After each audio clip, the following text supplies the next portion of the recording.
Hello and welcome to what is hopefully going to be our first full-on Let's Play series of FS25, and I'd like to welcome you to Moss Valley.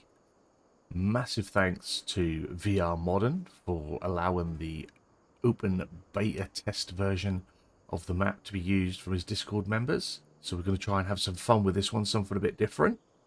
So let's go in and let's have a little look at what we've got planned and what we're going to be doing here in Moss Valley. So as you may have noticed, this is our farmhouse. This is where we'll be resting, sleeping, probably progressing some time, but not very often with the way that this series is probably going to go. There's old Grandpa, he's still here. Our farm, we're starting with was the main farm that you start with on the farm, but this is going to be a Save the Farm series. We've brought the farm. The farm has a £5 million debt to it. We've only got 550,000 left in the bank for ourselves. The farm only has limited equipment to start with, so we're going to be needing to use that money to lease and to buy any machinery and equipment that we haven't already got on the farm. The farm does come with a few animals from us saving it from its disappearance. So yeah, so there are some animals. We're going to have to manage them from the get-go. But let's let's have a little look. Actually, we see we've got a nice Merlot. All our machinery is new, but it's just very limited. So we've got ourselves a Merlot telehandler. We've got some forks for that. There's some bale wrap there. Got ourselves. This is I believe this is a liquid fertilizer build point. Got ourselves a bale shed over there. Now, a feature of the map is that you can remove the rubble here. One of the good features of this map is actually that we can remove everything. And, you know, in trying to save the farm and rebuild it in our own image, maybe things will change. Maybe buildings will have to be sold, renovated to keep up with the demands of the modern farm. But this is a grain bin. This does work, but this is a flat bottom fill from the top. So if we're going to use that one, we are going to need to get ourselves a conveyor for that. Now, in our machine shed, our beautifully crafted machine shed, we've got ourselves the Fent 728 Vario, and this is 303 horsepower. This is going to be the big workhorse of the farm. I think this is going to have a lot to do, all the heavy work. This is going to be our ploughing monster. This is yeah, really nice one. So that's what we're going to start with here. Like I say, this is our workshop. Workshop has lights as well.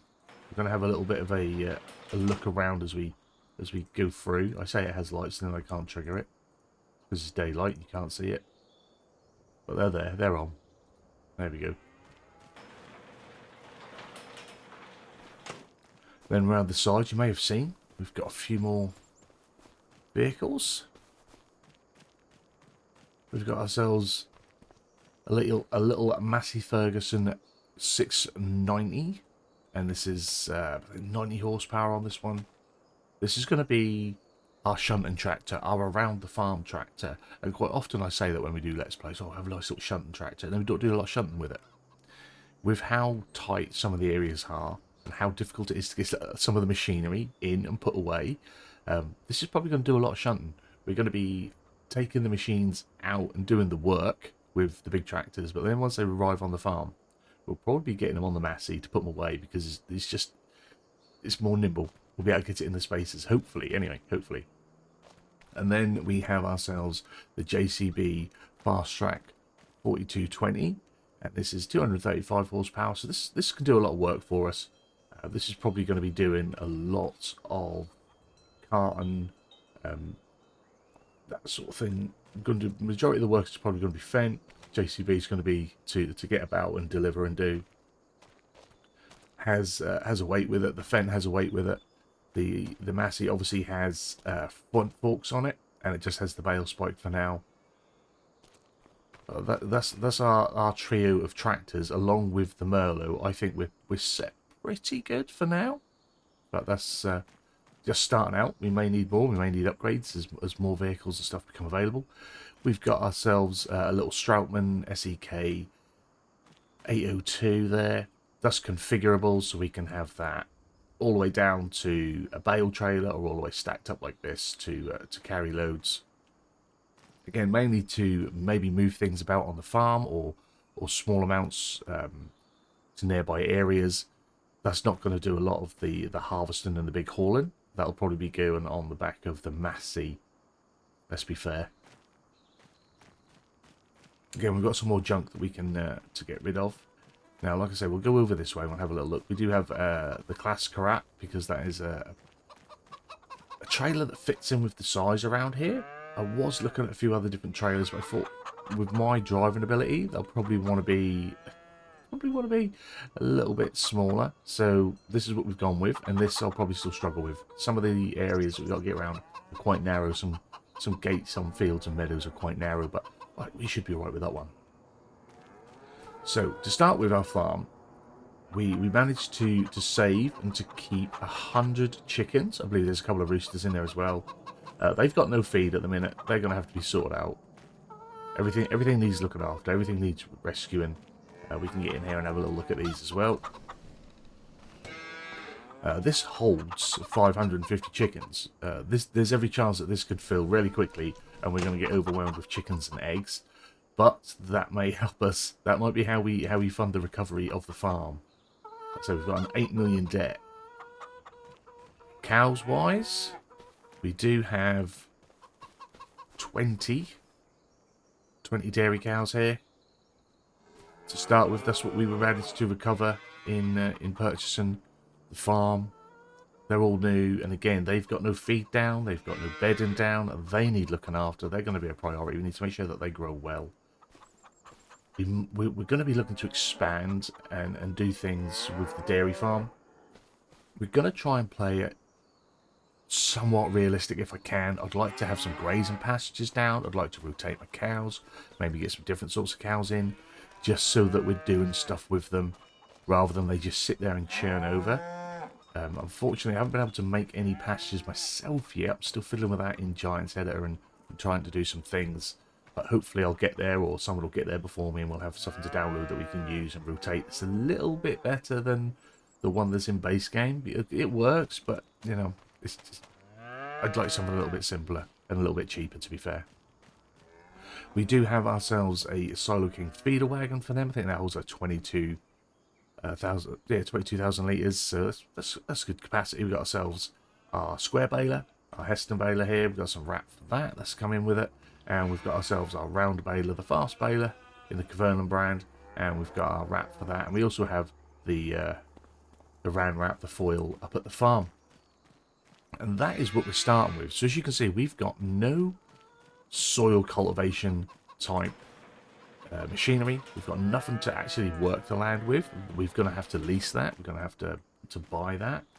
That's something that we'll have to figure out, to work out. Now around here, not here, around here, I do get lost on the farm. I've been here before and I still get lost. We do have a fuel tank. I believe it's full. It's got 10,000 litres in it. It had 10,000 litres when we started. So the 10,000 litres came with the farm. So we've got fuel. I have to try and remember that and not go off and buy more. And there are small storage areas around as well. How we'd incorporate these into what we're doing, I'm not sure. We'd need a little skid steer to get in here and move things about, unless we super strength stuff out of storage. You guys can let me know in the comments. Are you happy for me to super strength things in and out of storage, or do you want me to fiddle and faff about trying to do it with the machinery? We do have a little bit more storage shed here,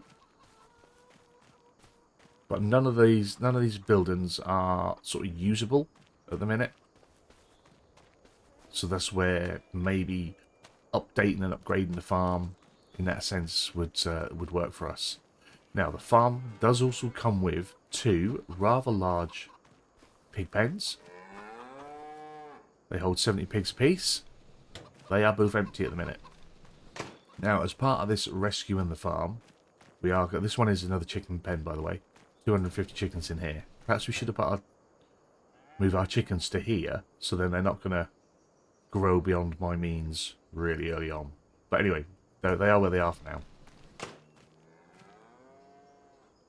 Yeah, we've got the 2 chicken pens. We are the 2 pig pens. We are going to be trying to run all animals.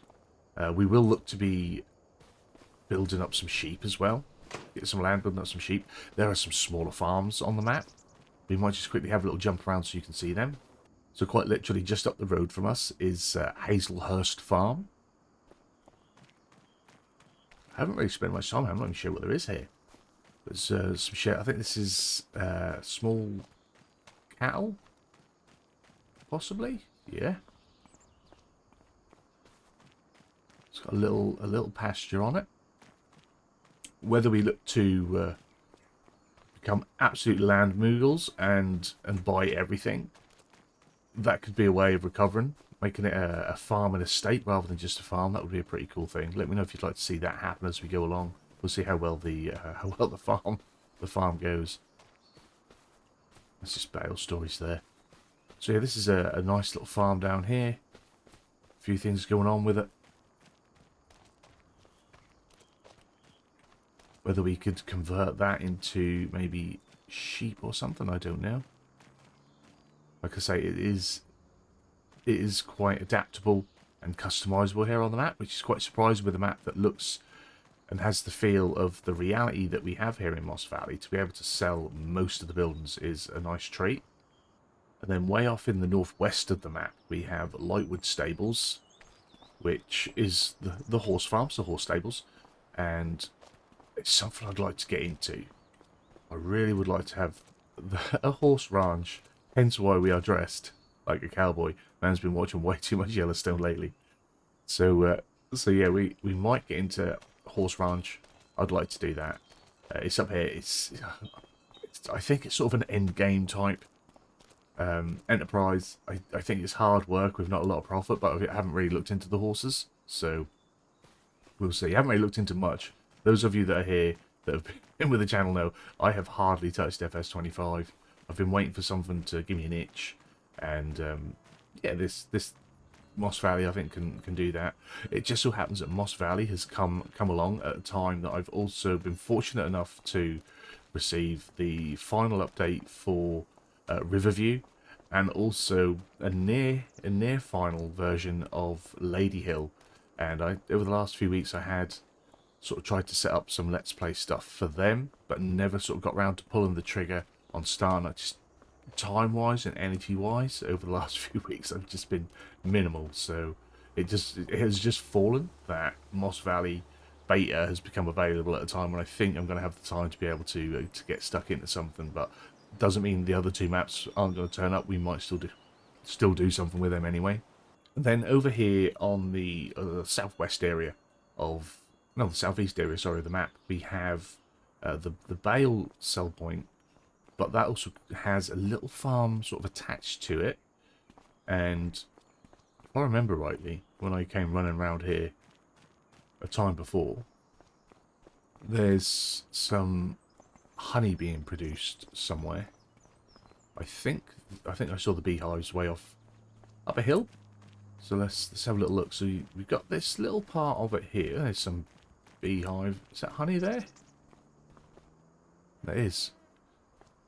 So I'm not sure if these fall in as ours, but they are producing honey. I don't think on the land this isn't ours. So we may ignore that. I'll double check, or maybe for a purchase we might try and buy this bit of land early on so we can have the honey. Another nice little passive production would help us to save our farm. And we could lease out the house. How about that? We made some money from leasing out the farmhouse. And a little ways further east from there, we have another small off-the-road farm. And this is one that I was thinking about purchasing, when we can, as an expansion of our farm. Because it'd be good for storage down here, and to have some machines and some vehicles, so we're not hauling them all the way across the map as we expand, as we become land moguls.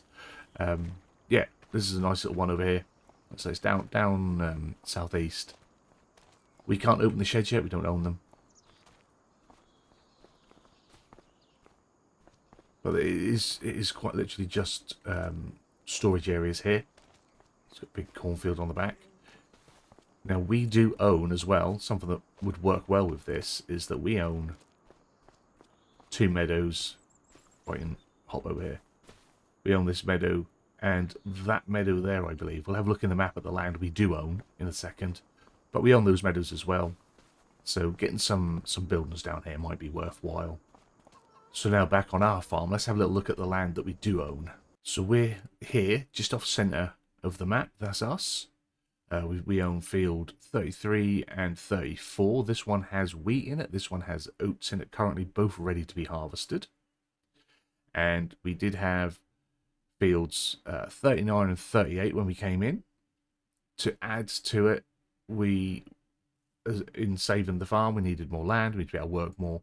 We do have some extra meadows. So we've got 53, 75 and 74. I would like us to be able to get another arable field. I mean, we've got the animals that we've got to look after, so we need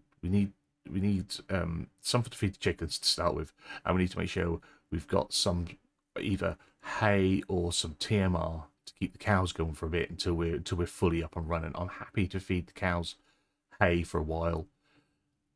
We'll see. We might have to do some silage.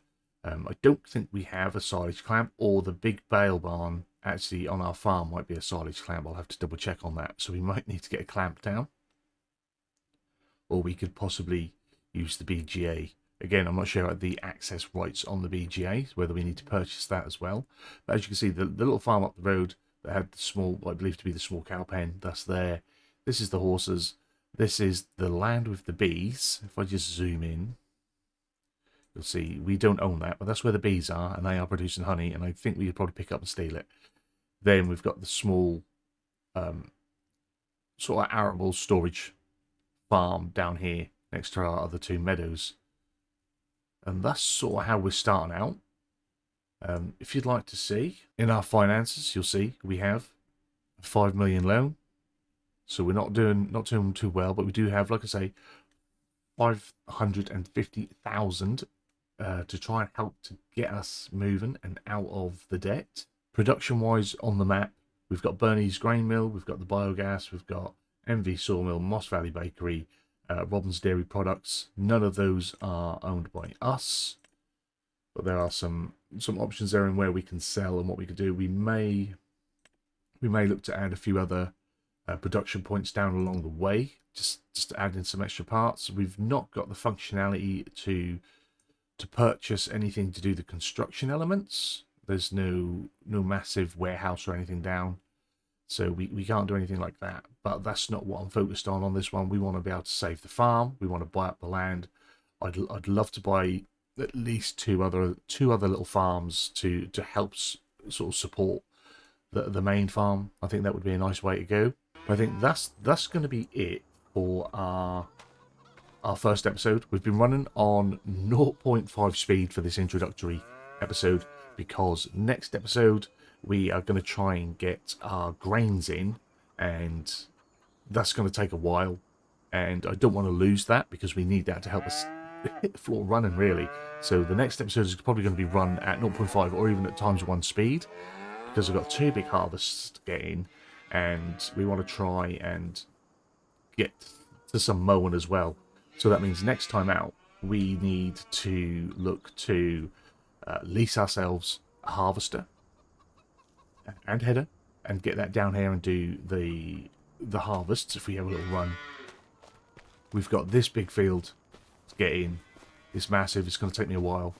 And then all the way around we have the oat fields on the other side. One thing that I have changed as well is we do still have the 2 turbines, but I've took away the really big income turbine. I think the turbines sort of add to what this farm is and add to the map. So we've still got the turbines, but we've got the cheap ones. So instead of making like 90 or nearly 100 grand a month, I think you can make on these turbines, we are going to be making like 30, I think. I think that's the difference. It's a big difference in what we're going to be making back. So yeah, so that may help us a little bit. But we've got these harvests to get done. So for the harvest, I'm thinking cost and efficiency. So I'm going to go with the Massey Ferguson Beta, I think.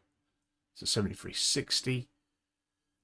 It's going to be a lease, obviously. It's a lot of money. We're not going to be dropping this. It's going to be a while since we're going to be harvesting again after today. Wheel tyre choices, don't think it's going to make much difference for us. So we want to make sure we remember to lease it. And yes, it's going to be pretty good. We're running the leasing mod, so we should effectively get back the deposit, but we'll pay for wear and cleaning on it if it needs wear and cleaning repaired on return. And it should only be out for 1 day. We're going to run this slow. And we'll also be getting the 25-foot header for it. So with harvester, header and header trailer, that's just shy of about 16 grand that's cost for the lease. And so we've got the 2 large fields. But we're going to be keeping the wheat. The wheat we'll need for feeding our chickens. The oats will eventually be sold. Whether I keep that, probably best actually. Yeah, let's try and keep that for a bit in the silo. We'll keep it in the silo, and then that can go for sale at best price. So we'll have to keep an eye on that. I think coming in and out of the farm is gonna put driving skills to test. See what I say.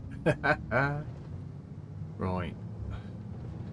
It's a little bit narrow, to say the least. I'm hoping we've still got the header on the trailer, because that didn't attach too well. Let's make sure I haven't lost that along the road somewhere. It's still on there. Sometimes they sort of reset themselves and center. It didn't. For whatever reason, didn't want to. That's Grandpa's mate. He's just sort of hanging around on the farm, not really doing much. I'm sure if we need someone to come and help, we'll come and ask him. Hopefully he'll be free to do that.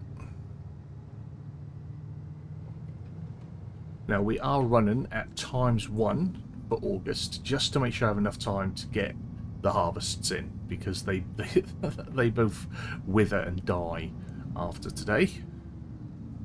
So we've not got a lot of flexibility here. Right, let's disconnect.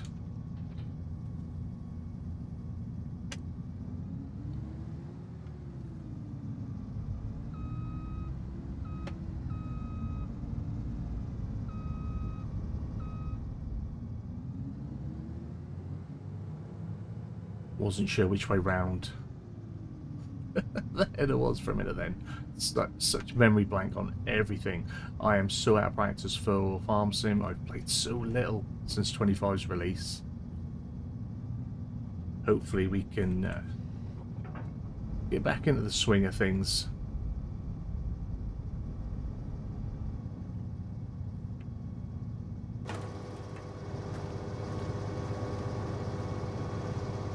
This harvester's not been in very good condition when I give it back. It's already been bumped about and lumped onto everything. I did say in the introductory video that the Massey is probably going to get a lot more use than you'd expect. My little shunting tractor, a tractor that I'm going to be doing a lot of things on the farm and moving things around with.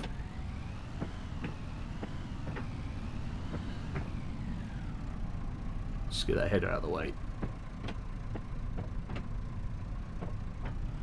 A trial and error farmer, that's what we're going to be. And we'll be alright, we'll be alright. I say once we get into the swing of things, those that have been about for a while and have been following me, you know, this is generally how things go anyway. This isn't new or different. Now I don't want to leave it in the way, because our JCB is going to be our grain cart.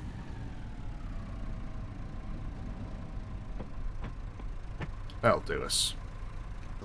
Early doors, we may spend a little bit of money and clear out some of the rubbish and rubble from the farm. I think that'll just make things a little bit more convenient for me, and also that'll give us space to possibly add a few more features, because there's some stuff that we're going to want doing.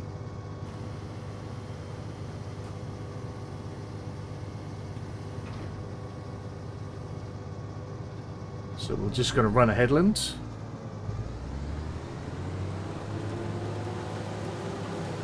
We're not going to worry about GPS yet.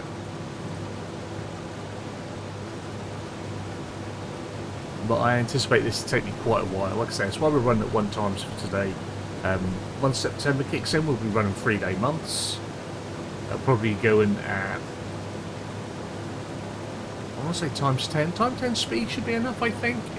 If I feel that like that's not enough or that's too much, we'll vary it to make sure we get jobs done. And again, this is the beta test version of Moss Valley, so there is a chance that we may run into the odd issue. There's 1 or 2 texture issues, but nothing major. I think there's the odd collision that's a bit off. If we come across something that's big, we'll be reporting it. The map is available through VR Modern's Discord. I asked that if you want to give this map a crack, if you're on PC, head over to VR's Discord, download the map from there. Don't go off to some scabby, scummy third-party website that are trying to earn money off ads through it. Go and get it direct from the modder, and that way you're in the Discord, you can give him feedback for anything that you may find or ideas and stuff like that. So please try and support modders. It's already been a big issue with FS25. A lot of, should we say, stolen and early unofficial converts from modders and even from mod sites doing it. So just be wary and respect the modders, support the modders. That's the only way we're going to make this game better. This wheat field alone is 27 acres. That's a little over 27 acres. So it's definitely going to take us a while to do. I don't even think we'll get a full headland in. We're already at 6,000 litres, which is good. Might mean we're getting good yield off it. We're at 6,000 litres. We've got 8,600 litre capacity on the Massey. Once we are on the up and down rows, we'll drop a swath. I just wasn't worried about a swath for the headlands, but we'll swath. We'll swath the up and down. There's going to be a lot of bales here. What with this and the oats, I mean, we'll get enough. We'll get enough straw up here to bed down our animals for a couple of years alone. So we'll be able to sell some hopefully and make some money there. 80%.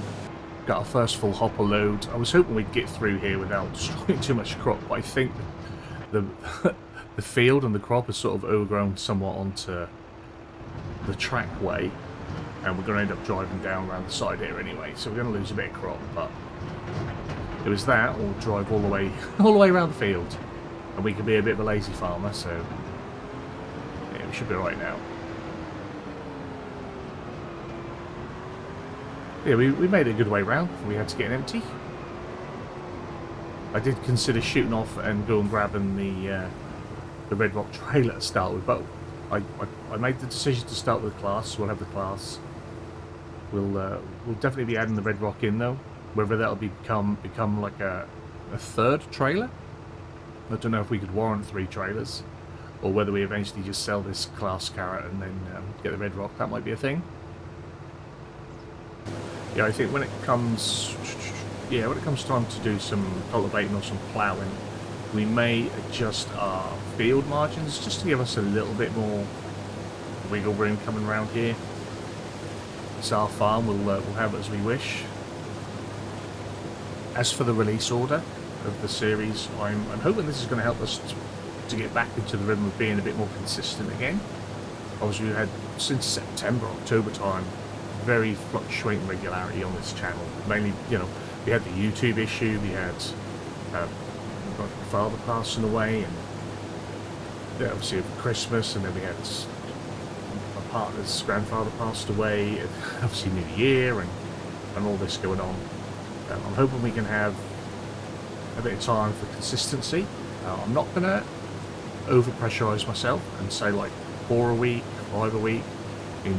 Some of you guys know that in the past, those of you who followed the channel for a while, I've had spouts like crazy amounts of videos and doing like an episode a day for a series and doing that for a long time. And I don't want to put that pressure on myself. I think we're going to aim for 2 or 3 episodes on Save the Farm. I think that'll be good. Get us in a good rhythm of consistency. It'll allow me as well time to make sure we make progress on the farm, rather than just being like a job a video, or a job an episode, or a job a day, or even just a day an episode, which is often how I run a series. But when you're running 3-day months, you know, summer then takes 9 episodes, and maybe there's not always something you can do, or winter we tend to bunch them together, and winter can still take 5 or 6 episodes, and there's not a lot going on. So the way I want to try and do it is put more events, more action into each episode, and see how that goes. Again, you guys can lead how this really goes with comments and feedback. That's what it's for. If you'd like to see me spend time focusing on a particular harvest or a particular job, or if we've got something going on, let us know in the comments. And that's how we can adapt and change. Or if you'd like me to try and, you know, fit a whole month into one episode, see what I can do, we can do that. Whatever is a preferred viewing style, I guess. A presentation style that fits the viewing, I don't know. But yeah, I want to try and make it something that you guys enjoy. I don't want to drag it out forever. You know, we've got £5 million to earn and pay back, and then still to expand the farm. And we're going to expand the farm during that time as well. We don't want to just like smash it out, try and make £5 million, and then build the farm. We're going to build the farm to pay back the debt, but we're going to have to make the money, because we're not going to be able to get any more loan. This is it. So we're now on our second unload of the harvester. I think we'll get 3 or nearly 3 unloads into the trailer before we have to empty it. So I think what I'll do is I'll crack on, and I'll bring you guys back when I've got a full trailer, and then we'll decide whether it's going into storage or whether this one is going in to feed the chickens. But yeah, like I said, we've got a lot of work to do, and we've still got the oat field to do as well. I don't want this to be a massive episode, so I'll crack on. I'll bring you back when we've got an empty. So we're about halfway through our 3rd headland.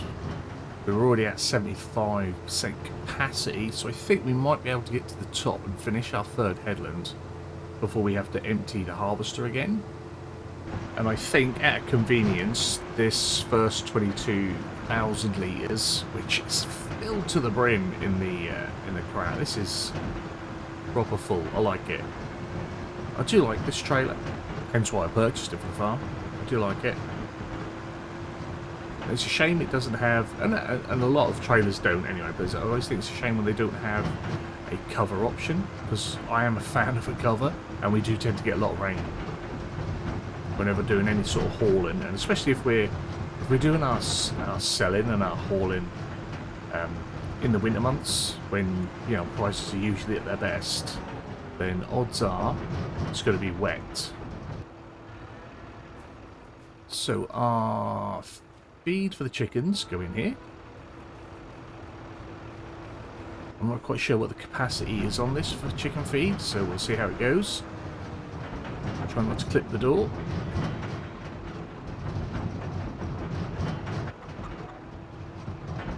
We'll try and get on it so that it loads in.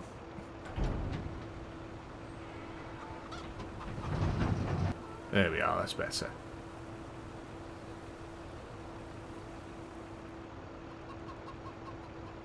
So what's that, 12,000 litre capacity? Not bad. But our chickens now, tight squeeze, our chickens now should be good. Or 10,000 litre capacity, sorry. So we've got 103, because we've got 3 cocks in there, as well as the hens. There they be. Rather than look at the door, let's look at them. So hopefully now their health will start to go up, and then eventually their reproduction rate, and we'll have to deal with that. So the rest we shall put in our silo here. We do have this built-in grain silo. We do have the flat bottom silo as well, which is intended more as decorative, but I like using them. So we may get ourselves a grain auger so we can use that. I like doing that. But we'll dump this in here. Then I'll get back into the Massey. I'll leave the JCB at the top of the farm, at the top of the field, sorry. And then once we get to the top, we'll start doing our up and down rows. And I'll bring you guys back for that, and we'll see if we can get our GPS working. So we're back at the top of our glorious wheat fields. We've got the unload done. We're empty. We're ready to do our up and down rows. So now we're going to jump in with the GPS, and we're going to try. And I've gone. I'm not worried about the number of headlands because I've already done my headlands. If we can get that to follow roughly in the pattern that we're working with, that should be alright. I like that. That looks pretty much as I would be going. So we'll say go with that one. So it's been a while, so I've got to even remember how to get it on. I think that's going to try and.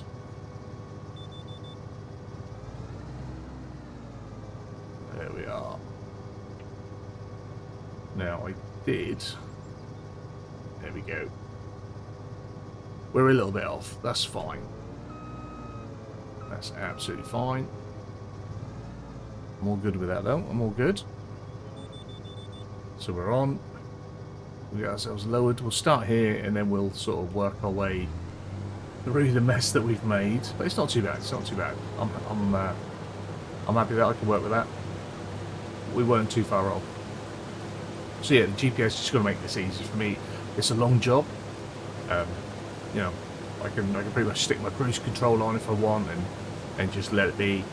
I don't want to be using workers at the minute because, well, money. Money is always the reason for not using workers. So I'm going to be doing it myself. Apologies for any noises getting picked up in the background. My boys are now off to bed. Yeah, so we're not going to be using the workers. Save some money. Once we're making some money, once we've got a little bit of income coming in and we can see that we're sort of recovering the farm, we're saving the farm, we'll start to look into getting some workers up and running and helping us out, especially once the farm expands. I think at the minute it's enough for us to do by ourselves. And again, if you're someone that's watched and followed for a while, you know that I'm more than happy to do all the work all by myself until it becomes insanely impossible. But with that, I think we have so much to do. I'm going to shut up and I'll bring you back probably when we're about halfway through this job, and then yeah, then we'll have to see about tackling that field there as well, because that's still a small one either. So wish me luck, and I'll probably see you guys in an hour or two. So we've been going for a bit. We're a little under halfway, I think, across the field. We've had obviously quite a few unloads. It was only until the last row that I remembered, oh, we were supposed to be dropping a swath for bales, so we've only now started doing that. We've been going now for, this is 1.4 hours on here, so nearly an hour and a half. It's been a pretty decent harvest. We've nearly got another full hopper as well, so we are going to unload at the bottom. We'll get our pipe out in anticipation. But with the GPS running and everything else, yeah, it's pretty smooth sailing, isn't it now? It's like farming on easy mode all the time. Which reminds me, economy, we are set on easy, because in the past, normal and hard were extremely hard economies. We'll see how well we do with this 5 million. I don't want to call it the 5 million challenge, because it's not what we're doing. But with the saving of the farm and recovering the debt, we'll see how easy it is to recover the 5 million debt, and then, you know, the next series maybe we'll run at a different economy. I want to have fun with it, and like I said, I don't want. This is going to be a long series. I don't want it to be dragged out unnecessarily, though. And I would like to succeed. I'd like to not fail at saving the farm.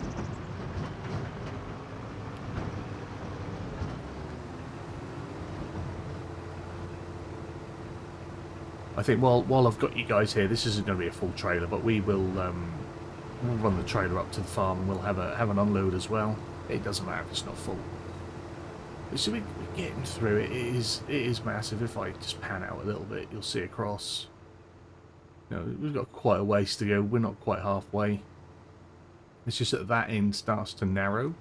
So I think that's what, although it visually maybe not looking halfway across the field, I think for the harvest, I think we're roughly there.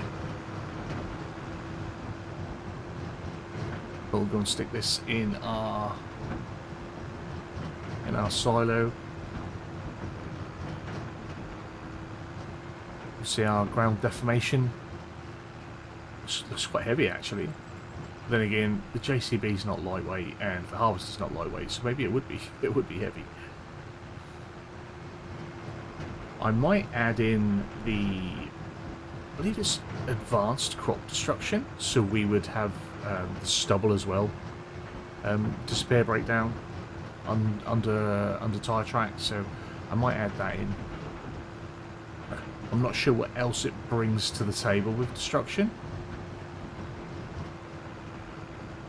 I'd quite happily have that as an extra visual as well. Yeah, I'm not quite sure how I'm going to cut this down to be short enough to contain the second harvest as well. Like I said, I'm only halfway through this one, and we've got a lot to do. So yeah, I'll do my best. After we've done this empty, you guys might not come back to me until I've finished this harvest, just so I can move on to the next one as well and get that in here, because it all needs to be done this day, and I don't want this day to drag out. I want to get these harvests done.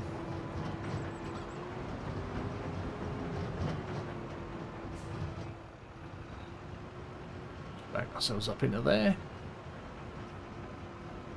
Once we've been here for a while as well, we'll be turning off all the trigger markers and that. It's just that sometimes I forget still, so old man brain kicks in. But there we are. That's that unloaded in. So I'll get back to the harvest. I'll crack on, and probably not see you again until I'm at the end of the harvest, or at the end of the wheat harvest anyway. Yeah. So. I'll see you in about another hour. So it's now midday. We've been running at normal ×1 speed for this whole session. We're almost 3 hours into this harvest, and we've got it done. It's the end of the wheat. It's in. It's there. The harvest has got 2.7 hours on it already. This is probably going to cost us a lot, isn't it, when we return it? But that means we can get this put away. I'm going to drive this over to our oat field next. We can get this put away and then get started on the oats. A lot of oats. We'll have a look as well. We'll see in storage how much there is. I haven't kept track of how much I've put away or how many loads we've done. I've just sort of soldiered on and got on with it.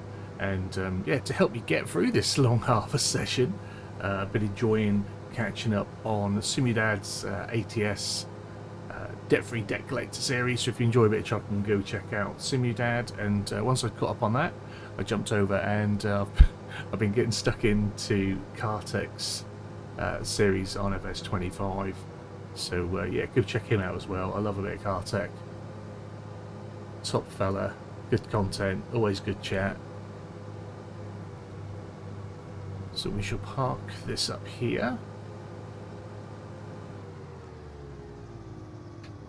Turn our engine off. Right, run back across. Then we can get the last of our wheat put away in the silo. And this will all be stored and kept pretty much just for chicken feed until we've got pigs on the go and we need obviously some sort of grain for our pig feed mix. So in wanting to try and get all the animals up and running, does mean we're going to need to do a lot of crops, a lot of different crops. Also, I would like to get either spinach or peas and beans running as well. I'd like to have that as part of our produce. Maybe as our farm grows and develops, we might get ourselves a little store point out the front, have a little farm sale out there somewhere, so we can sell some goods, a little extra income in between our big harvests. So let's have a little jump in and see. We have 109,000 litres of wheat, which is probably going to last our chickens a few years. I'm not quite sure how quickly they're going to get through the 10,000 litres that we put in there, but obviously as we get more chickens, they will eat more. But that's, yeah, that's probably a year's worth, at least a year's worth of feed for our chickens. Lovely job. Now, what we're getting next is oats. Still not used to the menu being laid out a little bit different. And at the minute, we can sell oats if we harvest it, sort of best price 137, nearly, yeah, 137 at the garden centre, and that's going down. But in January, we could be looking, probably, you know, if we get a generous one, we could be looking at £2,000 per litre, per 1,000 litres. Sorry, 2,000 per 1,000 litre, which would be awesome.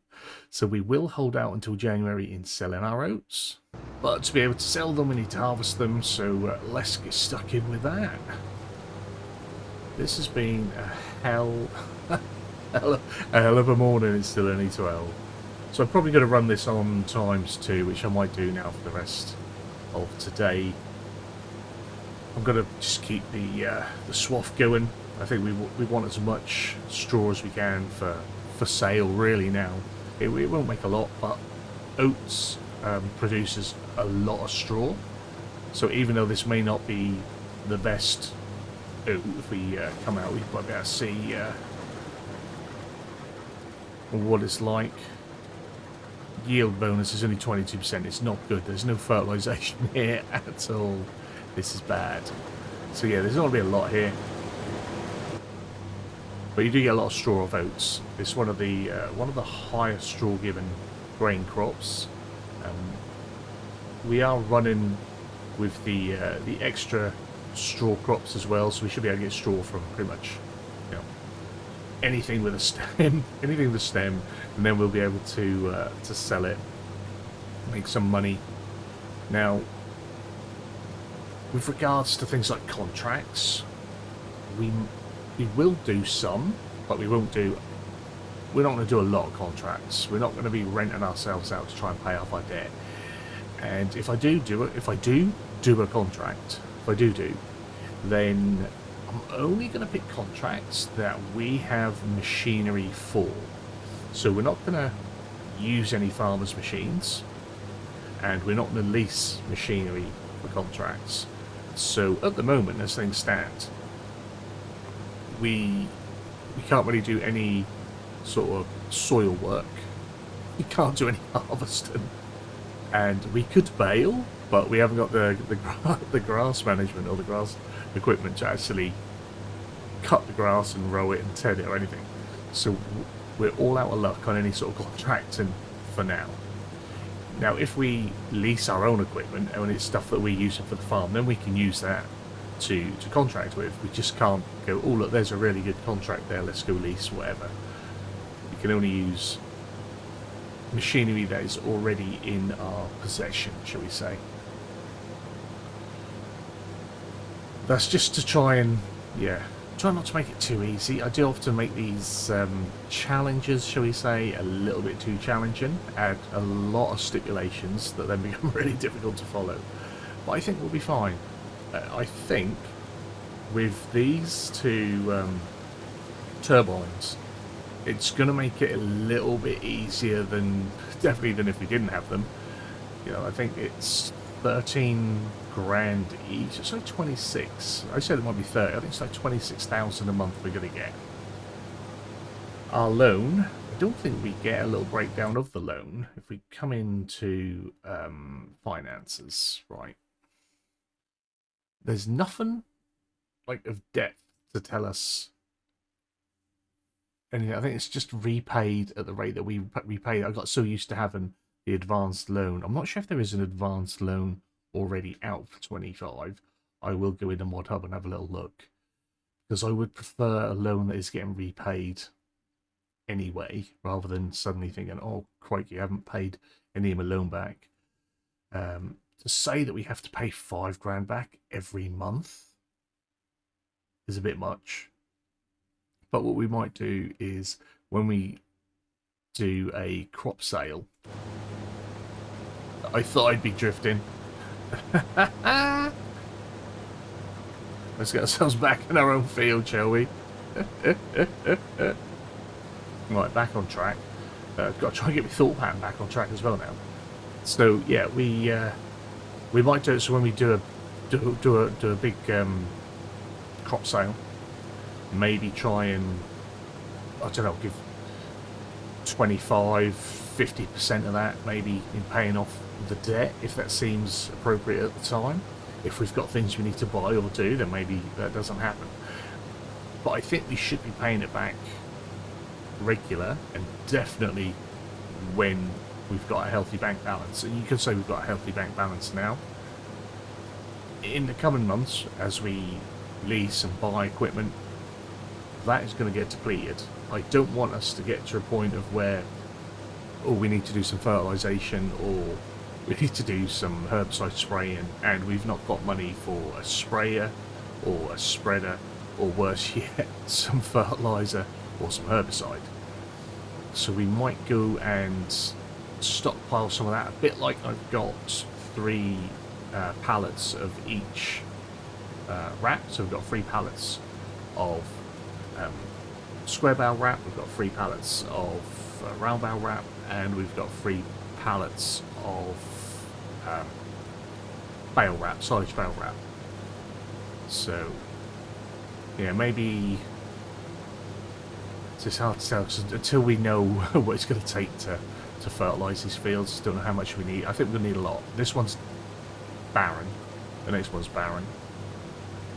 It is a shame that there is no precision farming, and as it stands, it doesn't seem like we're getting precision farming.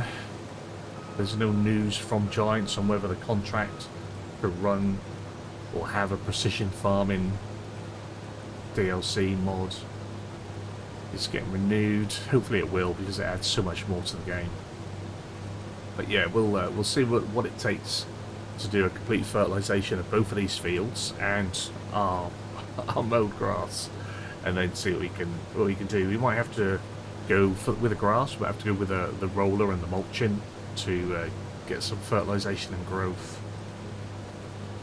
I think if you mulch it, it rolls it back a stage, but then when it grows again, you get 2-stage growth, and obviously the fertilization with it. So that might be what we do. But we're going to get a cut off at first. We'll get some hay, we'll get some silage started, and whether we eat all the silage, you might. Yeah, we'll sort that out when we get to it. We won't worry about that now. We'll save that for future Mr. Farquhar, worry about. But since we are just cracking on with another harvest, I will endeavour to get this finished before the next episode. But I am going to call it time on this one. And yeah, everything that I harvest here will go into storage. I shall return the harvester as soon as I've finished. It's going to be expensive. I've not quite. Well, I could try and fix it in my garage, but I don't think I will on this one. The wear is only a little bit. My concern is fuel. I'm halfway through fuel, and I don't think I can back this down to where my fuel tank is. So we'll see how refueling goes. That could be fun. So when I left you guys yesterday, we were just then starting the oats harvest, which you can see we've got that in. I was trying to be smart, and I thought, you know what, I'm not going to worry about all the straw up on this end and weaving him in and out between the turbines. And yeah, I turned the swath off, and then when I started going back on my up and downs again, I forgot to turn it back on. So much like with the wheat field, we only have half a field of straw in the oats field. So I guess that's going to speed up the baling process a little bit, but we are going to be somewhat shy on what I thought we would have for straw off the first harvest, but that shouldn't be too much of a problem. We've only got to put a bit of bedding down for the cows, and the rest is just going to be stored anyway. So with that in mind, we need to go and get our baler set up and get ready to start baling. And for the baling, we're going to go with our Fent 728 Vario. This is the big boy. Hopefully we shouldn't have any issues. Let's make sure we bring our front weight up, because I did notice that was dropped. There we are. Now we may have to jump in the Massey. I did say this before. We may have to jump in the Massey to do a little bit of shunting, just to get things out and about. But we'll try and get the baler out. It was a tough one to get in there, I'm not going to lie. When I brought all the vehicles and everything down, all the machinery down to the farm, this little bit was tight. I initially put them down on the lower level, but they all stuck out onto our track, and yeah, I just couldn't get past. That was almost in the field, so hopefully we'll be okay. We need to get this baling done so that we can then try and focus on some grass cut for the cows, but I want this field sort of cleared before we do that. So we do have the twines already loaded in. Let's see if this will come out all right. I think getting out is okay. Maybe not.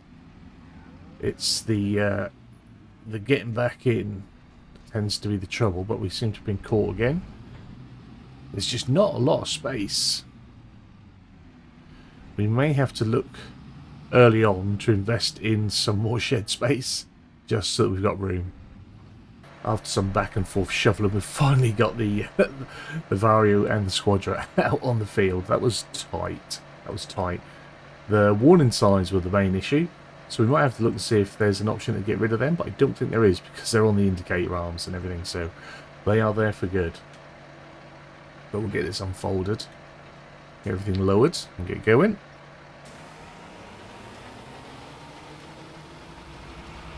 So yeah, the morning is pretty much going to be spent doing the baling. I'm hoping that's not going to take much more than just the morning, and then we'll be able to rock on and get some mowing done. We'll probably try and get the bales off the field as well. So we're going to need a straw blower, a bale shredder. So that's going to have to be, I should make that be a purchase rather than a lease. That shouldn't be too expensive, and we're going to be using it a lot. Although we could put straw in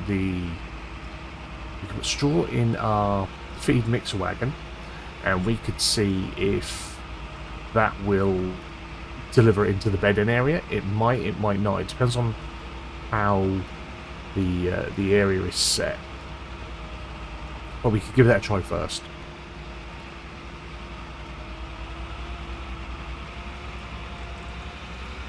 So while we get stuck into this, I hope you're well.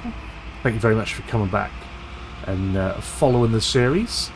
Hopefully you guys have enjoyed it so far. I did notice that the image quality wasn't very good once it was uploaded. It looked better than that in editing, so I'm going to try some different things. I'm not sure if it was YouTube compressing it that caused the issue. It shouldn't be. Both episode 1 and episode 2 should have gone up in 2K, and I think only the first episode is in 2K and it doesn't look great, and then the second episode I think it's only in 1080p for some reason, and that also doesn't look great. I'm going to up some bit rates, and I'm going to double check from the editor as well before we upload. So hopefully this one looks better. Usually audio is my big problem, so maybe today after we've recorded this we'll find out that the audio sounds bad and the image is good. But it is what it is. It seems to be how things go for us at the minute. Even with the 300 plus horses in the 728, we are still making a meal out of getting uphill on here. That incline must be a lot more than it feels or than it looks. It's quite a lot. Although, you know, the big baler on the back is quite heavy. It does require a lot of power.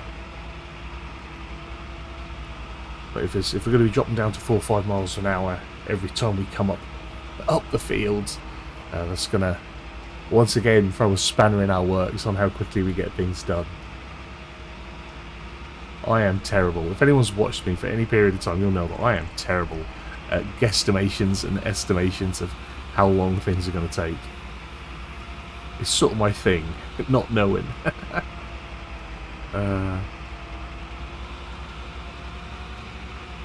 So we'll soon have our first bale down on the ground as well.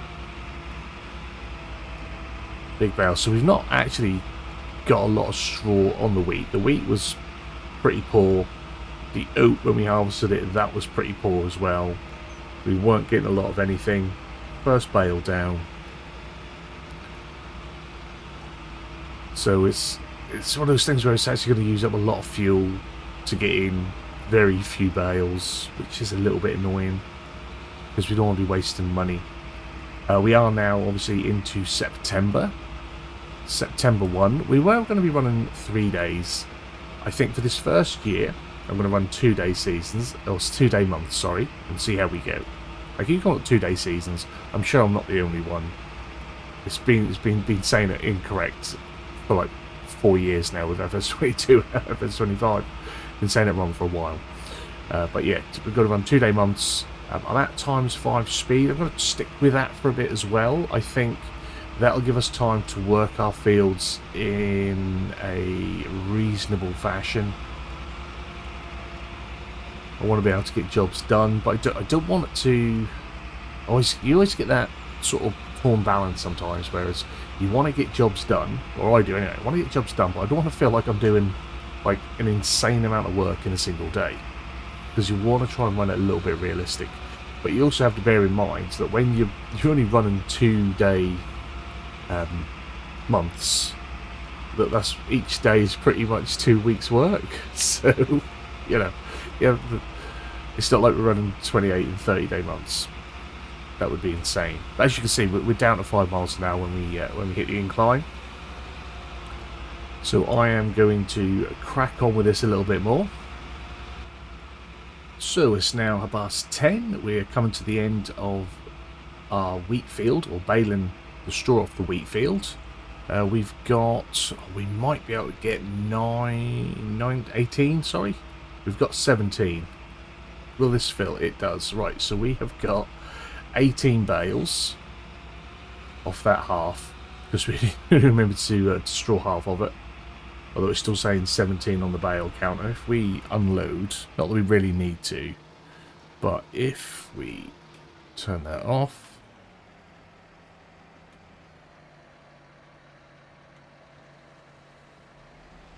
that gives us 19, 20 bales. So we've got 20 bales at 9,000 litres, and with those 20 bales, we've not used up any twine.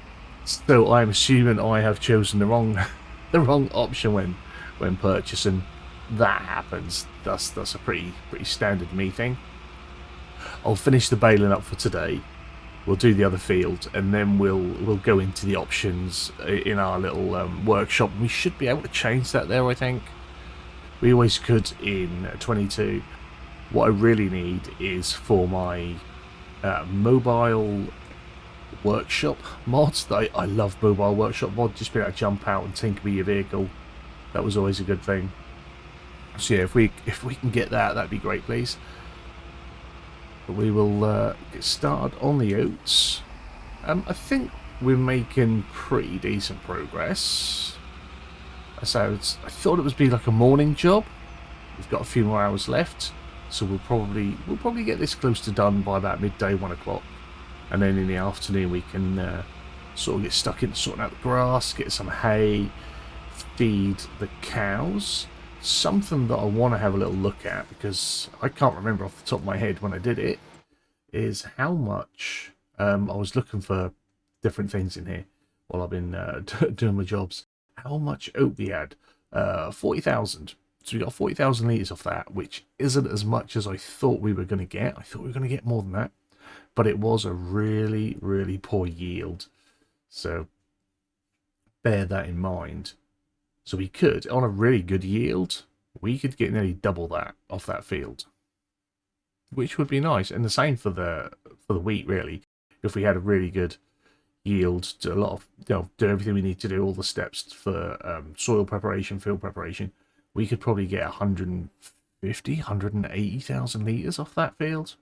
Well, you know, so, I don't know what I'm saying, but yeah, there's things could be better. Things could be better, definitely. But what I was looking at, obviously, is other things that we could sell that are new. That's what I was checking, like the compatibility on the map. Now, I don't know, and I don't think this is the reason why. If we can't, because I was looking for mushrooms, so I was thinking it might be nice to do mushrooms. Now, we've got things like the buffalo mozzarella, and we've got chilies that we can do. Oh, there they are. There's the mushrooms. I was wondering where they were. So there's that one, and then there is, what's the other mushroom? There it is, oyster mushroom. Why couldn't I find it when I was looking for it by myself? They're good money makers. So that might be something we look to do on the farm as well. Find ourselves a spot, get some greenhouses down, grow some mushrooms, that sort of thing. We might venture into buffalo. Get its own little pasture or something, have some buffalo out there. So yeah, that's good. We do also have, and I want to do a little video on this.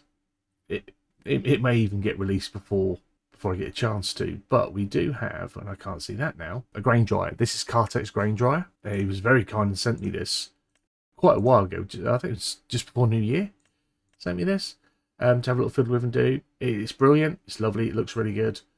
So I might try and get a first look video out for that. If not, there may have already been one, since I'm trying to record these and get these up on the schedule. So I might have already done that. So we could place a grain or a dry grain sell point down at one of our sell points, and then get ourselves a grain dryer so we can make a little bit more profit off that. We'll see how things go. Obviously, it all costs money. Maybe we'd get reimbursed if we put down a sell point, since that's not. It does make us money, but it's not our. We're not selling it to ourselves, are we? So that might be an off-screen thing that happens so that we can sell stuff. But yeah, a little bit annoyed about making the wrong option on my twine. I've got it correct every time in all my other saves. This one, no, got it wrong, picked the wrong one. So I'll just need to go in. I'll change it so that it's empty, and then we'll refill it for next time. Silly man.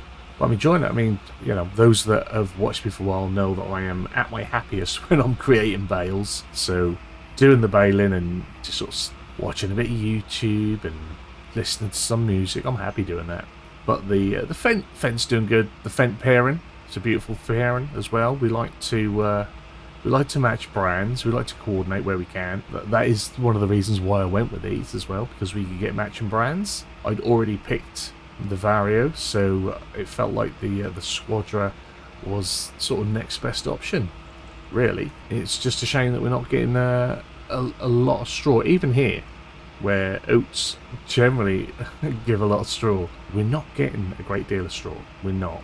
But it is what it is. It doesn't help that I also forgot to swath half of each field, so we're losing there. It wouldn't be so bad if we had the mods that allowed straw to work towards fertilization. That'd be nice. But something that we need to decide on pretty quick is what we're going to plant for next year. Currently, I believe the window is wheat and canola. Both seem like good options. Canola we can either sell, which normally sells pretty good, and we'd put that in the former wheat field because that's the biggest, so we'd get the most money out of it there. And then wheat could come back here, we could top up feed, we can keep wheat, we can keep weed, no, we can keep feed for when we eventually get the pigs, or keep it for when we're going to keep topping up the chickens. So wheat is going to be a regular crop for us. Canola will probably cycle around quite frequently because that can go for pigs, that can go for sale. And just deciding on what sort of crops we need. Eventually we're going to need to get some corn in the ground, and we're going to need to go into root crops, potatoes, or I prefer to do sugar beet, can't lie. I prefer to do sweet potato, or whatever it is. When we had a live stream series running on here for 22, I started to section off part of this field down here and planted beets in. We might go with that option again, and I was good, and I planted actual grass. I didn't just paint it in, so if we want, we can then you know, cultivate it up easily and then use the whole field again for whatever. So I might do that. I might plant some grass and then look to get some beets in at the bottom there. We shall see. The only issue is trying to do that very early on is going to be a cost when it comes to probably harvesting, because I'm not sure if we have a small beet harvester. I'll have to check. I can't quite remember if we've got one yet in 25. But I'm going to quite happily and contentedly crack on with my baling, and hopefully we'll be done around about one-ish. One-ish would be nice. Still give us plenty of time to get out and start cutting grass, or to go out and purchase or lease our mowers and then start cutting grass. We've got shopping to be done. So yeah, I'll crack on, and I'll see you guys in a few hours. Well, what do you know, I actually got one of my guesstimations pretty close. It is now 1:15, and we're on our penultimate swath of straw from the oat field. I think we're currently sitting at 31 bales. 31 bales on the field. 32 probably just dropped. So that's a few bales. That's gonna bed our cows down for the year, hopefully, because we've got no more straw afterwards. They should be happy with that. Hopefully they are. They've got no bed in at the minute, so gotta be a plus. Poor cows. They haven't got any feed either. Now with... oh dear, see, now I'm torn. I did say I was happy to just jam that jam. Happy to just jam in some hay. But I think grass-wise we're going to have enough. See, that's the thing. If I split it, we've got almost half the feed.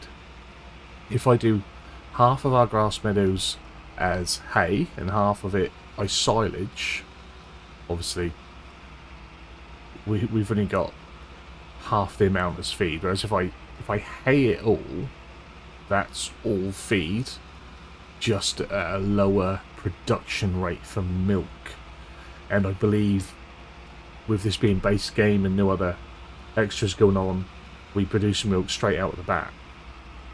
So do I play... I think this is year one. I think we play it safe. We try and have healthy cows that are going to produce milk. I'm not quite sure how soon we'd be able to get second cutting, because it's already September, October, November. I want to try and get that grass. Ideally, me being me and how I like to do things, I'd like to get a cut and then probably subsoil the meadows and then replant them, fully fertilised, limed and all that. I just think that puts us in good stead, rather than just keep cutting possibly not high yielding grass, if that makes sense. I don't know. But yeah, that's something I'm definitely gonna I'm an hour over for the next 10 minutes while we get things done. So we just pump these out, and we can put that one out early. It's nearly done, and that gives us 34 straw bales off of our 2 fields. So if we had done that correctly, yeah, we could have had like 60 bales. If we had good yield and fields, probably 100 bales. But it is what it is, my friends. My memory, my appalling memory, is going to cause us issues for quite a while. Now I want to see if I can trigger the baler. I'm not quite sure how far in I need to be. So we'll pop out. Ah, yes, nice. Right, so it was set up as standard twine, right, which I thought was correct. Empty, standard, so empty, I guess, and then we'll fill it next time. Yeah, that's what we'll do. So that'll now be disconnected. Jargon, right. Get that back on. Get that out, and the the round baler will be exactly the same, because I think I set that up the same, and I didn't mean to. So, let's... I don't want to waste too much time. I do a lot of time wasting. So, I am just going to drop the baler here, and I'll put it away at the end of the day. I think that's probably best. Because we have some financial things to look at as well. Just turn the engine off. Before we go and spend some cash. I've been looking at the finances as I've been doing my baling. And we... yesterday's loan interest, or last month's loan interest, 8,333. Now, I think we're going to get that every month. I don't think that's going to be more or less with the extra day. I hope not, anyway. So we need to already start thinking about paying that back. That's a lot. Now, something that we did get, property income, was $4,000. And we've already made like $2,500 for September as well. So I think already now, I'd like to... because it's only coming from, I believe anyway, it's only coming from the 2 turbines. So I think every time they make $5,000, we shall repay $5,000. They're going to help to pay that back. Obviously, that can't be the only way we pay back. We will be doing this for centuries. So we do need to make some other money. But that's going to, you know, reduce our repayment or our loan interest by, you know, 30 quid. But that's it all helps a little bit. Every little helps. It's like Tesco's around here. Every little helps. Now, the next thing I need to concern myself with is obviously the mowers. So we're going to go and get them. I'm just going to drop my weight here because I'll see it. There we go. And we'll head up to the store and we'll go and grab ourselves some mowers. I think... oh, there. Do I lease? Do I lease? Or do I buy? I'm going to want to use them quite regular. So I think mowers... I think we buy them. I think we buy the mowers. We're going to need to get some more machinery sheds down. There are a few nice machinery sheds now in the mod hub. So that's another cost. But I think we might make the move that we made in the live stream series for here for 22, and to start with, sell one of the pig houses, because we want to get pigs for a while. We're obviously paying property maintenance on it, like we are everything else is sitting there empty. So I think if we sell one of them, that can then go towards helping to fund a storage or machine shed or something, and developing and upgrading the farm a little bit. So let's have a butcher's. I think I know what I want, but we'll just have a little butcher's.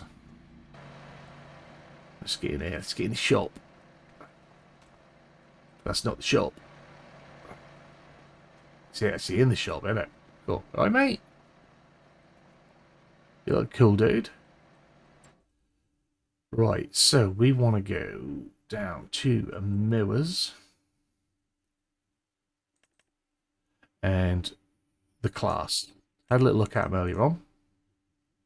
I was thinking the Pudinger, but these have the same working width, I believe. That is 10 meters. 10 meters. We've got 3.1, and on the front of this one is 3.6, so that's, you know, even more, to be fair. But those two combined cost less than the Pudinger. So to me, if we're buying, it makes sense to go with these ones. And I believe this also can be set to do swath. Not 100% on that. If it can't, it's not the worst thing in the world. But I want hay anyway. So I'd only have to come and TED it and spread it about if it was in a swath. So yeah, we're going to go with this. It is the Class Disco 1100C. That's what we're going to go. I mean, we're going to buy it. So that is 56.5 grand. And then we'll get the front part as well. So this is the Disco, the 3600 FD. We'll buy that, and that is 22.5. The money's dwindling. It's 69 grand. While we're here, should we pick out a tedder and a windrower? We might as well, actually. Sorry, look. Oh, change of shifts. So we go tedder. Choices aren't quite so good, are they? So what we got here? Working width of 8.2, 8.9. I think for this one, 8.7. I'm going to go with the Chrome. I always go with the Samach, so we're going to go Chrome. 8.2 meter working width, 15.5 grand, and that'll be a purchase because we're going to be using it quite a lot. And then obviously next we want to get ourselves a windrower. 9.7, but that is long. That's the only not the only, but one of my concerns is getting it around the actual getting it around the map. 60 grand. So that's 8.4. And that's 9.7. And that's a lot more. It would be nice to have a matching set. I do like matching sets. But I'm not going to spend an extra 40 grand for an extra meter of working with. I'm just not. So we'll go with the Smash. Yeah, 19.5 grand, so it's nearly 20 grand. So that's another 35 grand spent. So it's 100 and what, 10 grand we've just spent now. We're down to 400 grand in the bank. I've left engine running on the fence, so we're wasting fuel. Whatever next. Right, let's get these connected. And we'll head down to our first grass pasture. And I'm already considering as well selling. Sounds silly. Selling the two of our smaller pastures and putting that money towards buying maybe a larger pasture that is a little bit closer. Oh, didn't want to do that. That was the wrong button.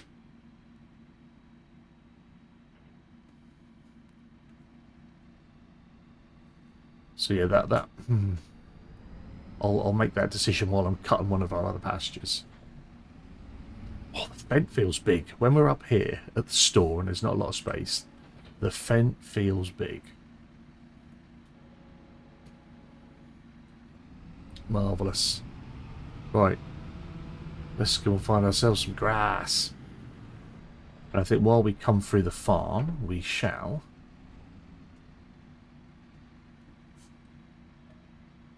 fill ourselves up. Get ourselves some diesel. Beautiful job. Right, all good. Now I've got a feeling I'm a little bit close to the house and I might smack it, but well, we're all good. The road coming through the farm has always confuddled me. Seems weird, but it is how it is. Just sort of live with it. You wouldn't want it to be busy though, would you? You wouldn't want that busy. I guess that's why we go and live down at the other one, and maybe that's just the offices in there, the farm office. But when we get our farm and estate up and running, that'll be our offices, not just an old farmhouse.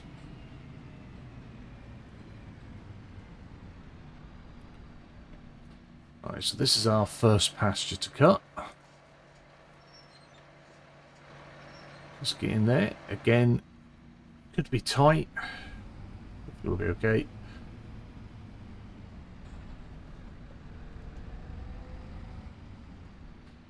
We will shut the gate behind us. Yeah, because I normally flip stuff.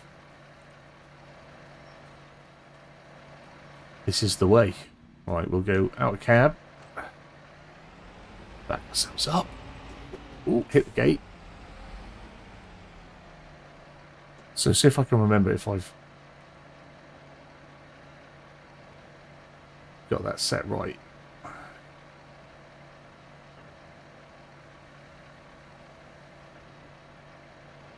Oh, looks good.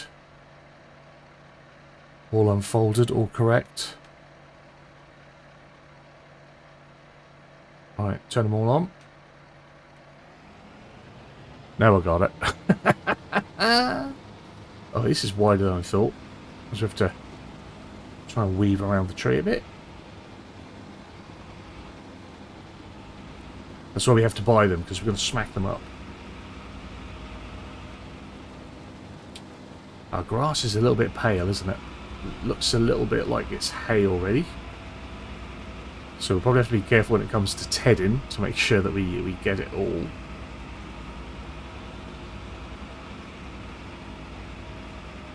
But yeah, nice, good setup. Look at the grass smoke coming out of that. Look at the steam on it. That's cool. Liking it, liking it. We can have a good afternoon now of grass work. Our cows will be happy. And then at some point we're going to have all these bales to bring in, which is going to be almost a day in itself. We'll probably try and bring in the hay bales first, and then I'll work on getting the straw in. I might even do that overnight, sort of off-screen type thing, because it can be quite a long and laborious job. Oh, it's a little bit bumpy, isn't it? Let's go back over that, see if we can get it. Perhaps need to try and go a little bit slower.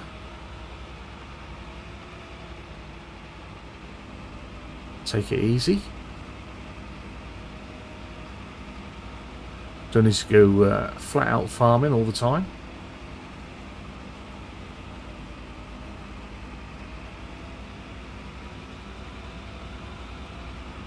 Nice. Again, this will lead to more bale work, which will make me very happy. A very happy man. Does anyone else enjoy the baling as much as me? Drop it down in the comments. Let me know. Let me know what's your favourite job on a farm. What's your favourite job that most people don't like doing? I know that since we've got the new terrain and ground deformation, that ploughing has gone up in a lot of people's estimations. It used to be quite a, I don't know, it always used to be sort of quite a laborious thing, another boring one, long. I think that's because it is such a, normally done at quite a slow pace as ploughing. But I think with the new textures and the new physics of it, I think it makes it nicer to look at, so in doing it, it's not so, so much of a chore. That's how I feel about it anyway. Also in the comments, let me know what you think about the purchases and my ideas of trying to manage the finances. Is that going to work, do you think? Now, this is where I need to get it right again. I just want to raise, so that's it. Okay, because I often hit the fold instead of the raise when I have the all mappings. That's what it is. So, drop them down again. So the centre one actually creates quite a nice swath. If you only had a little farm and a little meadow, maybe that single front mowing unit is quite tidy. We'll see what sort of mess we make when we come over and start tedding it all and trying to roll it up. That'll be the tell. So we've almost finished mowing our first meadow, so that means it's decision time on what we do regarding our smaller meadows. We're going to jump in the map after, we'll have a look, we'll see what they're worth, see what we can maybe buy as a larger meadow, that's preferably closer, just out of convenience more than anything. I'm not against the farm being spread out. Like I say, I'd like this to become a farm estate. But early doors, I'm going to go for efficiency. So we'll shut that down. let's have a little look in here. So the two that I'm going to be looking to sell, it's 22. So we got 36 grand from that. We're here. We've got these two. So even, you know, getting one nearby there wouldn't be too bad. What's that one worth? 59.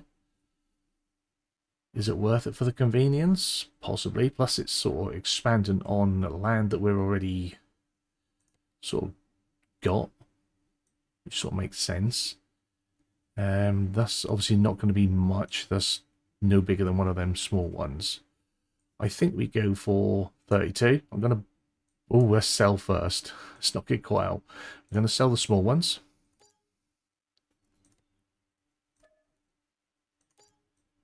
And then we're going to go and buy 32. And we're going to head up to our new meadow. And we're going to mow that next. Again, it's just something I think that makes sense to do that. Then we can try and get that mown and get tedding. So hopefully we can get some hay into our cows before nightfall. I don't know. I'm not quite sure how much daylight we're going to have left. But I really, really want to get those cows fed. Told you it was tight around here. This is going to be a issue every time, I think. Very, very wide. Oh dear. We're going to have problems. Forever problems. We might have to actually go into the farm and then out again. A little bit better than that. Now, I thought we had... Is that a gate there? Wasn't, was it? I thought we had lease to own mod. But unless I'm being a blind old man, I'm getting confused and we don't. Am I being a blind old man, or do we have a lease to own mod? Let me know. I'll try and get in and have a look before the next recording. Oh, I thought we had one. Now, this is going to be tough to get into as well. But I think there may be access to this meadow from one of our fields.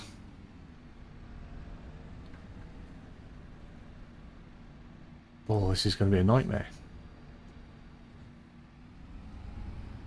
You want the big machines to get the work done, but you need the little machines to actually get about. I'm stuck on a post. We're in. We're in, Wilson. We're in. Right. So hopefully, not too much faffing about again. And I'll get this mowed. It's already 4 o'clock. The sun is going to start going down soon, I think. Takes me a little while to remember where everything is. It's so bad. There we are. We only just did it on the last field as well. But we'll get this mown. Mowed. We've been through this before about a couple of years ago now. Mown or mowed? Oh, it does look like there is access. I thought there was access via our field, but there's not. I mean, there is if you drive through a hedge, but that's not sort of what we do. And this isn't as big as I thought it was going to be either. But it's better than nothing. It's a start. And it is closer. So when it comes to hauling bales about and what have you, that's going to be a little bit easier. Ooh, slow down, because we are bouncing the mower units and missing the grass and no doubt causing damage. And that is not what we want. Now, although we've spent a fair bit of money now on the grass work setup, it does mean that if we get a quiet spell without much to do on our farm and we're waiting for our grass to grow and our crops to grow or whatever we're waiting for, if there is a mowing or baling contract, we can take that on and we can try and help out another local farmer for a few extra pennies. But if we own all the large meadows, they're not really going to be worth a lot. And there's always that risk of not getting enough grass or silage or hay to complete a contract. But we are we are able to now do that. So there is a bonus to it. It can earn us more money. And I've been thinking about money because with only 380 grand in the bank and still needing a subsoiler or a disc or a plough or a cultivator and a seed drill, a fertilizer or a fertilizer spreader, possibly a weeder or a herbicide sprayer, plus seeds, fertilizer and herbicide. I've got a lot of money.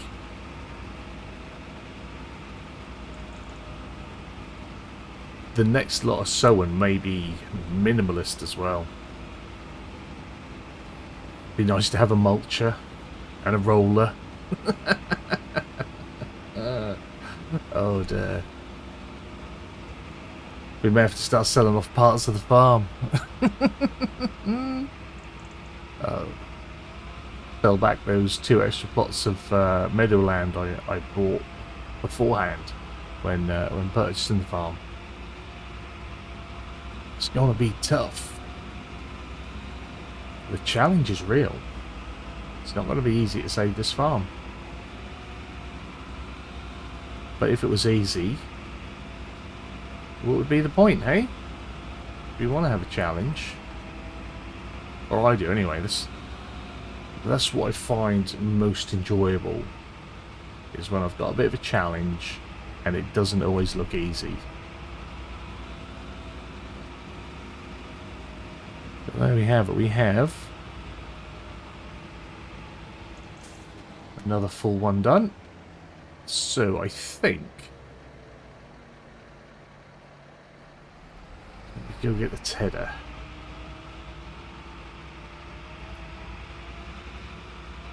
I'm wondering if we just jump in the Massey. Get all of our machinery in this meadow. We jump in the Massey quickly. Oh no, we'll take this back. We'll take it back. Let's just not be lazy. So we'll jam the lovely little Crone header on. I say it's a shame we didn't get the matching set, but the extra 40 grand would have just been silly just to have a matching set. I'm not that pretentious about it. Just looks nice when it's all set, when it's all sitting there together and it matches. It's just nice. Perhaps we need to run a nice, successful and popular farm that we get some brand affiliate going, and maybe someone wants to send us something. Hey, nudge, nudge, wink, wink. We can get a particular brand down here sponsoring us, or even letting us do some showcase lease and demos and stuff like that. Are we allowed to do that? Is that allowed? Looking at our money, is that allowed? Maybe. And I don't think we should have any issues running this. Elegant as it unfolds. Right, let's see if there's a great deal of texture change. Oh, it is. It's a lot lighter. That's alright. Grass just looks very light. That's fine.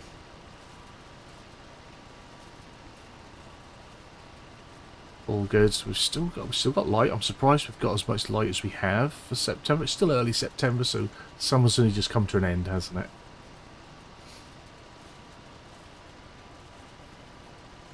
Get this done. All the grasses. Even if I just get this one Ted Road and a couple of bales today, and getting the cows, and then we'll worry about the other meadows next time. I don't mind if our other 2 meadows, I don't mind if they're off sync and maybe get done a month later. I mean, it spreads out the jobs throughout the autumn period. Plus it breaks it up what we got to do, because next up obviously we got to get the bales in, whatever hay bales we make and straw bales we got to bring in, and then we need to start some cultivation like I said before, I'd like to get a subsoiler in here and really turn that over.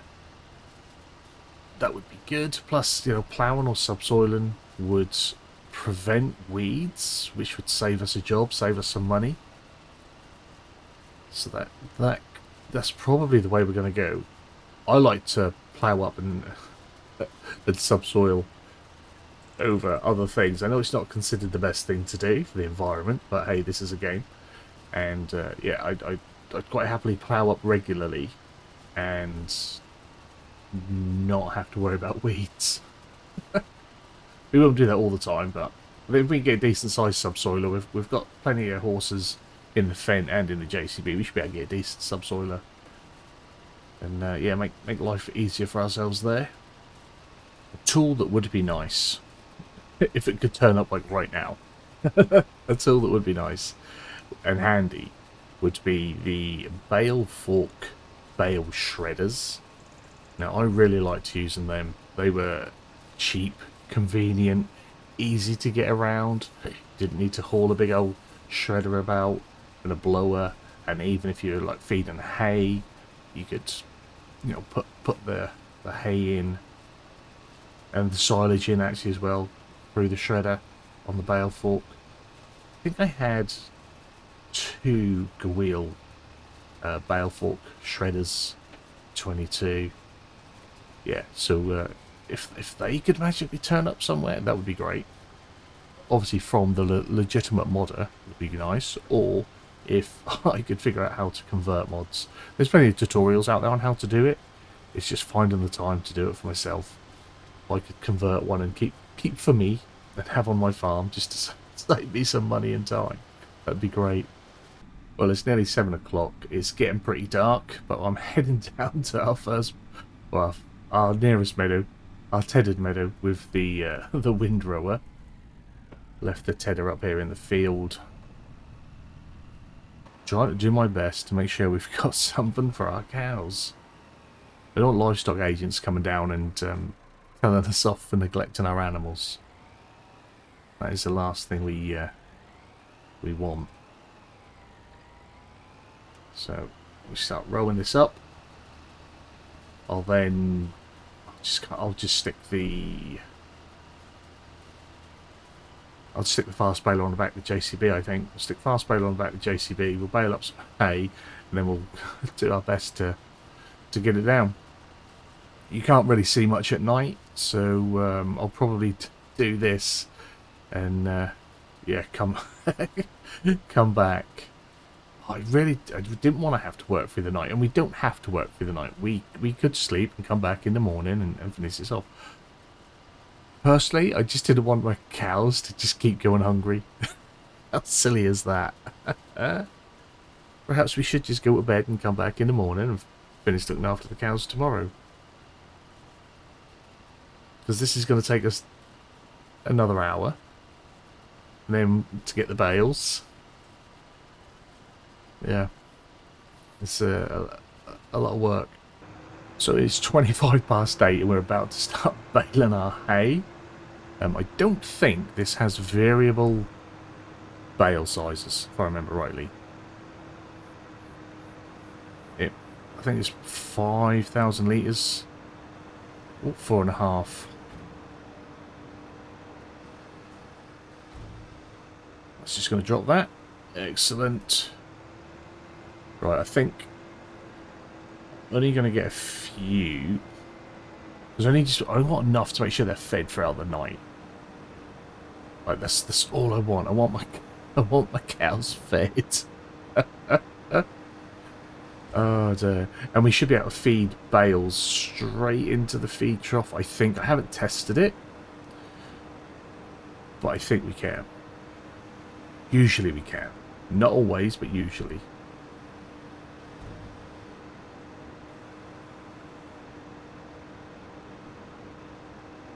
This is how committed I am to trying to look after these animals. If I just do this first headland, and then we'll come up with a telehandler, scoop up some bales, and just run them down. And hopefully we'll be good. We live in hope for a lot of things. And if I'd actually thought about this a little bit better, I would have turned the auto drop, or kept the auto drop off, so that I could have just dropped 2 bales at the same time, so they were next to each other, for convenience of picking up. But my panic was clearly real. Right, so there's one.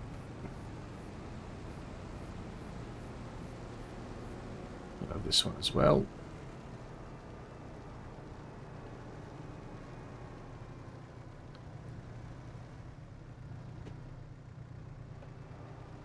Back ourselves up a little bit.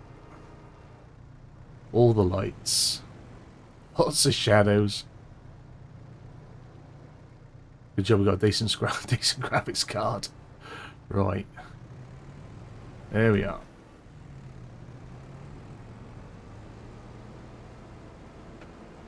Oh, that's nasty though.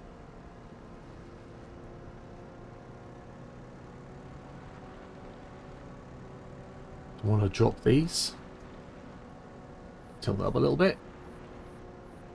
It will stay out of cab just so I can see where I'm going. I think the bales will block my view. We don't have traffic or anything. That'd be mad, wouldn't it? If you had cars driving through the farm up ahead. That would be quite something. Not sure if we can... yeah, we can get a little bit more light, but I don't think that's going to make any difference. Yeah, that's not the best view. Not for safety.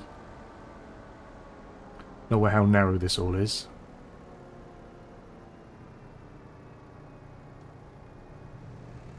So these 2 bales are the same as one of our large square Heston bales.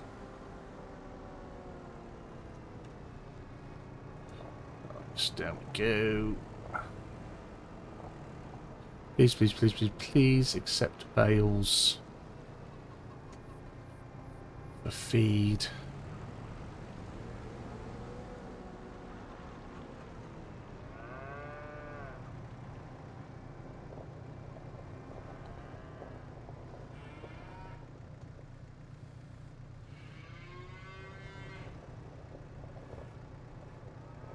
Come on. There we go. Yes!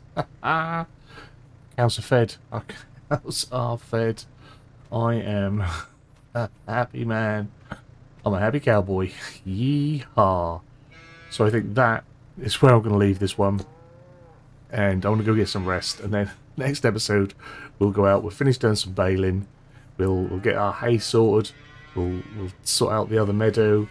And hopefully get started on bringing in our straw bales so we can sort out the fields, you know, get them repurposed, spend some more money. Yes, I was going to say spend some more money. But yeah, it's been fun. I'm enjoying it. I'm enjoying the map. I'm enjoying the challenge. I like the risk that's coming with it. It is now September 2. It is 6:35. And today is going to be a bit of a finish off and tidy up from the mess from before. We finished last night in quite a hurry. Everything is left out in the fields. I did consider bringing things back, but I think, you know what, I'll only have to take them back out to finish off the jobs. After we finished the episode, I did go back out with the Merlot and grab 2 more hay bales to feed the cows, to make sure that they were reasonably happy for today. So there they are fed. They have 16,664 litres left, so they got 18,000 litres last night, and they've had like 3,500 litres overnight. They've produced 108 litres of milk and 833 litres of slurry, which is good. So that's all working, that's all up and running, that's fine. They are going to be milked at they're going to be milked 6 AM and 6 PM. We are running the realistic milking mod, so that's when that will happen. Let's try and get out of here without falling off the side. It's quite steep, the other side of that bush. You have to be careful. So today, what I want to do is collect another, I want to say, another 4, maybe 8, another 8 bales, and bring down for feeding. But I think I need to get over there and finish baling, because I didn't finish baling either. So we shall jump into the... Oh no, I left the baler up there, didn't I? I believe I did. So yeah, we shall... it's all in a rush. We'll probably see it from off the side here. Yeah, baler's over on the meadow. So we'll go and do that. Let's get up there and let's start baling, then we'll chat about what we're doing. Makes sense to be doing it. Yeah, I'd like to apologise for the length of time of the last episode. I think episode 1, 2 and 3, I said I didn't want episodes running more than 45 minutes maximum. And then by episode 3, we were 50 minutes plus. But I just wanted to get the cows fed. I'm sure some of you will understand that was sort of important to me. That I felt like I was getting somewhere and doing something and looking after the cows. I do like dairy farming in FS, so to not be feeding my cows just felt so bad. But we needed to get that harvest in as well. We were torn on what to do. So yeah, I do apologise for that. Hopefully we can avoid that by just cracking on with jobs and not stand around talking and trying to get back in that rhythm of talking while we're doing it, rather than just talking about doing it, going off and doing it, and then not seeing the job. That's something that was an issue for me at the start of 22 when I was doing 22 videos, none of which are about anymore. My 22 content has been deleted. But yeah, that was the thing. I'd often stand still at my farm, chat about what we're going to do for the day, and then go off and start to do the jobs, and you'd never see any of the jobs because that was silent, and we try and stay away from time lapses at the minute. So, but anywho, what we need to do then is get this meadow baled, and then we will feed the cows. We will clear the bales off here. We'll probably run them back to the farm with a Merlot because it's not far. If we could just cut a hole in a fence, honestly we'd just run them through that field. But I don't really think we should be fence jumping with them. I'm not sure if bales can go through fences. I don't think they can. And then once we've done that, we ought to go and head, row and bale up the other grass meadow that we've cut. The other 2 meadows I'll probably leave for October. So then what we need to do is bring in the straw bales off what was our oat and wheat fields to get them cleared, so then we can at least try and get some crops down in one of those fields, because time is running on that. We're not going to have mammoth amounts of time, and I don't want to run any slower than ×5. It's like, if we can't get it done, we can't get it done. I'm not gonna mess about with that. We're gonna do 2 days at 5. Then once the farm is bigger, we'll just add days in rather than slow down time. I think that gives us a little bit more flexibility. But one thing that we're going to need to do, I think, is sort ourselves out a barn to put our bales in, because we're going to have all these bales and they need storing. So possibly after I've fed the cows, we might look to purchase and build a barn. I think that's something that's going to happen. We'll discuss that more as we get to it and as we do it. So to not be a major faff today, I'll shut up and I'll get my bales done, because we're going to do more baling, so there'll be opportunities to see this in action some more. I just want to get this done, and yeah, I'll bring you guys back once we're baled up and we are ready to feed the cows and look into a barn build. As we're coming to the end of this lot of hay bale, I've noticed that our round bale net is actually being used up and depleted. And this was purchased in the same way as the square baler was. So why that didn't use it, I don't know. But our round net is being used, so I'm going to assume that when we go to wrapping, our wrap is going to get used as well. But, you know, just one of those things. I don't know whether it could be something that's bugged. It could be down to me buying it that way. But I thought I'd purchased it the correct way. Nonetheless, it is what it is, as we say, and we can't really do much about it. So we have our final bale drop there. Just fold up a little bit. And we just got to sort of block this path. Hope the farmer whose field is on the back does not need to get in there anytime soon, because it's just not happening, mate. It's not happening. Right, we have, I think, let's just jump back in there.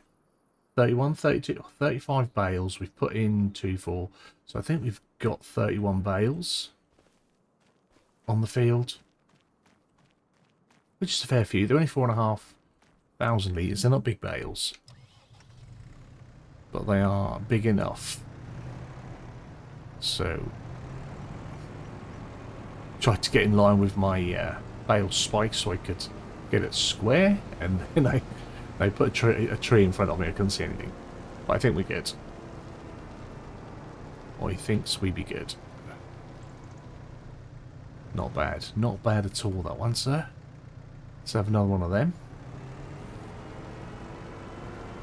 We will eventually purchase a bale trailer, but I think these are so close. By the time I've loaded them onto the trailer to then get the other end and take them off, I think this is the easier way to just do these ones at the minute. So let's get these ones back. Like I say, I think I want to put 8 in the trough.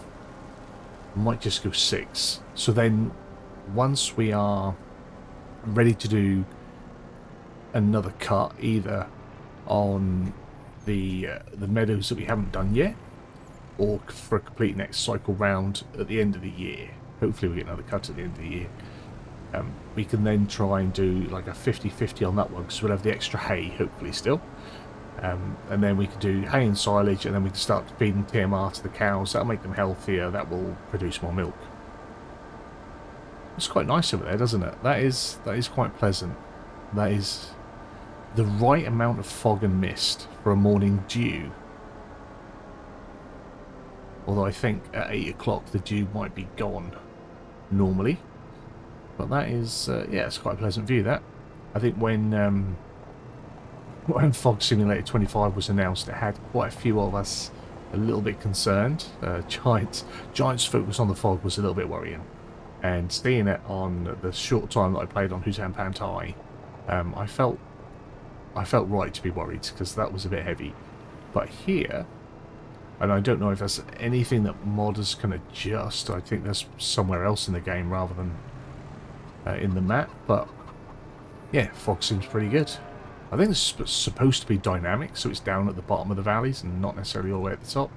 That's how it looks, and it looks quite pleasant, I must say. Right, let's drop these off for the girls. Typical. One bale not in the designated area. Now I've got to be careful because we will fall off.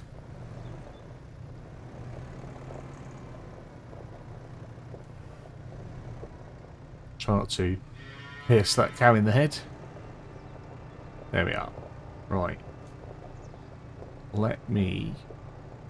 actually, while we're here... I told you just fall off the edge. Oh, save it, save it. While we're here, let's do this barn business, because then I can just crack on.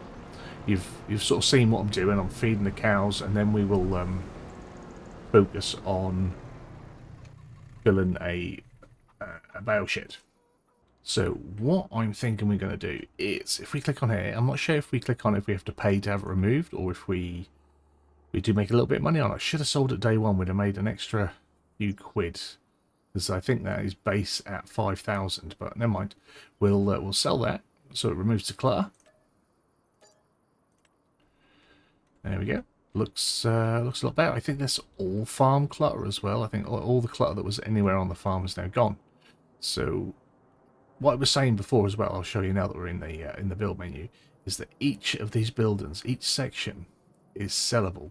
So if we wanted to do something maybe with this bit of land, because this is our house, this is where we live, this is farmhouse, we could sell each individual section and repurpose the area for something that might be a little bit more productive for us. So there's that. That would also open up the road a little bit. Just if we sold everything on this side, and maybe that.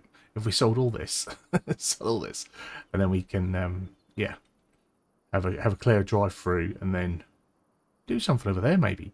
But again, it's all money. Oh, I don't know if we're earning off those solar panels.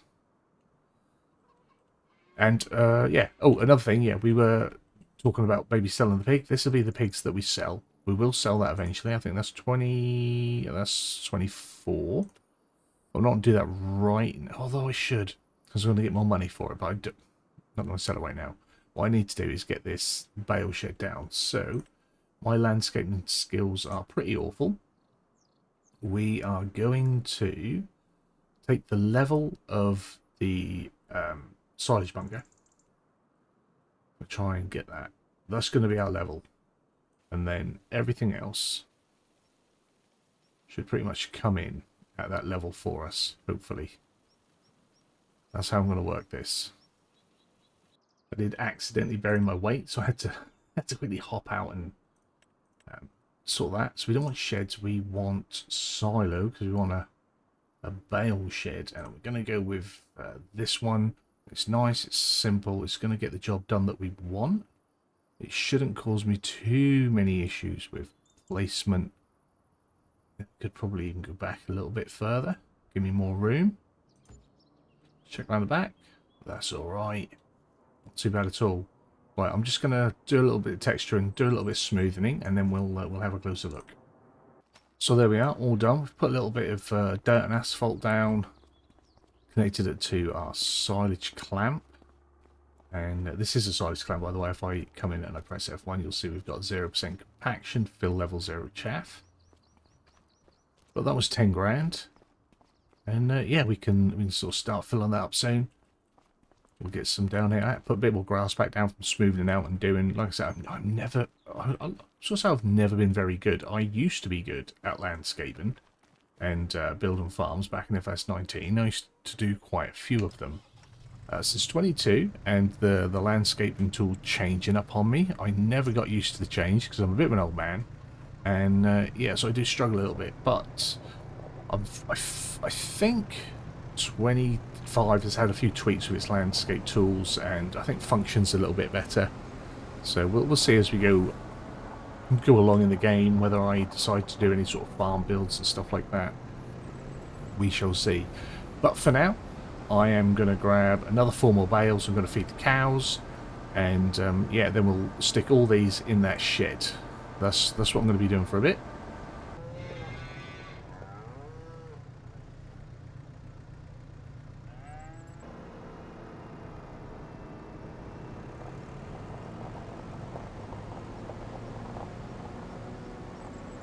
Well, it's now 20 past 11. We've got 4, maybe 5 bales left on our field. We've been doing pretty well. I did spend a little bit of time pairing them up to make it a little bit easier for me. Not gonna lie. I need to try and remember to turn off the auto drop so I can try and drop them in pairs. I think that'll slow down the baling process, but might speed up the actual bale clearing and stacking.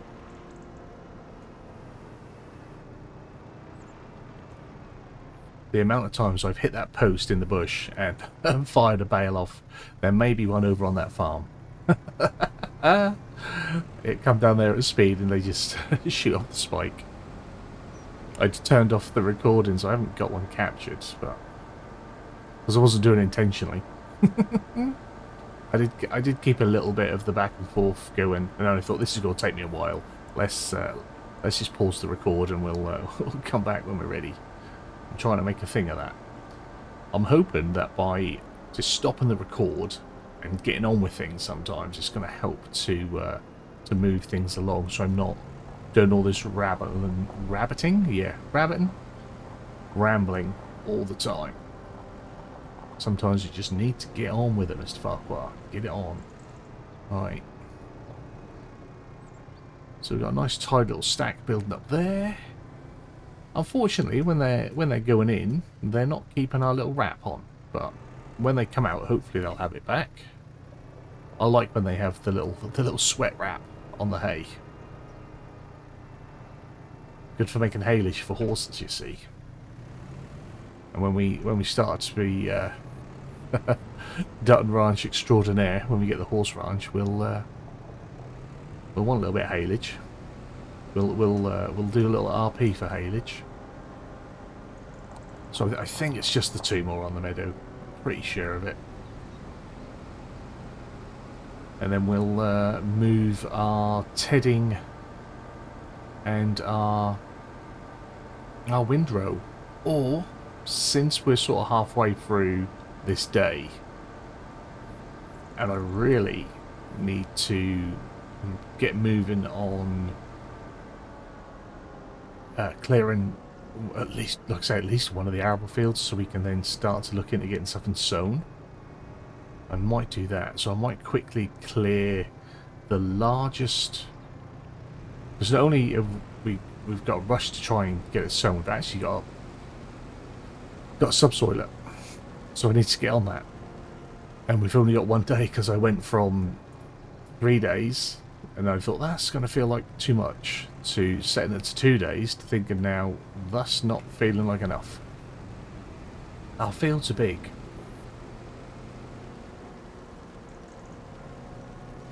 Hopefully we'll put these two away. Then we'll have a look at the time, not the time, but the actual growth time. How much time we've got to work with getting something in the ground. If not, we'll just have to get a direct seed drill and do it that way. We've not got any seeds. We've not got any fertilizer. So I want to do a big field of canola. That's what I want to do. I'm sure we can still plant canola.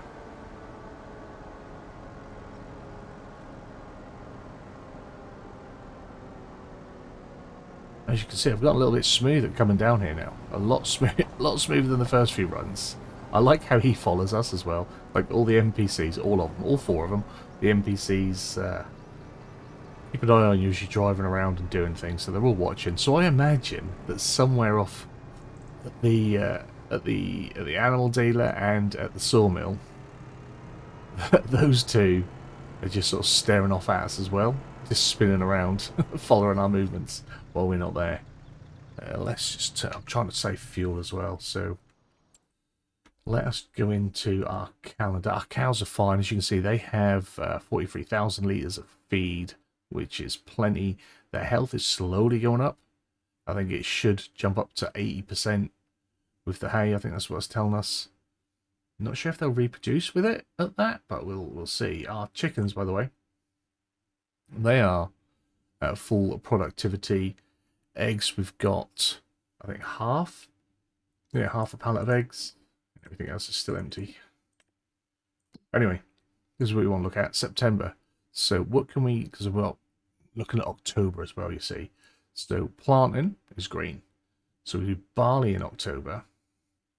And we'll see the radish. Where's the canola? Canola, if we do canola, it's got to go in the ground today. That's not going to happen. That is not going to happen. I am not going to get that full field sown. Which is annoying. Wheat we can put back in.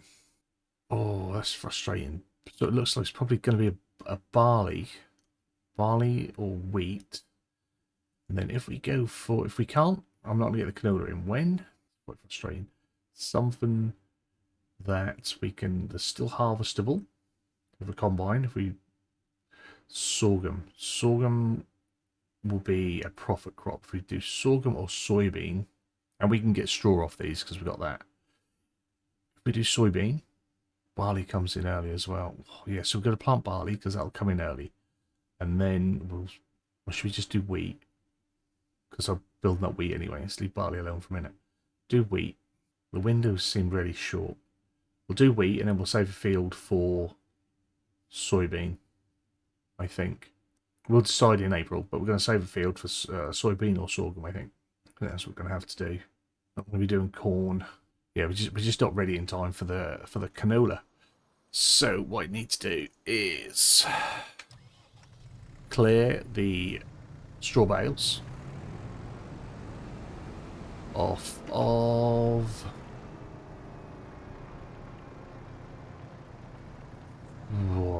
this field, I think. Yeah, we'll do this field. Straw bales off this field, because then I'll have the larger field for the profit crop, be it sorghum or soybean. I think I'd rather go with sorghum. I think soybean would be less likely in the area. Whether that's important to you guys, let me know. I've got no plans to do anything outlandish crop-wise. Like I said, I would like to get some of the new crops on, some peas, some spinach, because we do grow that sort of stuff here in the UK and around parts of the UK. Cotton, obviously, we're not going to do. I probably won't touch grapes or olives, although we do grow them here. That's not something that I'm going to be looking to do on this farm. Anywho, how uppity is that? That's pretty good.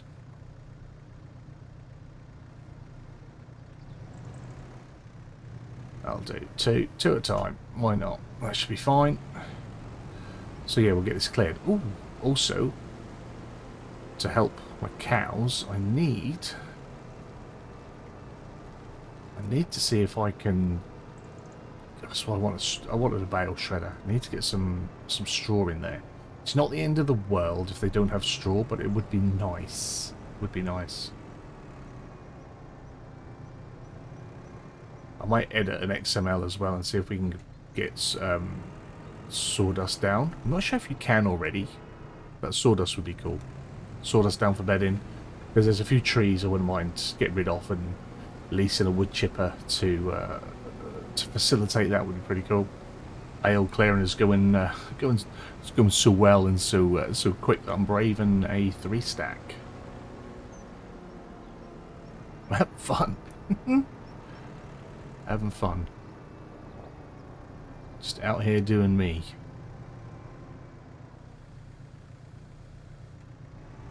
Nice and smooth. That's the trick. Nice and smooth.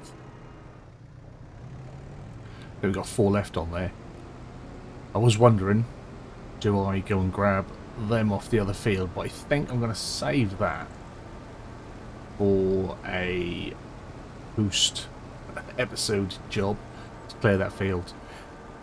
With me, there's always going to be a lot of bale work going on, so anticipate off-screen bale work just to save yourselves, honestly.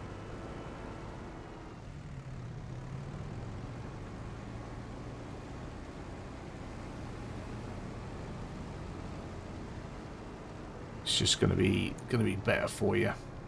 It really is. I'll see if we can do these 3 and then just grab a 1. They're pretty much in line, aren't they? Now that I'm deciding to talk through it and put the stack in the episode, it's probably all going to go wrong. That's how these things work. Everyone knows that baling on camera, as it were, is a recipe for disaster. See what I mean? This was only ever going to go one way. And that was south. Come on. There we go.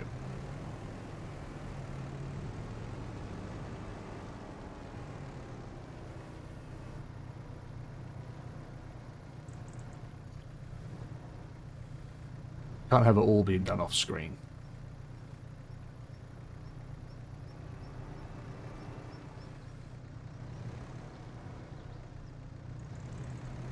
Because then that becomes like a gripe with my own content.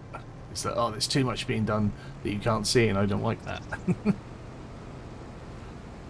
I'm not always very trusting. So when I see people suddenly do a lot of work in an episode, I just think, yeah, you cheated. Because it's too easy to. So that's why I've always done the longer content that shows more of me doing probably less farming. Just because I want it to be a true representation of what I've done. Like I keep saying, those that have been with the channel a while, they know how I do things. They know that I do everything the hard way.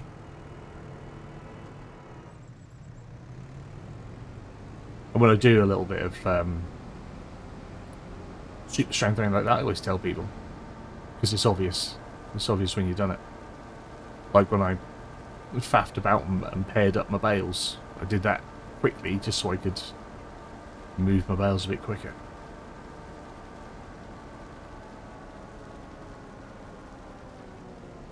I don't think in the long run of the day passing, I don't think it really made much difference. Cool, only just got that. Only just got it. But this field can now... So we want a spreader. Now, because we're not doing precision farming, I might be a bit cheeky, and I might lime and fertilise this, then subsoil it, then plant and seed, or seed and fert, and then it should be good. We shouldn't have to worry about it after that. And then we can do like other jobs and concentrate on some things.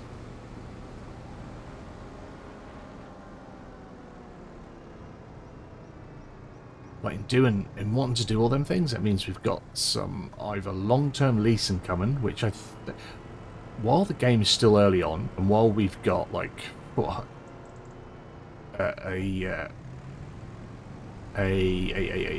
mod testing list of well over 1,000 mods, you know there's some things coming that you're going to want. So to be buying stuff to then sell it at quite a loss just seems... Oh, let's turn the lamp. Let's turn the lamp off. Let's turn the ting off. Right. Before we buy anything, we're going to check, because I always forget to do it, is check the used stuff. There's nothing there that I want. Never is. So I'm going to try and subsoiler. We could pretty much get whatever we want subsoiler wise. I might try one of these. I wanted to do I haven't done a first look video on these ones yet. I wanted to do a first look video on them. They look pretty cool. That is 6 meters and 260 horsepower, which is quite light. We'll be able to do that easily with a Fent. That's really quite good actually. 6 meters as well. I think without deflectors, does it make a difference to price? Yeah. We're going to lease it. It may be something we purchase later on, but we're going to lease that. And then the next thing is under yield improvements, and we're going to want something that will do lime and fertilizer. I think the convert... Oh, that's annoying. Oh, 3, 2. So that can be expanded. I don't think that's going to be enough, though. Because if not, it's always the Brendel, isn't it? And I don't always want to be in the Brendel. Everyone's using the Brendel all the time. I think we'll go with the ASUS 402. So I like the Caverland, but that doesn't allow that. I think we've already got the mod to allow that, but support wheels, yes. Guards, yes. Attachers. But on a hitch as well. Oh, so we can hitch on the back. Is that what that is? Ooh. So what could we do at the same time? Cover, yes. Where? Oh, extension at the top. I want that as big as it can go, please. 21 grand. I'm going to be buying this because we're going to be doing a fair old amount of this. We'll keep it with its standard colours, I think. Although I wouldn't mind a yellow cover on it, just to be different. So yeah, we're going to buy this one, and the store are going to love us for this. We are going to buy a load of lime and leave it there until we can go and collect it. And that's 3 grand. This is where the money disappears, you see. And then hopefully there's going to be enough room, because I want solid fertilizer. Now when we empty this, it's going to go into those annoying square pallets. As soon as we can get big bags as standard, or as default, that would be nice. I've got a tank of liquid fertilizer. I could get that for spraying afterwards, I think. That's what we'll do. I don't know. Let's just check. Is this filled? I didn't fill it. But it does have liquid fertilizer in it. So perhaps we just lease a sprayer afterwards. I think that's the sensible way of doing it.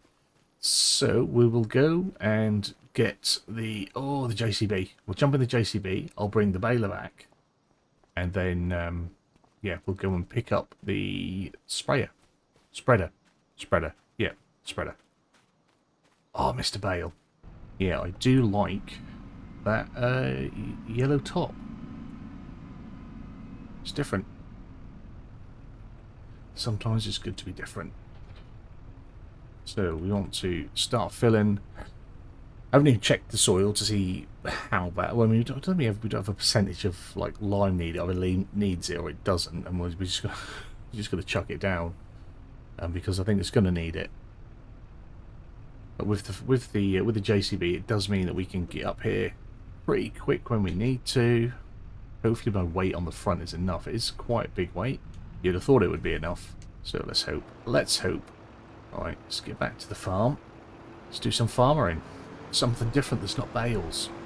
So we're going to try and get this going with as little faff as possible. I'm just going to go straight across the top here. It's got a nice widespread on it. Treat that like our top. We'll come to that bit later. We've got ourselves a GPS going up and down. So that's what we'll work along. All the tyre tracks everywhere. Are they all from today? They are. I was going to say, they're not the ones we've been in and out of the game a few times. They can't be from Harvest, and they're not. They are not. Wow. That lime is not lasting at all, is it? Oh my bejesus. We're even live in the neighbour's field. That's mad. That is mad. Perhaps what I need to buy is a silo to keep some lime in. Oh my god. I am going to be back and forth for a while.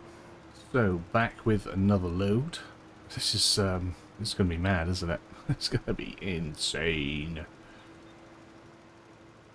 But it should be pretty quick. At least, you know, the advantage of having the fast track is that it's fast and it'll get us to and from the store relatively quickly, as long as I don't have accidents. I don't mind if we flick a little bit on our grass, because we're going to probably subsoil that eventually as well. Let's try and use as much of the width as we can here. Should have probably just done the headland and then cut in. But right, so I want to go back to the store. This is what I'm going to be doing for a bit. I'll probably bring you guys back when I'm working on a little bit of the up and down. Probably when I've got my final load in. That'll be when. So we are back at the store. I'm hoping this is going to be the last fill I need. We've got much of the field done. It's now about 20 to 4. We've still got, well, 2.5 bags there, because they've all had a little bit taken out of left. So, yeah. It's not cheap. It's cost us, what, 7 or 8 grand, I think, to lime that one field. Good job we have got the fertilizer there, so that we only have to lease a sprayer once we've planted. Normally I would use solid fertilizer. I prefer that. I don't always do it with a direct drill, so seed and fertilizer at the same time. I quite often like to fertilize and then seed, or seed and then double fertilize. I need to remember to come back and shut that gate as well. But yeah, we'll use the liquid fertilizer since it's there. It was there when we brought the farm. I didn't fill any of the refill points up. I did bring a liquid trailer down with us, and I brought the when I was buying equipment, I bought the TARDIS version of the liquid trailer there, so just so I could transport stuff around a little bit easier. That is probably the only naughty thing we will have in this entire series, because it's not my style. Yeah, the lines are a bit confusing. I had to redo this because it was set, I think the fertilizer maybe only goes 15 meters, because it was set at like 15 meters, but this clearly goes a lot further than that. And yeah, the lines are a little bit out. It's 42 meter spread, and I've set it at 40. I think, you know, we only missed a little strip somewhere, so that's not too bad. It's pretty good. I'm happy, relatively happy with that anyway. So we can actually get rid of those. They are done. But that's just going to keep spewing out. We've spent a lot of money on it, so let's not wait. There's the little section. Shall we get it? It's going to use up, or it's going to waste more than it's putting down, but that'll be fine. We've got to go that way anyway. All good in the proverbial hood. I think I'm gonna leave the spreader under here. Although that may end up in the difficult to reach section. I've parked the round baler in with the bales. That's in that bale shed. It's undercover, so that's fine, that's safe. But if I put this down in here, we should still have space, obviously, to put the JCB down. So next up, oh, that's me steering. I don't be faffing about with that, do I? There we go. So next up is going to be to go and get the subsoiler, I think. Or shall I might save that. What we'll do, we'll just get prepared, actually. We'll just have a little tidy up. Shall we have a little tidy up, I think? Where do the mowers need to go? The mowers have got to go down to the other meadows at some point, which is probably next month anyway. Because I've got a lot of stuff everywhere at the moment. We've got, it's only day 4 and we've got machinery everywhere. Well, to be fair, it's only day 3 because the first 2 episodes all took place in the same day. So we're gonna stick for now. Hopefully they'll fit, actually. Not sure if this is too tall. Too tall. Okay. Tidying up is going to be harder than I thought. Plus they're going to want to unfold, aren't they? We'll stick them in the silage shed. That's what we'll do with it.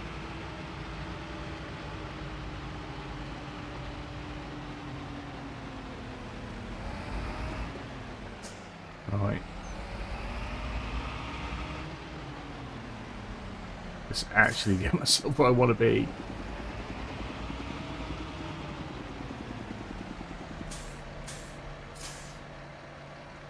Oh, come on. Don't think they're too big for this as well. These are huge. They don't fit anywhere. They're going to have to live outside. They're going to have to live outside.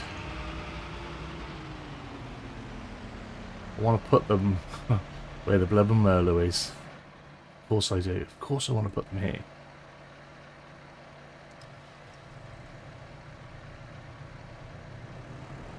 Absolutely massive.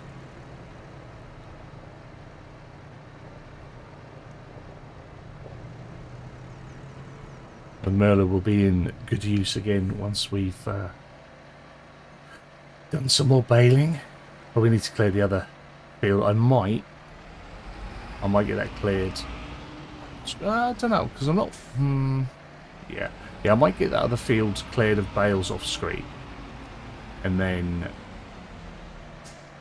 October we'll spend the first day probably subsoiling the big field, and then day 2 will be planting, because that's all we've got left to the planting window.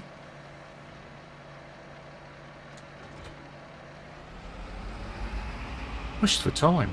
I'm so used to running the 3 and 4 day months, but I thought that three days. Oh, we had a little rev there. 3 days would be too much. Right, you live here for now. You crazy beast of a mower. Right, so we have the other baler, which, in anticipation for doing more work, I brought a pallet to refill it with. So we'll see if we can do that. It's still saying it's full. It's still saying it's full of twine, and we changed it. I'm confused. I'm confused by this.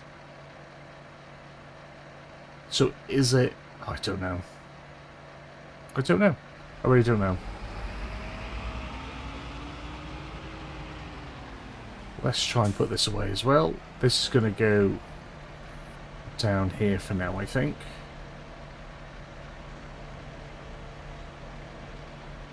May even be too big for this shit. It's huge, isn't it? It's huge. When we can afford one, we're going to get a big machinery shed. We've looked at quite a few big sheds on the channel with our mod first look videos, so I'm going to try and get some more of them out. I thought it might be a priority to actually get a Let's Play up, rather than just keep looking at sheds. So that's what I've sort of focused on the last few days. So that's now away. Yeah, the twine. I am confused. We definitely changed it and set it to empty. And then, yeah, it's still full. We will quickly go and grab the subsoiler, though. I will get the subsoiler while the shop is still open, while the store is there. Although we've already paid for it and done everything, we just need to bring it home. So that's what we'll do. I really should have put the weight back on, I think. But alas, I hope we're alright. The tractor's pretty heavy. The Fendt is pretty heavy. It should be fine. Although it does feel like it's popping a bit of a wheelie. How are we looking out? All suspension is definitely lifted. We've got reduced traction on the front. There is a chance of a wheelie. A wheelie good time. But I'm just going to get this back. I'll park it up. It'll be parked up ready on the field, ready to go in the morning. So yeah, I'll just hop back in the Merlot. I'll collect up those straw bales, so that one's cleared. So you don't have to, you know, watch me do more of the same thing again tomorrow. But we'll get that done. We still need to get that other grass that we've cut baled up. That'll be ready to cut again by the time I get around to it. So we might give that a cheeky double cut. But yeah, we've got a lot done today. I think it's been productive. It's still been a 11-hour day nearly in this episode. So Lordy knows how long it's going to be. Hopefully it's going to be half the time of yesterday's episode. I do apologise for a 50-minute episode. If this turns into another 50-minute episode, I'm going to cut something out. I don't know what.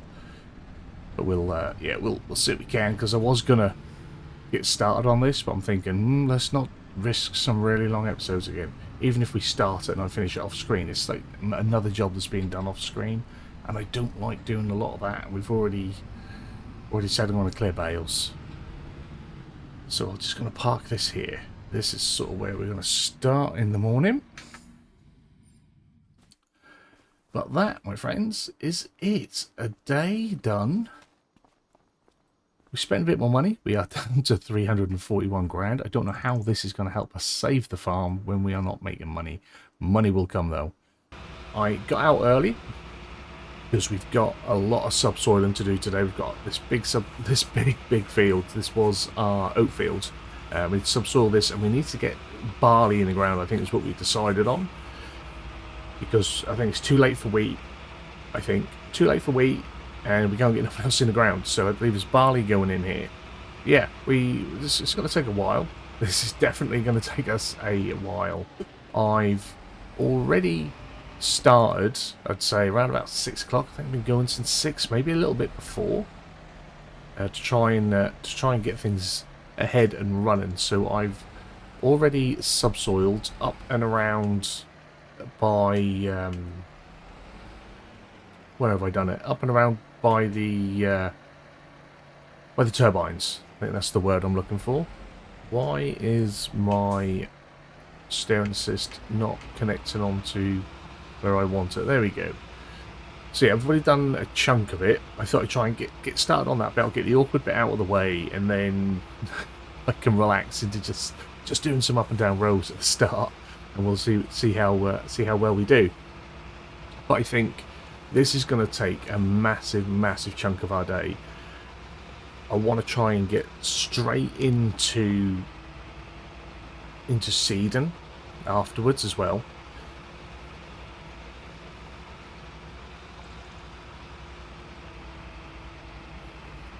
And we'll probably do that quite late into the night, but pretty much until we run out of day. Pretty much until we run out of light, we will try and seed, because then tomorrow in October 2, that's pretty much all we're going to be doing. I think this is going to take so long. Seeding is going to take so long. It's going to be all of October used up just sorting this one field out. Now my plan is not to stop and rabbit on too much, because it is, you know, it's subsoiling, and then it's going to be planting, so it's going to be up and down doing the same sort of motion in the same field. So yeah, I'm going to try not to make this first sort of part too long, and we're going to try and see if I can get both days in this episode. My attempts at trying not to make long videos hasn't been going too well lately, so I'll see what I can do. But yeah, everything else on the farm is ticking over quite nicely. During the night, I did do a little bit of landscaping work around the other side of our large field, and I've given us sort of a larger route around, a bit more width to the track, and I've taken a little chunk off the field itself, so I've got room to turn and manoeuvre vehicles without having to drive into crops once it's planted. So that's been done around there. Did a little bit of smoothing as well. Our cows are doing fine. They're fed and they're alright, but we don't have any bedding down. So I'd like to be able to get on that at some point as well. Whether that comes today or whether that comes, you know, in November. They really want bedding down for winter, don't they? So that might be a thing then. Our chickens, I believe, reproduced, and we now have, because I'm pretty sure it was 100 chickens, 3 cocks. So now we've got 200 chickens and 3 roosters at the moment. So we'll see what happens there. I think it only takes them 2 months to reproduce the chickens. So I think when we get the next 100 go in, because we can hold 550 in our chicken pen in that particular one. Once we get the next 100 in, I'm gonna sell the original 100, because it doesn't take long for the chickens to keep ticking over. We've got eggs coming. I think by the time the next lot of chickens hatch, the second lot will be ready to start producing eggs, like for reproduction as well. So I think that'll tick over quite quickly. So for a little while, every 2 or 3 months, we might sell 100 chickens, which will give us a little bit of money. It won't give us a lot. We're not going to get rich off it, but it's going to help prolong our wheat that we have for food supplies. Really, that's sort of my main thinking on that one. Let's try and make the feed last as long as we can, so we can keep producing eggs for as long as we can, and we get a little bit of money. So that's sort of the plan with that. Like I said, everything else is doing alright. I think we've got about 1,000 litres. I will quickly look. Let's break this up a little bit. So I think milk. Yeah, we've got 1,000 litres of milk. Now to sell it, we need to buy ourselves a tray. Although I've got the tray. I think my water butt will take milk. I'm not sure how hygienic that is. So we could try and sell milk as well. I know it's not a lot, it's only 1,000 litres.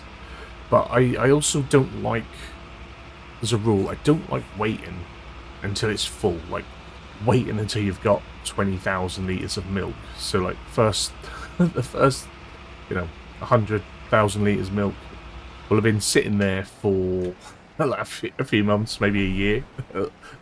Who wants that? So, yeah, we're gonna, since we're struggling with words today, since we are doing the realistic milking times, I think we should try and at least sell the milk regularly. I know I can't necessarily sell it realistically, but maybe sell it regularly would be a good idea. So yeah, you guys let me know in the comments about that. Should I sell, so let's sell the milk monthly? I know it's still a long time, but if we do it daily, every day, that will consume quite a bit of our day when we've got a lot of jobs to do. And it won't feel like we're making a lot of money with it.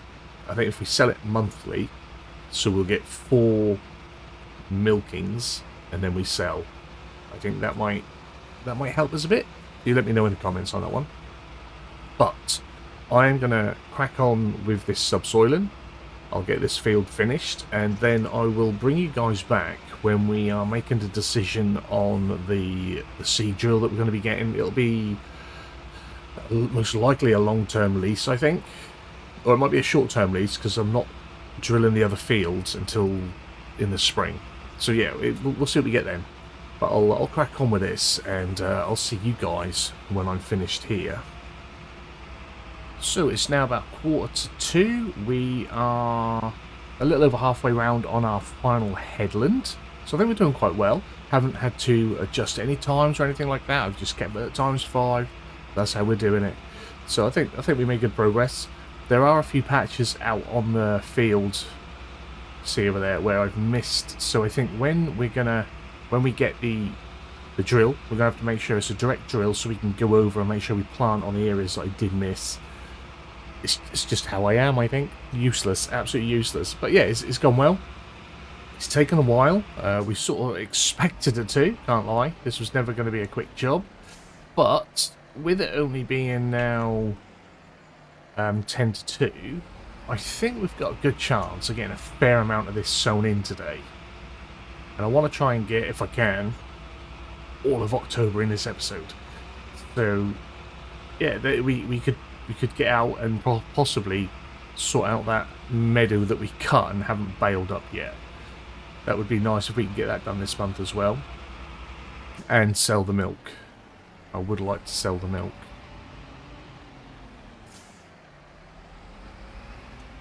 Let's drop our big old unit down. Let's get the... I've been using cruise control.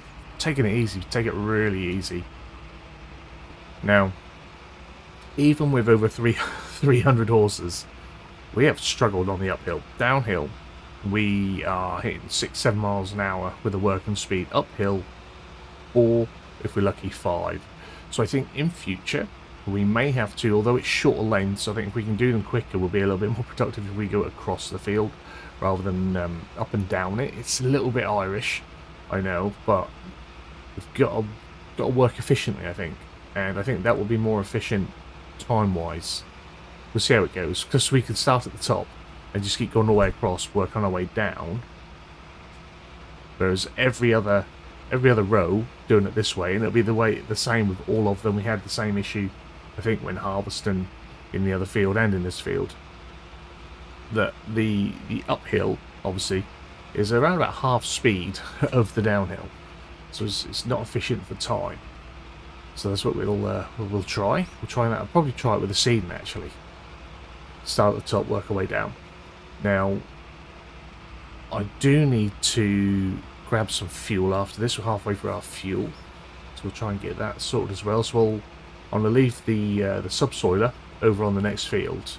We'll take the Fent, we'll fill it up, and I think we'll probably need the Fent for seeding, because I want something that's a little bit bigger than maybe I would normally use, because we're going to lease it. When we get down to a purchase, we'll probably get something. I'm hoping we get a few more mods come in, something that maybe suit the map a little bit more. But we'll get what we can. I say it'll be a lease. I'm not going to go crazy. I'm not going to get like 9 or 12 meters or something like that. We'll still be working probably around about, if we can find something, sort of the 6 to 8 meter range. If there is something there, that would be nice. When we go to buy one, it will probably be closer to 4, 5 or 6. But it depends on what we can get mod wise. Until then, we'll probably keep leasing until there's something there that I really want to buy. That's just how I'm going to do it with this one.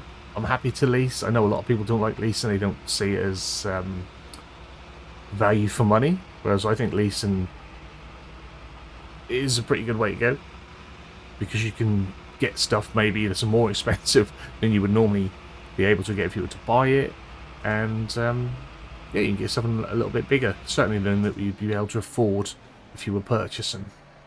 So let's just stick this over here. I've cut a little bit in there as well while I was doing the. There we go. When I was doing the landscaping. So we're going to come this way. I don't think there is an actual track off the side here, so we might put one of them in as well. But down here, this is what I've changed. I've made this track a little bit wider. I've given us a lot more space down here. Took away some field, took away some grass. So when we've got some machinery, which we will have, we'll be able to get that in there. The grass machinery will probably come in and get parked up down there eventually. And that's what's going on there. Our cows are well, but we need some fuel.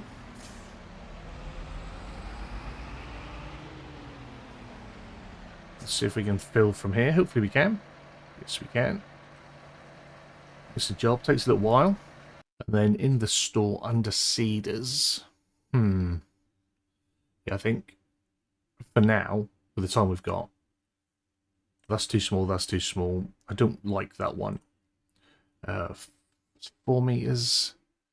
See, that might be something more in the range of something we could buy. I just always find that this is a little bit too long for me, for my my terrible driving. Whereas if I'm going to get something long, it might as well be a little bit bigger. And I'm thinking... Now, I was thinking about the T-Force. But this would have been better to have gone straight over, because this would have given a ploughed state as well, if I remember rightly, the Novags. And we've already done the subsoiling, so we're paying for something that we've already done with that one. Now, the Ultimate 800, I think, is probably a little bit too big. 8 meters. It's more the seed hopper that I think is a little bit too big. It's wide, isn't it? For my style, for me. I've used the Espro, and we've done Horsch. Should we go Horsch? I think I used the Horsch quite a bit though. That's the is 6 meters. It's a good price for 6 meters, and the seed capacity is good. 6 meters here for 116, 120. I think we're going to go for the Bednar. I don't think I ever really used the Bednar, to be fair. In 22, I think I used it when it came out. I think it came along with the veggies, the Bednar stuff. So track loosening tines. Not worried about that. We shouldn't need that. Equipment design. We won't worry about that. Seed and fertilizer. We can adjust that, can we? I don't know how much I'm going to need of each. Ridge mark. I'm not worried about ridge mark. We've got the GPS. And we're going to lease it. So that's what we're going to go with. We'll have 2,400 litres of seed. We'll have 3,000 litres of fertilizer. So we need to buy them. Get that in there. The power. 240. So we should be good. We should be good. Right, yeah, we'll lease that. And we shall buy... because we're going to need to come and pick it up anyway. That's 4,000 litres of seed. We'll buy that. And again, we'll do 4 bags of solid fertilizer, which is like over 5.5 grand. It's expensive. We do have liquid fertilizer, so we'll spray afterwards for our second application, but that's what we'll go with that to start with. So we're going to have a fair bit of stuff, shall we say, a fair bit of stuff to bring back to the farm. So soon is going to be the time to buy our Red Rock trailer, I think, so we can get that all on there. But I'll get this filled up, and yeah, I'll meet you down on the field as we start sowing. Now, I've double checked, and we can plant wheat. I was worried that we were going to plant barley. We can plant wheat because we wanted wheat, because that was what we were storing anyway. It's what we were doing for chickens and all that goodness. So we are planting wheat. I have took time to rotate my GPS, so we should be good for that. That should take us right across. Should still have the cruise control as well. If I then turn this on, get it lowered, we are well away. We are planting, we are getting our first crops in the ground. After we've done this, hoping we're going to have time to roll in the small stones as well. So then we'll have a rolled field, we'll have a well fertilised field. We're going to do what we can to get the best yield out of this, because we need it. We need as much crop as we can get, because we need to make money. I'm hoping we're going to get enough wheat that maybe we could even sell some. But that's a long way off. That's, you know, that's next September, isn't it? So we shall see. But hopefully there will be enough left over. I'm going to do like I did before, and I'm going to do this awkward top half, or top third, whatever it is, and then I'll work on the rest of it. It's just easier that way in my head to focus on getting around here, doing these, and then I'll work my way down. I just like to get this out of the way, so while I'm concentrating them while I'm fresh on the job. If I come to this near the end, and yeah, there's a lot of up and down, and you spend a lot of time sometimes doing this, just have to switch off a little bit, especially when you're using the course play and when you're using cruise control, and you just sort of relax into it, and then suddenly, oh my god, I gotta negotiate around stuff. So let's try and do the difficult to start with. But yeah, I think we're going to get a good 3, maybe 4 hours of daylight on this, which is going to allow me to get quite a bit in. Obviously, we've got much faster working speed now. We've got good width on this. Should be pretty productive, allowing me time, hopefully tomorrow, to be able to sort out that meadow. I don't like that it's sitting there. I don't like that it's more than likely all grown back again, because that's not what we wanted. I may see if I can go over it and get a cheeky extra cut on it, because, you know, that is me. I don't mind getting a cheeky extra cut if we can. And then, yeah, at some point we need to get out, hopefully, and cut our other meadows, which I'm thinking we're going to silage. But I think we'll wrap them for silage rather than put them in the clamp, because it's not going to be a lot. And I might sell that silage, and then, yeah, sell that silage. Am I still on my route? Am I on my route? I am. Yeah, sell that silage and keep feeding the cows just hay for a little while, just so we can make a little bit of money. They are producing milk, so there is income there from them.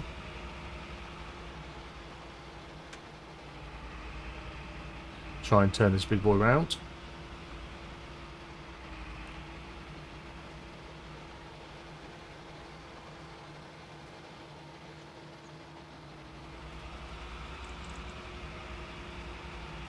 Now I'm going to try just weave around it a little bit, because although we've got that headland in, we don't really need that. Or we're not going to use it. We probably should, but we're not going to use it. I guess what you're supposed to do is come out and do them first, and then work the rest of it. That's probably the better way to do it. But I'll crack on, and I'll bring you guys back when I'm a little bit further through. Like I said, I want to try and get quite a bit in this episode. I want to move it along want to have some progression. I want to see some different things. Let's lift up the tool. And yeah, so that's my plan. And yeah, I'll see you guys in a little bit.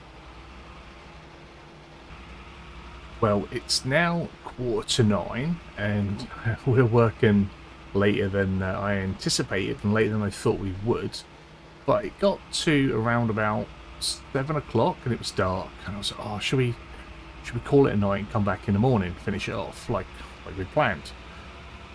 But then I thought, you know what, it's only going to take me a few more hours to get this whole field done, and then I'll be able to return the planter, the drill, and we'd not get charged for a second day's lease. So that's what we're doing. That's why we're working late. That's why we're working right into the night, so that we don't have to pay for that second lease. It's going to save us like $2.5 grand, I think, something like that. Maybe not that much, but you know, it's going to save us. Yeah, I think it's like 1.5 per day, or it might have been $2 grand per day. So it's going to save us a little bit of money for that little extra work in the dark. I don't usually do a lot of night work. I certainly don't normally record much night work, unless maybe it's like a really late harvest that we must get in. I think just because there is the cost on the lease for keeping it, it's almost more important to be finished. If I was going to go over and put wheat, say, in the second field, then I wouldn't worry. We'd keep it and we'd roll on and do the drilling, but we're not. So let's get it done, get it returned, and then tomorrow we can focus on rolling. So we'll lease a roller in the morning. We won't lease it tonight. We'll lease a roller in the morning at some point. I'm probably going to purchase the Red Rock trailer tomorrow, so we can also bring back all our supplies. We'll get our stonks down on the farm. We'll yeah, get a roller, and then we'll get stuck into sorting out that meadow and seeing how I can address that. So yeah, I thought I'd bring you back for that. So I've already just got to finish down the bottom here and we're done. So we'll get this finished. I'll empty out my seeds. I'll empty out my fertilizer. Need to find somewhere to put that. Now I did ask whether we should faff about with machinery to put the pallets and bales, everything away, or should I just sort of super strength it? It was, thanks to Cartech, it was requested that we faff. So we'll need to get some sort of either a skid steer, or if one becomes available, a little mini pallet truck. That'd be handy to move some things about. But there we are, sorted. Get that folded up. Now I'm not sure if we can empty it while it's folded, so I'll get that sorted anyway, and I'll bring you guys back in the morning when we are ready to go make some purchases and some leases. So good morning, good morning. I've collected the Massey, which was still up at the meadow that we did a month ago. It's been sitting out there a while. I was going to try and collect up our milk. Now, we've got just over 2,000 litres, and it's selling at just over £1 a litre, so it's about 2 grand's worth of milk. Now, the milking shed and the door to the milking shed is there. The actual trigger, we'll jump out and have a little look, is unfortunately we can't open this door. I'm not sure if it's supposed to be openable. It's not. Doesn't look like it is. It don't look like a partition. That's a solid door. So, oh, wrong way. Yeah, trigger's there. So I'm hoping that parked here we'll be able to get it. And we can, which is very nice. Okay, so we want our milk. Nice quick fill. So we'll then see where it is that we're selling it. And the dairy is this one here, I believe. Yeah, Robin's Dairy Products. So I think that's where we're going to sell it. I'm not sure if there is anywhere else. No, Robin's Dairy Products is the only sell point. So that's where we'll go. It's 2,058 per thousand. So if that's 2,000 per thousand, then it's £2 a litre that we're selling for, or a little bit over £2 a litre. So this could be nearly 4.5 grand here, which is going to come in handy if you look at our finances. We've lost 5 grand overnight. We got like 2 grand back from our lease, I think, paying for wear and paint usage and stuff like wear and damage we paid for, but we got the initial deposit back, and then and then yeah, paid our loan or whatever. I don't know. Yeah, I think it's half our loan amount has come out, about 4 grand. So we could get 4 grand for this milk, and it's 2 months worth of milk, or a month and a half, because we went a day without any. This is very pretty. Went a day without any hay in there, didn't we? So I believe this one here is the dairy. Yeah, I see the cow now.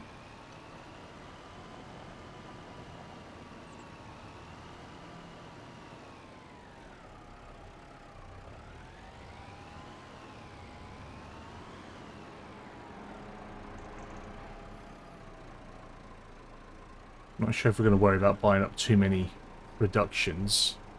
That's not really the goal of this one. We just need to save the farm and grow the farm. So we'll sell that. 4,359. So that's not a bad way to start the day. So I'll get this back to the farm, and then we'll probably head up to the store with, I think, the JCB. We'll go there with the JCB, and we'll see what rollers they've got, so we can roll our wheat fields, hopefully get the stones back in, because they're only little stones, get the stones back in, and then just give it that rolled state. That should give us something like a 2% extra yield or something. I can't remember what it is, but yeah, a little extra yield, so we'll do that. So up at the store, we're going to buy the Red Rock 20-foot trailer.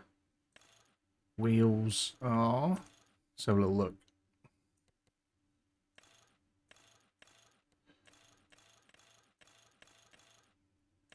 We've got the Continentals. We've got standard design. Let's see what the ooh, we might go with both Bale racks, or as I do tend to do quite a few rounds, so we'll go with both, and we'll keep it red. That's going to cost us 16 grand. We are going to buy this. This is ours. With our stocks loaded up, we'll run this down to the farm, and then we'll come back up and we'll lease the roller. I didn't want to lease the roller and then leave it up here for an hour and then have to pay for it. So we'll do it this way. And our roller of choice, as you can see, is the Vederstad. That was 930 for the initial lease. We're paying 970 for every hour. I believe and hope that that is every real-time hour. And then a daily cost of about 450, 470, something like that. We shouldn't require that. Annoyingly, it's not rolling the stones in. Perhaps if we rolled it before seeding it, the stones might have gone in. I forget. Quite often we end up turning stones off, but I wanted to keep them. I was going to say for the added realism, but the stones never have been very realistic, unfortunately. And that didn't get a fix or an overhaul at all. Which is a shame. Weeds and stones have not improved for FS25. The weeds are no better than they were in FS19, and the stones are no better than they were in 22. But they are there. We've got everything turned on. But this will give us a little yield boost at least, and I'll stone pick next time probably. We'll see, because we can't have the stones in there. That's going to damage our equipment, and repair costs are extremely high. There is a mod to reduce repair costs that's about, so whether I look to add that, because yeah, repairing and especially repaint costs you multiple times more than what the machine is worth, if I remember rightly.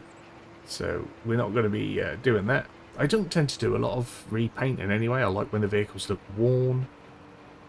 It's just me. I sometimes repair things when I sell them, more so because I was told to by the community to start repairing when I sell. You get a bit of money back, but you know, it's pennies. It's pennies difference after the cost of repairing, the actual extra you get on your sale is very minimal, I think. But you know, if you're desperate for the money, then obviously you want to do it. If you're a bit flippant like me, then maybe not. So as you can see, I am doing my weird little top end again.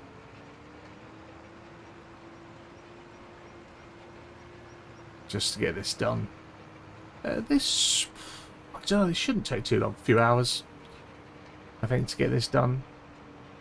I am a little bit annoyed they're not rolling the stones in, so I'm, you know, I am annoyed at that. But it is what it is. We can't have everything our way, can we? I'm gonna lap around this little island. We'll probably come back, wrap around the other island, and I'll just keep driving around up here until I've done, and then I'll work the up and downs a little bit more traditionally then. Like I said, we should probably come out and do the islands before we do the other stuff, and when we next go for a harvest, I'll try and remember that. We have to be careful, there's a massive pit down there where that attaches in on that cable. I guess they had to go deep to find something to connect to. This one is on flat level though, so just happened to have a hole there. I've almost finished rolling the wheat field. I was going to bring you back right at the end, but just had a little moment where I crapped my pants and almost had a heart attack because the game crashed. Now, I'm not someone that does regular saves throughout my gameplay. I don't save at all throughout my gameplay. The last save that was here was over 8 hours ago. That's how long I've been working on this episode. A little step away for dinner at some points. There's a few hours where the game was just paused. But yeah, I don't generally save my game as I'm doing it. The game it completely crashed, froze as I was doing my rolling. And yeah, I wasn't sure why. I went and looked in my logs to check if it was a map issue or something else. And the only thing I could find was with the JCB. So I tried to load the save again. I'm a risk taker. What I did is I saved the frozen game, because you can always roll back. So I saved the frozen game. I then tried to boot it up, and it got stuck at 99%, which is an unusual percentage, I think, to get stuck at. So I was having a little look, and it was saying it was still trying to load in the vehicles. Everything else was fine, it was loading in vehicles. So I came out, booted the game up again fresh, give it one more try to load the save. Again, stuck at vehicles, 99%. So I thought, oh no, I'm gonna have to roll this all the way back. I have to roll it back 8 hours, which would put us back at or put me back at needing to do the subsoiling, the the drilling, and everything, just doing absolutely everything again. But I thought, if it's just struggling to load the vehicles, let's just jump in the XMLs. We'll go in the saves, and we'll pull the vehicle XML out of a rollback save, so from 8 hours ago, and then we'll replace that vehicle file in our current save, because everything else was loading up fine. The map was loading up fine. It wasn't having issues doing anything else. So we came in and it loaded up. So all my vehicles and all my purchases, all my items, were set as they were at 6:30 October 1. So I had to repurchase the seeds and repurchase the fertilizer that we had left over, because what we'd used was already there, because we'd saved the ground textures and everything. That was all there. The work we'd done was there. Vehicles and items were just in the wrong place. So I had to repurchase them. I had to move everything back around again, put things back where they were, and then release the Vader Stat Roller. I think I've set the finances correct. I reimbursed us the things that we'd already paid for, because the finances stayed the same from where I'd saved the crash. So I think 293 was where we were at. Because I remember thinking, oh dear, we are actually, I think we had a little bit more. I think we were on 294, so I might have undersold myself about £1,000. But yeah, all our milk was sold still, so everything else was exactly. It was just the vehicles. But I sort of then, as I came in, trying to get back to do my rolling, and I figured out that the issue was that I've been doing the using the assisted steering with the JCB, and I don't know if anyone else has had this, and it'll completely depend on where you map your controls. I use button 23 on my side panel to activate and deactivate GPS to lock myself in. But also, obviously, before I'd also, I think, set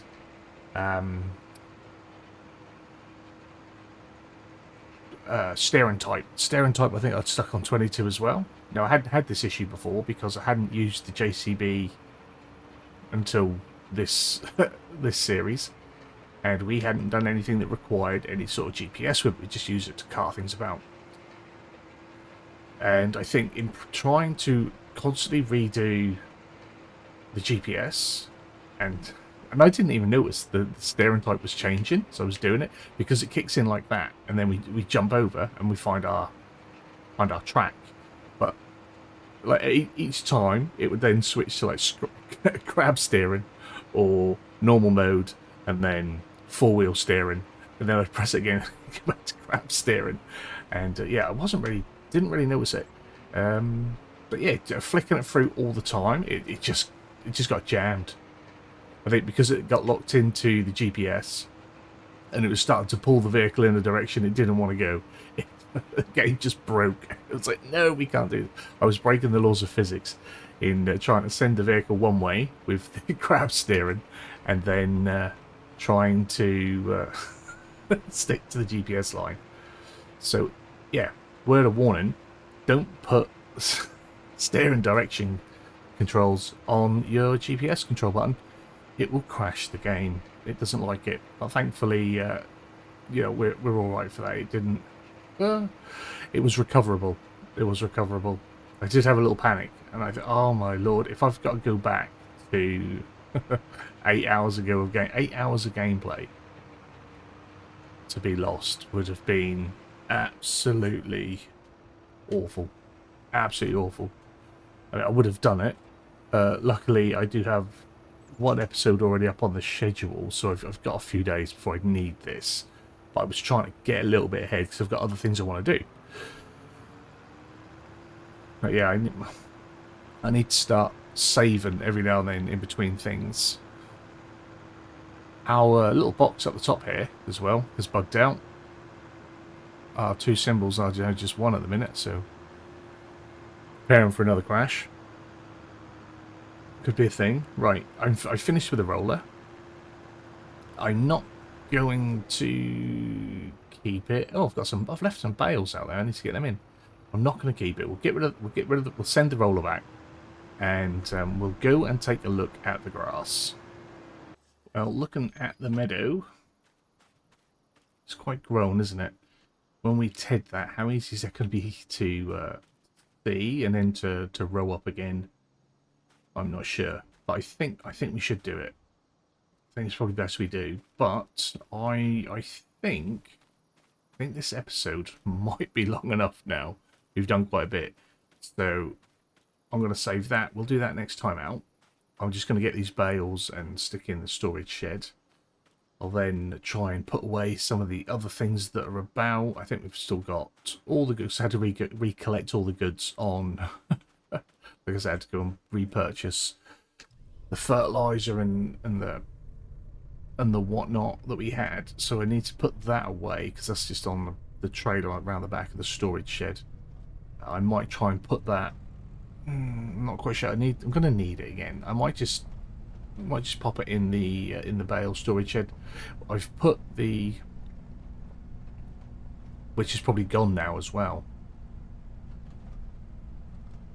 I had put the seed and fertilizer that was still in the Bednar in there, so I bet that'll be gone. Unless that's saved in storage and not in under items. Let's have a little look. Let's see where things are.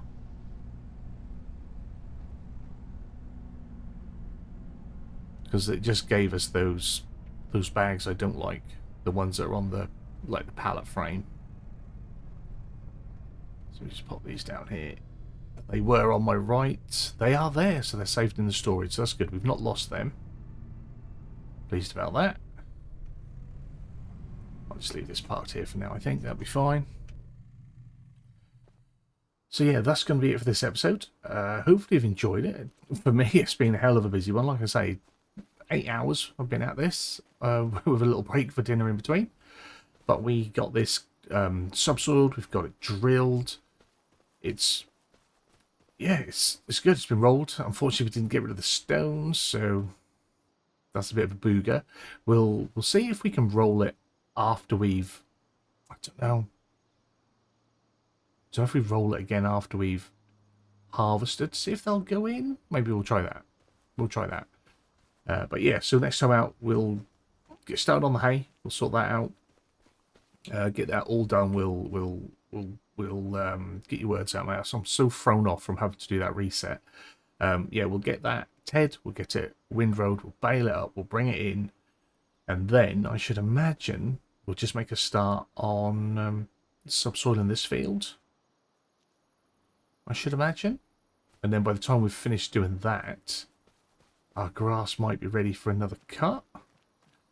Let's go check. How are we for I think our eggs? I think we've nearly got 1 pallet of eggs, almost. Like 800, 900. Yeah, it's not quite full, is it? What we got on there? Will it tell us? So 677 pieces, but yeah, that's alright. Cows are fine. I do need to get some bedding for them, so whether we go and buy a straw blower or if I test and see if I put some straw in there and find the bedding spot, if I can get that in there, I might try that. It's still October 2. It's the same day as when we left off previously. I didn't want to just roll through an evening into a new day and waste what could be a good 5 or 6 hours of daylight and working time. So we're heading down to fields 74 and 75 to see if we can get some mowing done. Just wanted to check. This is the entrance to 75. Yeah, we still got grass down in one of our fields, but if my calculations are right, tomorrow those first 2 meadows that we cut will be ready to cut again. So I'm going to be a bit naughty and have a double cut to come off one of those meadows. Oh, this is a bit tight. The fence is a little bit big, but we need a bit of power to get the the mower set up going. Right, I think we're in. Let's get everything down if we can. So, first off, a massive apologies for the complete absence of this series. I have been so unwell. I'm still not feeling great, but I think I can get through a bit of recording longer than what we've been doing for our I can't get me words out today. For our mod first looks, I think we can do a little bit more, so we're going to try that. Now this is going to get rolled up anyway, so I'm not too worried about whether or not this creates a swath or not, and it doesn't swath all into one swath anyway. When it swaths, it gives you 3 little piles. Now I bought this mower setup, I believe, but it may get changed out. Still a lot of trial and error early on, I think, with selecting some equipment with FS25 on these early playthroughs, because you never know what mod is going to come next. It's going to be maybe a little bit better than what you've already got. Sounds mean, but it is what it is. Now I think we can go. Nope, we don't have access to that bit. Not quite sure where our meadow boundary is here. It looks pretty open, but apparently that bit's not us. see how far we can go down here. We'll try and get as much as we can. Now we might get some big jumps today, just because I'm going to struggle with talking lots, but I'll do my best. I do appreciate everyone that's been sticking around and checking out the Mod First Look videos. A little bit different. We don't normally do a lot of that on the channel, but I've enjoyed doing it for FS25. I've said before, like, while we're waiting for some good maps and waiting for other things and waiting for the game to work properly, it's the mods that are really making it. So shining a little extra light on the mods is definitely something we're going to be doing. I'd also like to give a massive thank you to the channel members who are continuing to support the channel with their pocket, which is much appreciated. We're back rolling again, so hopefully we'll be going towards some setup upgrades in the future and stuff like that. I'd like to get a much better camera for recording and streaming and things, so I guess that's something we'll be saving for. So yeah, you guys are absolutely brilliant. Now, can we drift through this? I'm not certain. We can't. Some things you can, and some things you can't. That one we can't. Which is absolutely fine. Once you know, and it's easy. It's working out what things we can go through, what things we can and can't, with different maps as well. And going back to the channel members, I was starting to work on something for you guys. Just before I fell ill, I've been putting a map together, setting it up for something completely different, different start and what have you. So hopefully once we're back rolling, I got a few of these on the schedule, I'll get back to trying to prepare that, and then we'll have our it'll either be member first or members only content back. Something to say thank you. So if you would like to support the channel as well, just press the join button below. Channel membership starts from as little as 99 pence. Absolutely nothing, but it all goes towards helping to develop and grow the channel and the setup and the equipment and what we do. So not the most perfect and pretty cut, but that is our first meadow for today. There is a good chance that today we end up being meadow work heavy, because we've got to come back, row these two, then we're going to come back and wrap these two for silage. Then the other two that we'd cut previously, I think one of them will have as hay, and the one that's going to be double cut, I think that's going to be silage as well, and that's going to be sort of November's work. I'd like to just get the cut here done, and maybe come out and try and roll these two today. Then we'll go through, we'll have a night's sleep, and then in the morning we'll either go for our next mowing, so I can get it out of the way, so I might mow them, and then we'll come and do the bale wrapping, and then the baling. So this one didn't take very long at all. We're definitely going to need some more meadows if we're going to have enough cows to actually generate enough milk to be a valid income. We're going to need more meadow, but this will do us for now. We've only got a few cows, but that's something that we're going to want to expand pretty quick.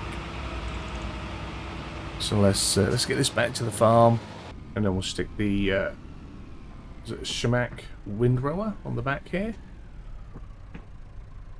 The Z2. There we are. I've left the fence in that meadow over there that's going to have the double cut in, because I don't see the point in bringing it all the way back to the farm to have to drive it out again in the morning. That's me. Not sure if it's lazy or convenient, but that's how I'm running it. And I think we should have enough daylight to comfortably get these raked up, ready to bale in the morning, or at some point tomorrow anyway.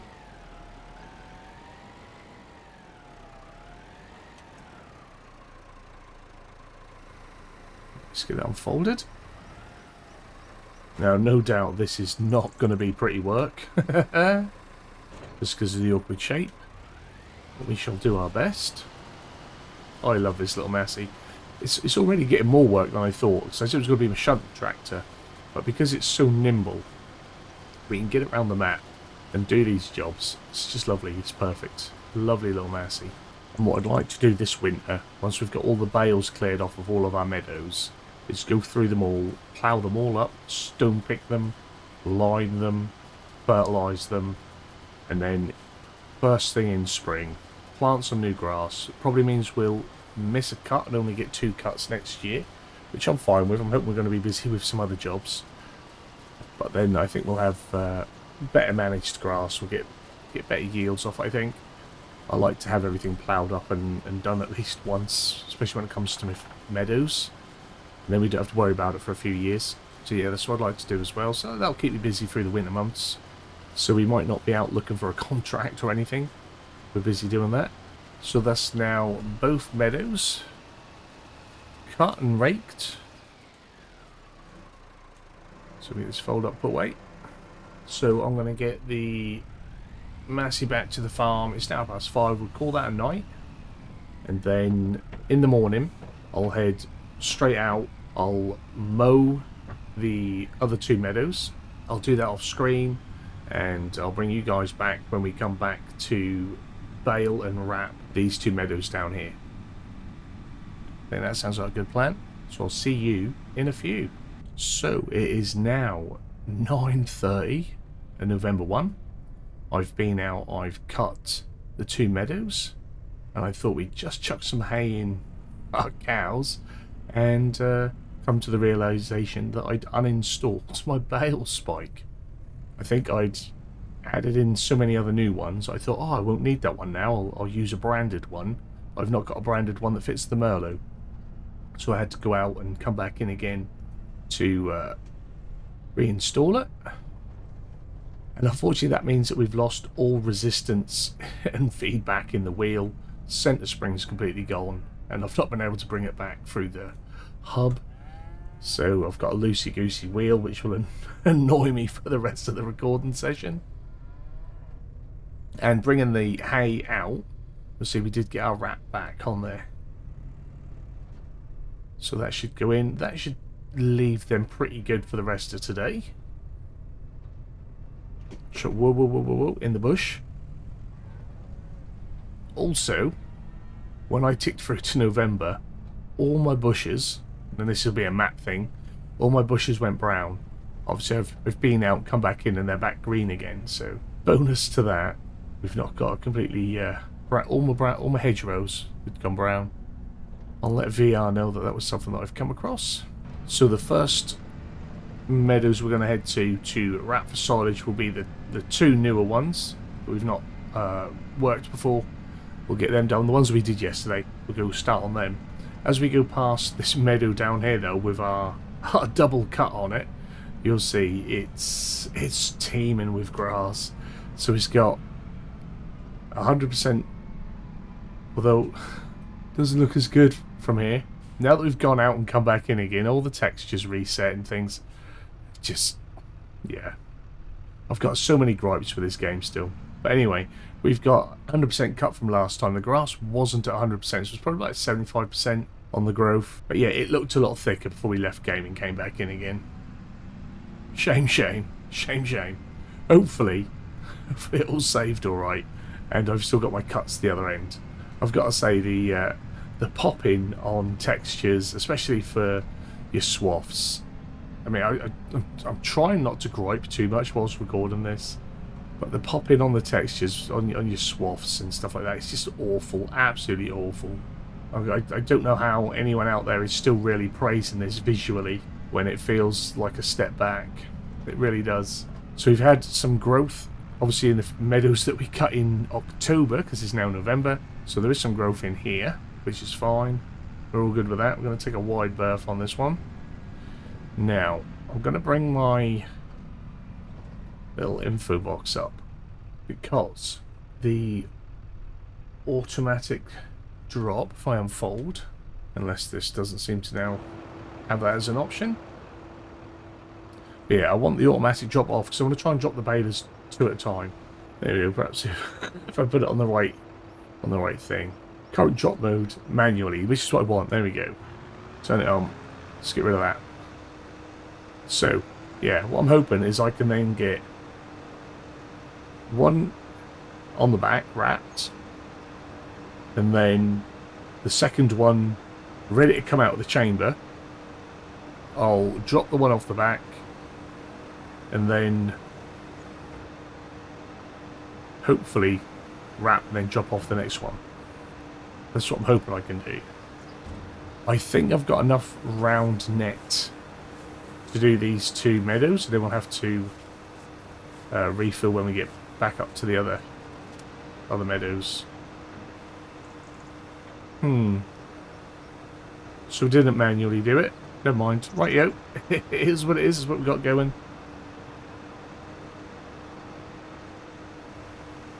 Yeah, current drop mode is manually, and it auto dropped. We'll let it be. Let's just get these done. Oh, I need to speed up the time again because I was faffing around with buying my new tool. I'd slowed down time because I was wasting time. Because I spent 10 minutes running around the farm looking for where my bale spike had gone. It's been so long since I've been here. I forget so much. Even when it's not been a long time since I've been on a save, I forget a lot. So when it has been a while, I forget everything.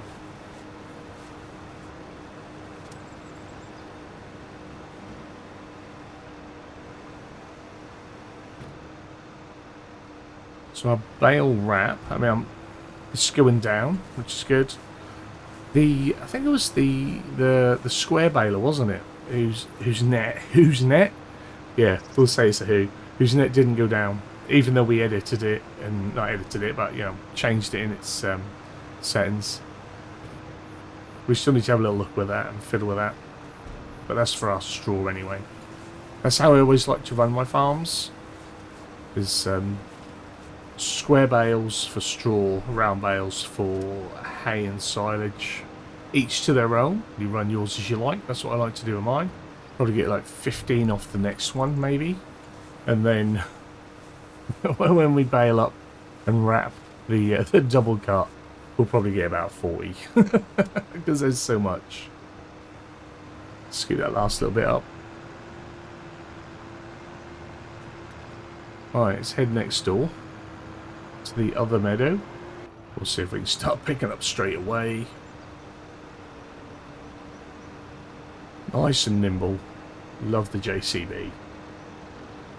Not liking the loose steering wheel though. Oh dear. Now something else as well is that although last month cost us like 47 grand with leases and purchases and what have you, we did make, and it seems to be every month we're going to make a little over 8,000 off our 2 wind turbines. Our property income was 8,000, so we do need to, or I'd like to pay back at least 5 grand to the loan, help manage that a little bit. Need to try and remember to do that every month, or at least every other month. I'm sure I'll forget sometimes. In January, we have like £75,000 worth. Yeah, £75,000 worth of oats to sell. So I need to remember that in January. And then we'll probably pay off like 40-50 grand's worth of debt with that. We need to keep some money back for ourselves because we've got things we need to do. We need to make sure we're making a little bit of money somewhere. It should be bale number 14 for this meadow. Have we got enough on here? See that grass just pop in. Oh, it makes me angry. I don't think I have enough on here for 15.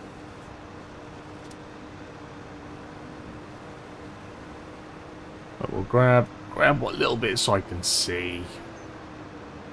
I don't normally sort of worry about picking up everything because we'll get it next time round anyway. It'll all get rolled in somewhere. So 14 bales off here, 19 off the other. It's not bad, and they'll all be kept. We'll keep these ones. They will let's fold.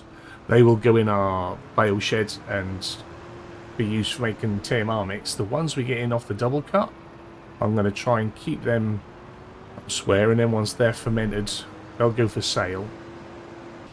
Now, since I'm going to have to swath both my hay meadow, which we're now sorting, and the double cut grass, which is going to be done for silage, I figured I'd come and get this Ted first. We'll turn this grass over, get this drying, get it baking in what little sun we've got in November, because I'd already brought the windrower up here after sorting all the other stuff. I'd already brought it up here after I'd rowed up. Not really planning ahead on which way round I'd be doing stuff. So yeah, we'll get this done. I'll get this all Ted, let this bake. I'll windrow it really quickly as well. And then we'll head down to the double cut grass and we'll roll that up and we'll see what sort of insane piles we get there. But as you can see again, as we go around, sometimes the pop in on the texture of this cut grass is just mad. It's like it's there, it's not there. There it is. Look at that. That is awful, awful, awful giants. It's like amateurish. Amateurish. It's disgusting. It's so bad. I feel sorry for anyone who's trying to make any sort of realistic roleplay content, because this game does not behave realistic in the slightest. So as you can see, finally got my hay Ted and rowed up. It's now 1:30, so it's a good chunk of day gone. So we'll head down to our copious amounts of grass in the double cut, and yes, see what that gives us. We're going to cut through the farm because it's a little bit easier than cutting through the farm, if you catch my drift.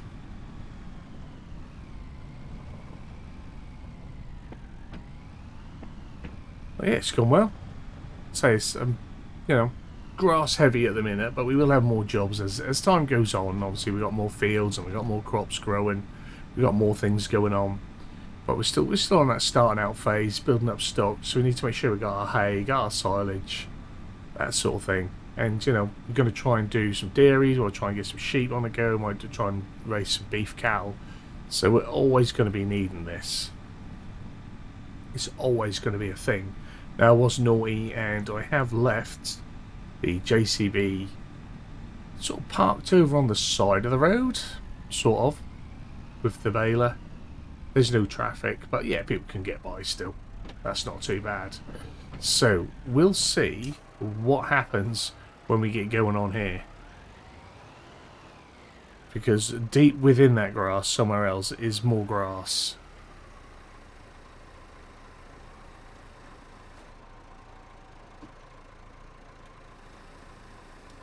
This could be mountainous peaks. There we go, as it all sort of renders in.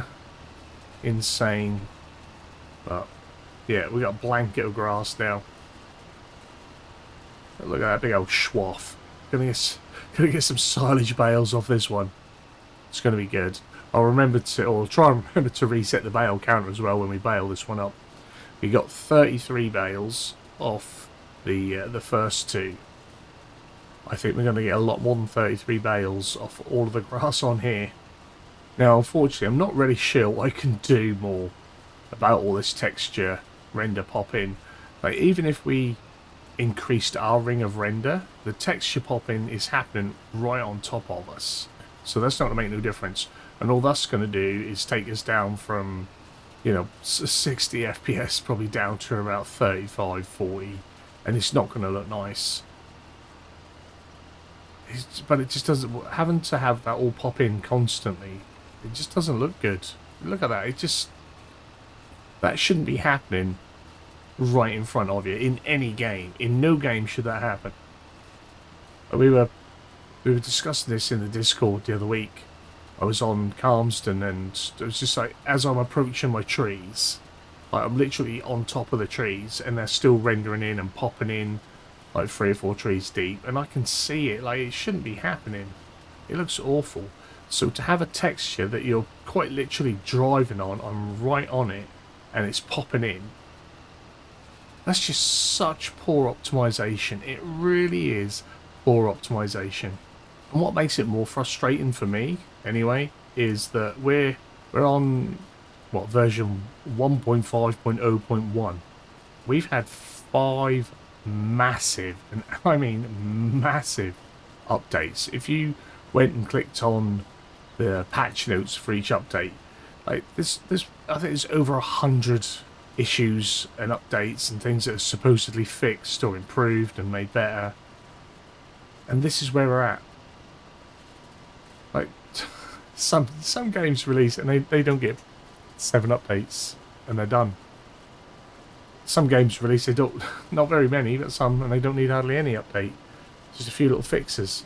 5 massive updates, and pretty much every update has been focused around improving performance, visual issues, rendering issues, texture issues. And it's still this bad. Giants need to scrap the Giants engine. It is not up to spec for modern gaming. This is not modern gaming.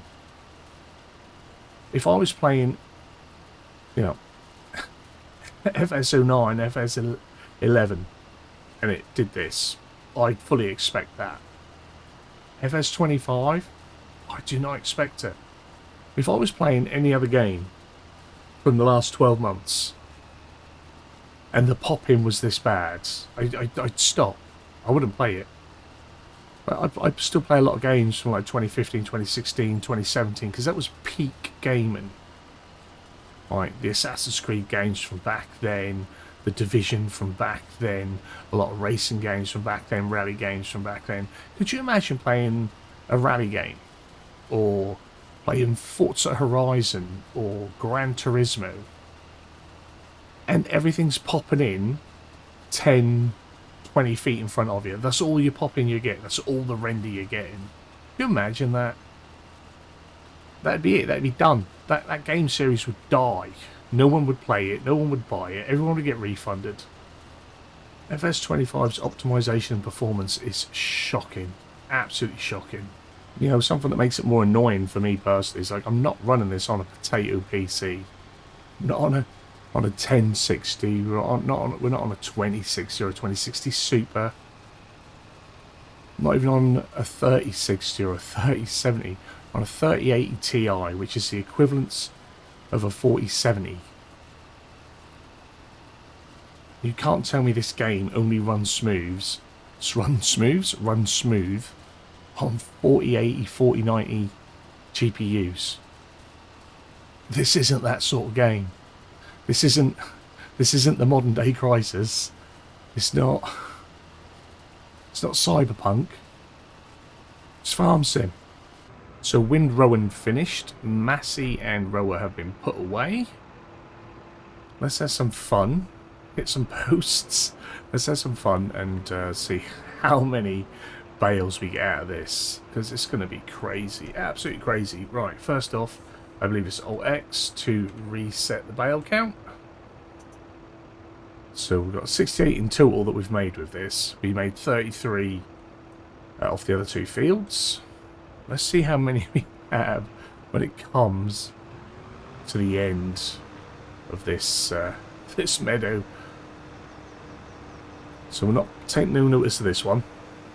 This was mainly off the other field, so we could say it was 34 off them. Just a little. So we've got to see how quickly this chamber fills. While on here. It's picking up so quick, it'll only allow us to go 3 miles an hour with the I forget what it's called now, but the added round baler mod that makes it easier. Oh, we're gonna get so many bales. It's gonna be crazy. It's already full again. Oh, out just in time. Nuts. But this is 175% of the grass. So we had a full cut, and then we had like a 75% cut. If we're saying it's got like 3 growth stages, 75% cut. Whether it's actually yielding like that, I don't know. But yeah, it's not quite 2 full cuts. And for a second, I am just going to jump back to my rant about FS25 not being up to spec and up to expectations or standards.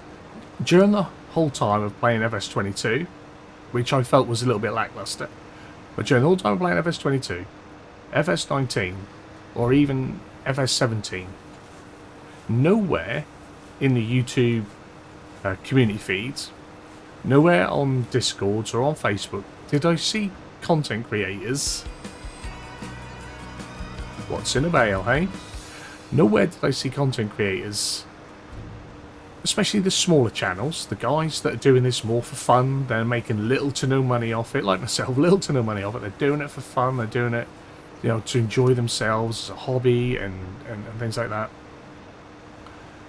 I see so many of them now asking their communities, would you be interested in, would you mind if I, and then they'll go back and play FS19, FS17, shall we do a retro series on FS11? Like, they're not asking their communities if they're interested in that because FS25 is so good and they're having so much fun with it and it's doing so well for their channel. They're asking because FS25 isn't fun to them and it's becoming a chore. It's not giving them what they want. Whereas they loved playing FS17, they loved maybe FS15, they really enjoyed or were introduced to FS through FS19, and they want to have fun playing again whilst making their content. For, you know, for the bigger guys, they've got a big enough audience that they can just keep churning out 22. It keeps giants happy that their big guys are putting out 25. It keeps giants happy that their big guys are putting out 25 content. Their audience will keep tuning in for it. But the smaller channels are struggling to make that a thing. Very typical. On my rant, on my high horse. Run out of net wrap. I said I'd need some more when I come up here as well. I should have planned it a little bit better. But yeah, it's, you know, it's quite sad to see sometimes that that's what, you know, these guys and girls are having to ask their communities, is it alright if I have some fun instead of playing this? I feel them. I really wanted to enjoy 22, but there's so much about it that's still not right. Oh, sorry, 22, 25. I keep still saying 22. So much about 25.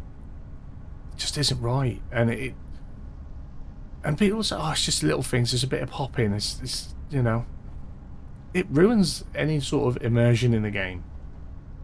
If I'm driving along and you know, I can't see anything that's there until I'm on top of it, what is the point? It's so frustrating. Right, so we should be able to just pop 2 more in. Gonna need some more bale wrap as well soon. But we'll get that as we need it. Something that would be cool to come along is the front hitch unit that we could put the rolls on. That was quite handy. I thought we had one of them, but it's just a bale pusher.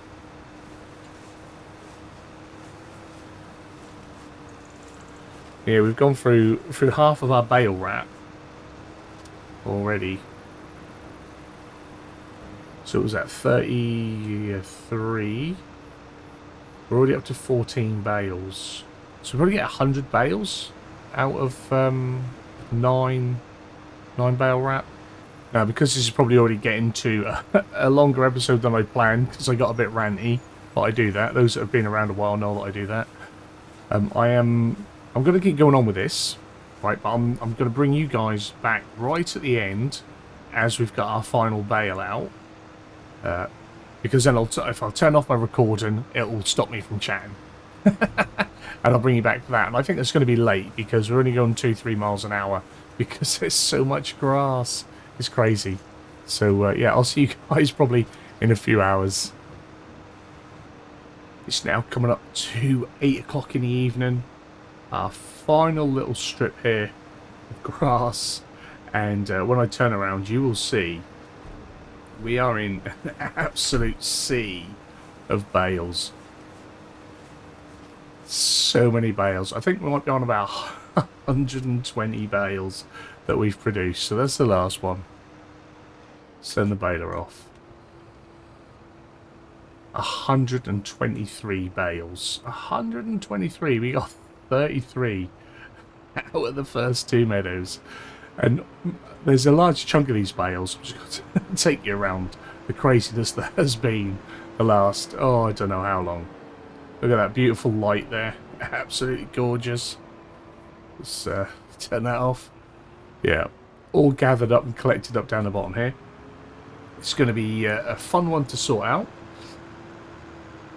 I'm thinking, because I was going to sell these, I mean, I'm going to keep some of them. I'm going to keep 23 of them. I'm going to sell 100 of these bales. We don't need all these bales for silage. It'll probably do us for years if we do that, and then we haven't really got anything to do.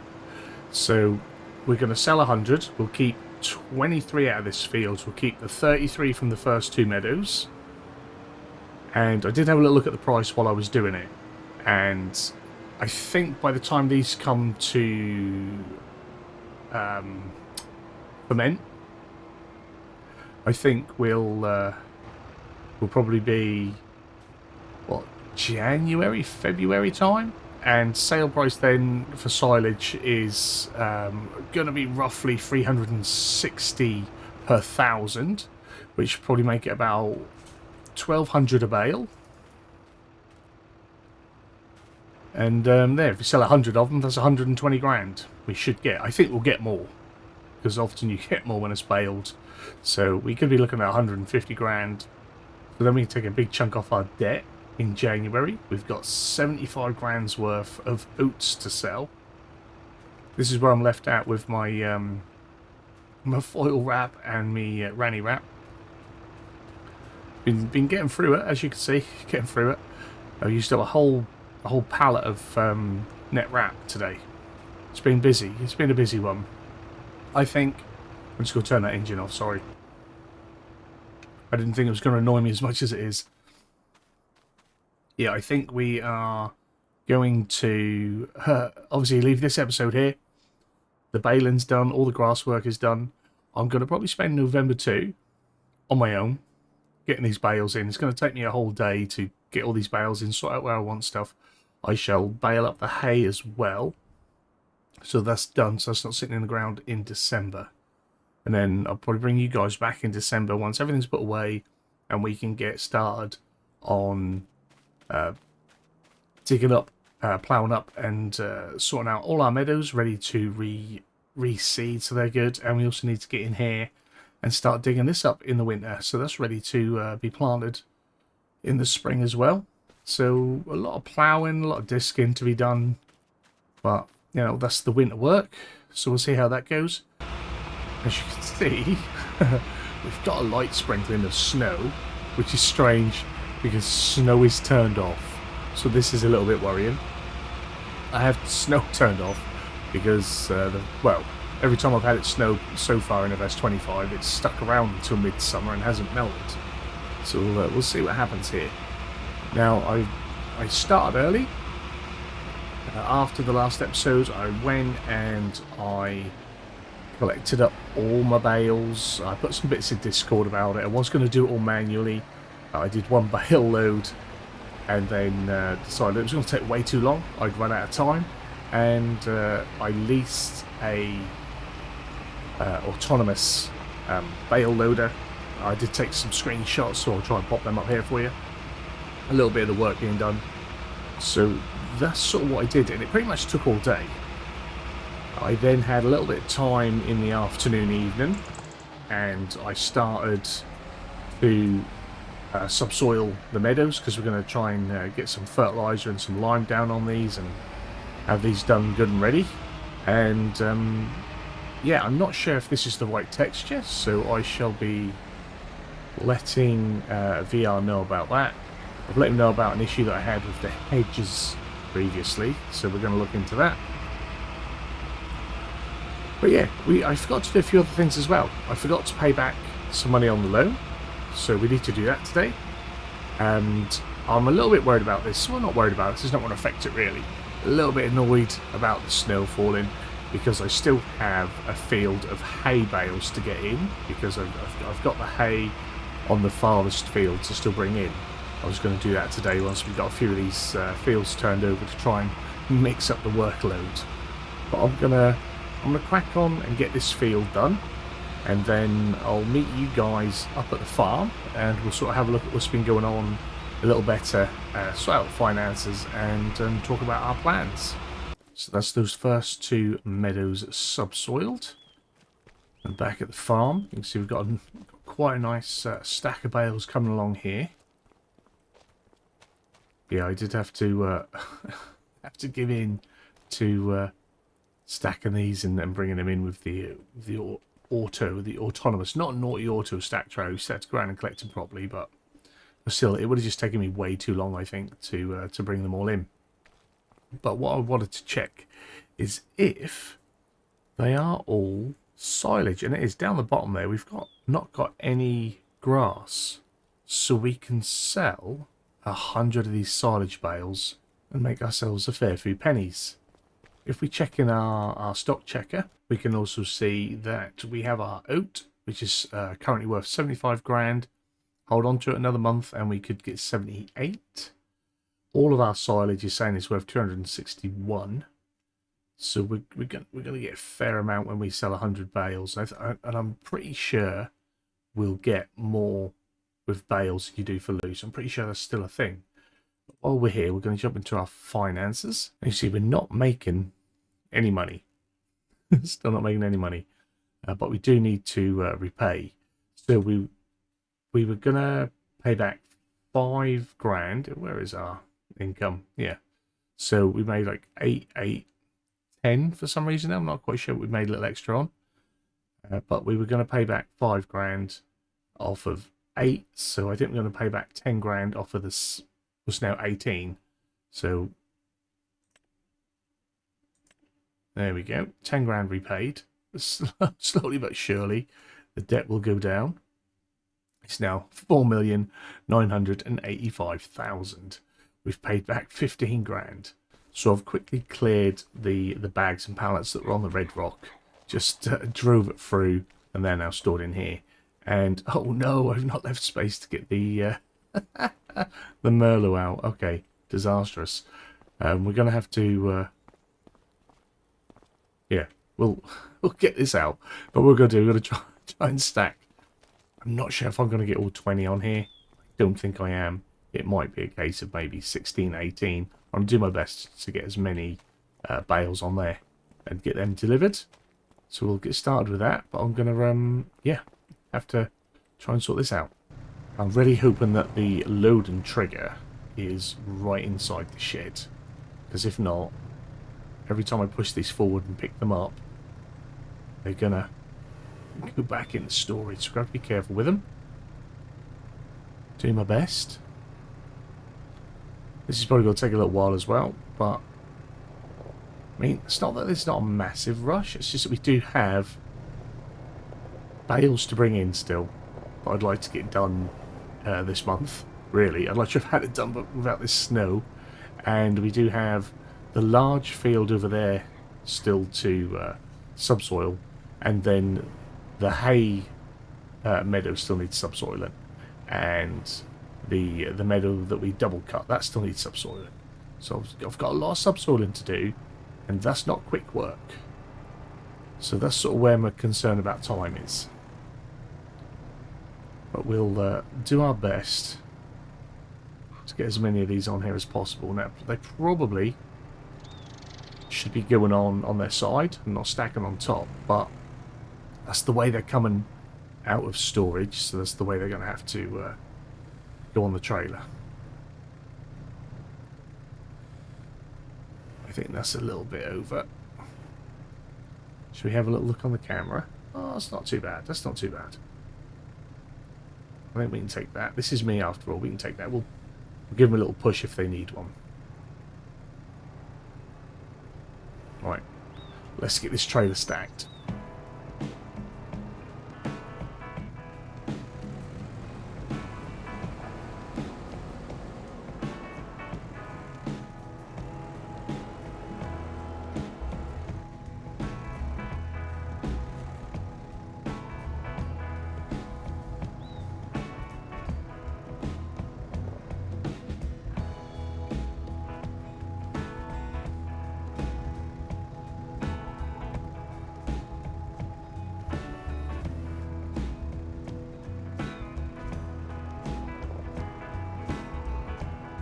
Well, we managed to get all 20 on, surprisingly, all 20 on without any real issue.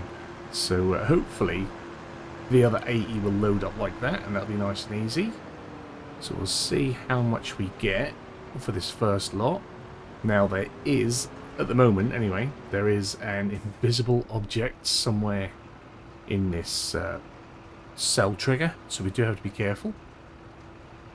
It's pretty much where the straw texture is. So we'll see if we can sell these off the trailer. Hopefully they'll go in. They will. Or some of them fell off. That is a shame. Is it going to take any more? This is not going as smooth as we hoped. Yeah, unfortunately, the as you can see, the invisible object is stopping us from putting our trailer in the cell trigger. So I'm just going to have to naughty these in. I'll probably, this is going to look like this. I'll sell the rest of them and sort of show you the money we make. Now I predicted sort of 1,000, I think it's like 1,250 I think I said we'd make per bale, and we're getting 1,360. So we're making a little bit more. So off that first load we've got over 25 grand, and we've got 4 more of these to come. Nice. So we've got our final 20 bales on, and we're already up to 106,000 from our sales. So it's nice and profitable. It has taken a fair bit of time. It is nearly 2 o'clock, and I would like to get one more field subsoil today. So I'm going to try and tackle the smaller one. Although it's not that small. It's the one that had all the bales on it. It's a fair size. Right, let's see if we can get that sort of side on, maybe. That'd be nice. Now I just sort of peel them off. Having to take them off manually myself has added to time, but it is what it is. You know, the map is still in beta testing. People need to remember this and find issues. A lot of the issues have already been reported and are being worked on. I'm trying to keep the Discord up to date for VR Modern, with people knowing what is being worked on, what isn't. There is a list under the announcements page of what has already been brought up and what's been worked on. The original upload to Giants has entered testing. By the time this comes out, it might have finished its first round of testing. It will fail because it's not even this version that they've got, but it's just to check on other things that obviously as players beta testing that we don't see. But we've made a fair bit of money. 132 grand we've made, so I'm going to pay back. I might pay back the 85. It's a lot, but it's going to help bring down some of the repayment a little bit, I think.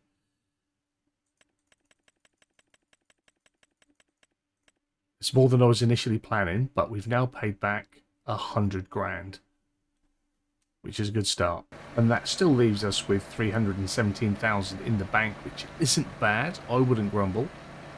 It's not a massive amount for a farm, but it's a good start. Plus we still have the, was it 75 grand to come from selling the oats next month. So we'll probably give about 30 of that to the bank to pay off the debt. So we're getting into it. We're getting into it, and this is still, you know, year one. This is our starting year, and we're cutting into it. We're doing all right. But I want to just try and back on and get this large meadow seen to, and then early tomorrow morning I want to be able to head out to the other meadow and bring in the hay bales that's still sitting out there. I probably should do that now, but I'm just trying to break the work up a little bit, because if not, it's all bales and then all subsoiling. So try to do a little bit of each, since we've got a fair bit of both to do. But yeah, we've still got hay bales to get in out there. I need to get this done, and then once I've got those hay bales in, I can turn that meadow over, and then we'll need to turn this big one over which might be, since it'll just be a lot of subsoiling, I might do that one off screen. So maybe January 1 I'll do that all myself, and then bring you guys in for January 2 for the sale. And that might be how that goes. Anyway, let's concentrate on December still. Got a lot of work to do. So yeah, I shall crack on with this. It's going to take me a while anyway. I'll keep going. I'll probably keep going until dark, see where we're at, and then get back to you guys on how things are going. Probably in the morning. That's what I'll do. Let's say that. I'll see you in the morning. So, good morning, good morning. Last night we kept going until around about 6 o'clock, a little bit before 6. It got pretty dark. As you see, it's still dark at nearly 8 o'clock in the morning. But I got a good chunk of the meadow subsoiled. It's not finished. We'll get back to that later. But I think what I'd like to do is jump back in the Merlot, like I was saying, and bring the... Oh, I left the...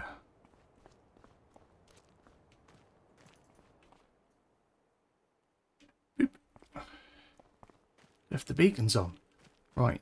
Yeah, so we'll jump into Merlot. Get some lights on here. And we are going to go and get our hay bales in. Now, it's only like the next meadow down. And there shouldn't be hundreds of them. I can't remember exactly how many there are. It was a good few days ago now that I did it. But there shouldn't be too many. Also today, we really should be selling our milk. I did say we were going to do that as frequent as I remember. Every other month, I think, was sort of what we went with, because we're not producing a great deal. So once we got these bales in, we'll go and sell our milk. That'll be another little bit of money in the pocket. Sitting at 314,000. So yeah, this is our hay bales. We still need to subsoil this one as well. Before the day is out, we'll take a look at the map as well and check our fertilise, our lime and things like that. See what sort of state the fields are in. I think one of the ones that I subsoiled already got double fertilisation off it. So that's pretty cool. But I think that was the only one that had some grass growing on it. It had already gone to its next growth stage. Obviously, they're rolling into December. All the grass has died off, so it doesn't count as there being a crop that's sort of getting cultivated in, as it were.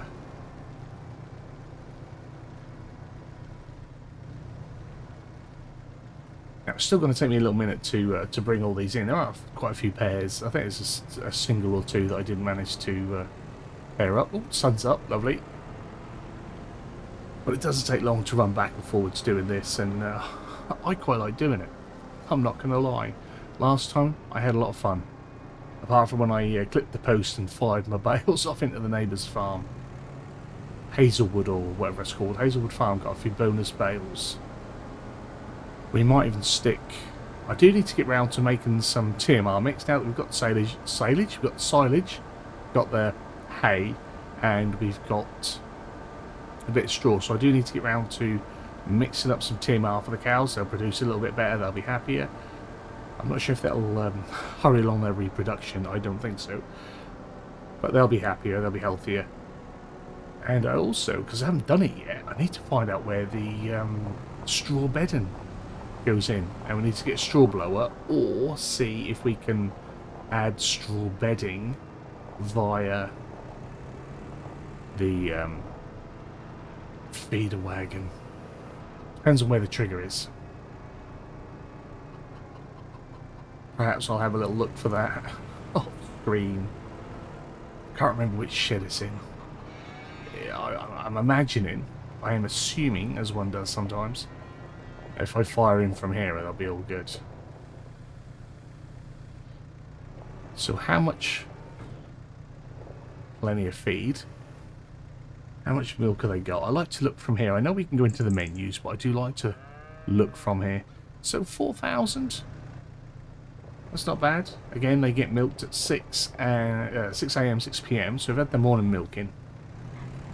So yeah, once we got these bales in, we can go and sell some milk. Now, we had a new mod arrive today. I'm recording this on Thursday the 6th. We had a new mod arrive today. The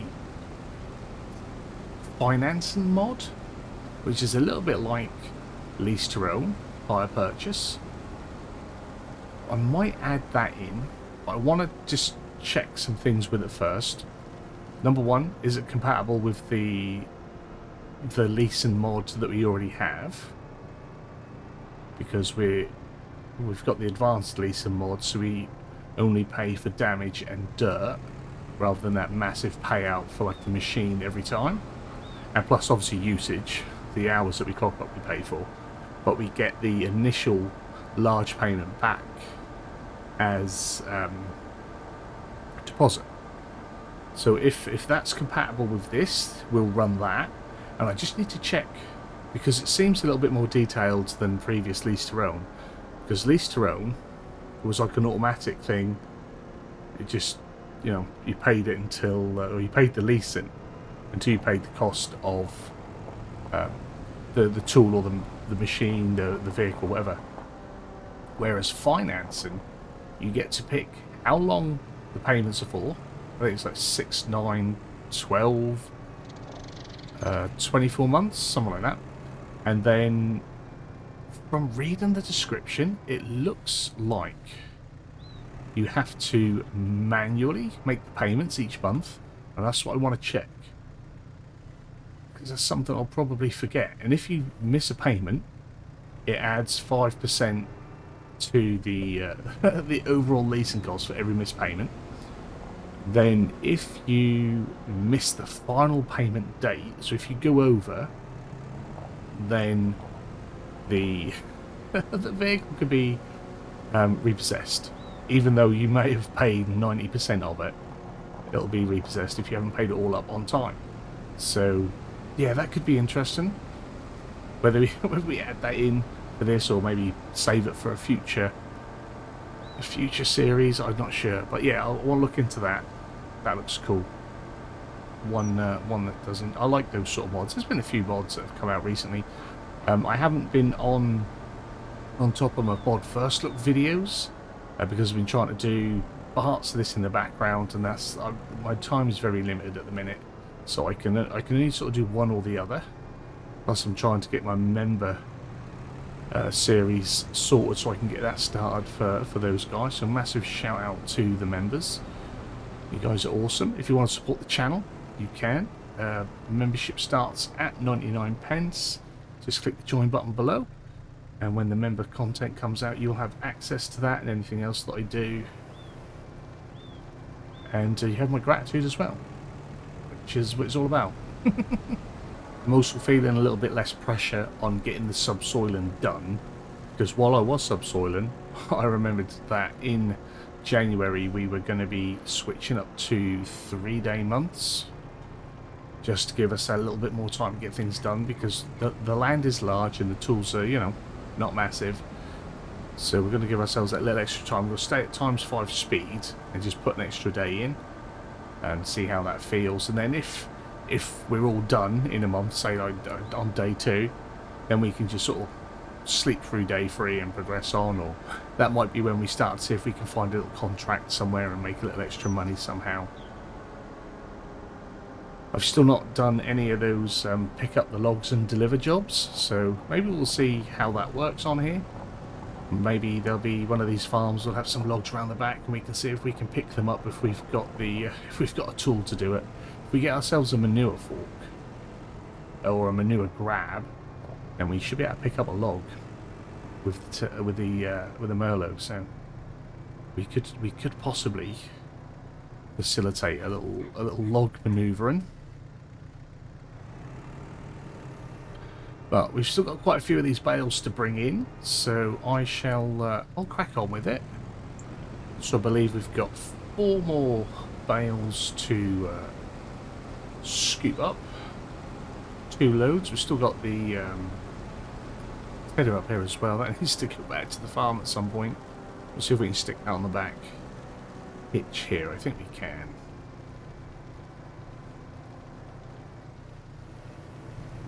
There we go. But yeah, it's not too long. It's 10 o'clock, so a few hours in-game to clear this field. Like I said, I think if I was to do it with the trailer, like bring the trailer down, load the trailer up, take the trailer back, unload it probably, unless there's room to just back it up and have the more magic into the shed. I think it'd take about the same, so, and I quite enjoy just hossing about doing this. It's fun. It's what it's about. Plus we get that beautiful view on a regular basis, although everything's gone a bit brown now, being winter, but still a beautiful view. It's not going too bad. So once we've got these in, we shall be doing our milk run. I think with that, then the rest of the farm is pretty good. So we can check the chicken feed, actually. We'll make sure that they're fed, because it's probably been a while. And we may even have chickens to sell. I can't remember for the life of me what I said the plan was with the chickens. I think it was once we get to 300, sell 100. Something like that. Because we had 100 and it jumped to 200. I'm sure I said when we get to 300 we'll sell the oldest 100. And then get the eggs from those that remain. Also need to check how many eggs we've got as well. Haven't really looked at that.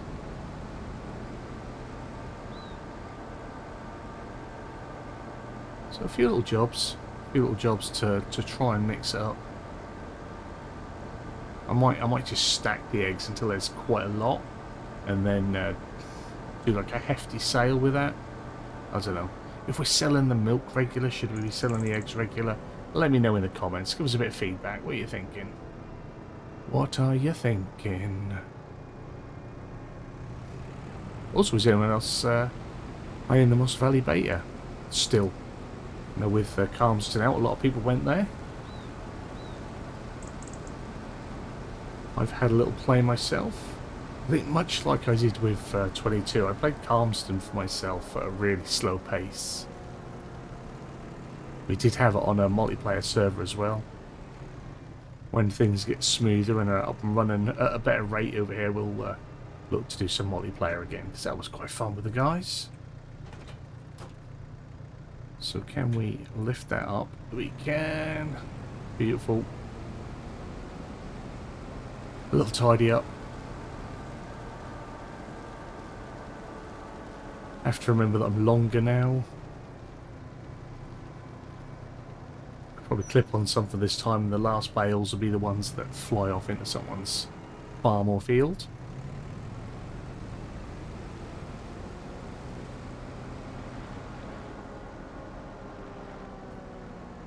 Take it easy. Oh, told you. Caught on that bloomin' post. 3 minutes of argy-bargy later, and we are free. Oh dear. Never mind, it had all gone so smooth as well, so you know, it was inevitable that we were going to get stuck. It had to happen.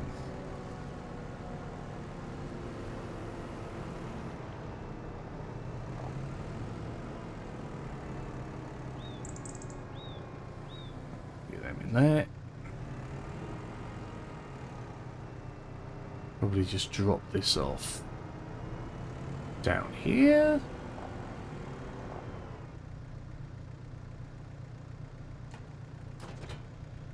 Probably move it somewhere else later, once we've done a little bit of shunting. We do like a little bit of shunting. Alright. Park the Merlot away. So as you can see, we've got quite an eclectic mix of products here going on, and not a lot really. We've got our bales. So what have we got? We've got 158 items. So we've got straw bales, we've got one small, and we've got 33 large straw bales. Hay bales, we've got 58 now. We've got 51 silage bales, so that's not bad for our TMR when we want to do that. Also, we've got 50. We've got 56 because we've got one there as well from a different pack or different batch. I think they were the ones that went in first. that were already fermented before I got them there, and the others went in as grass and then turned. So, right, Massey. Get the Massey on, do the milk. That's what we want.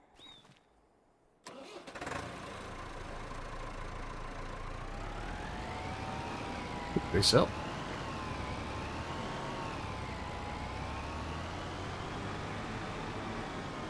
And like before, this is the naughty liquid trailer, but it's just handy in case you have to move a lot of fluids about.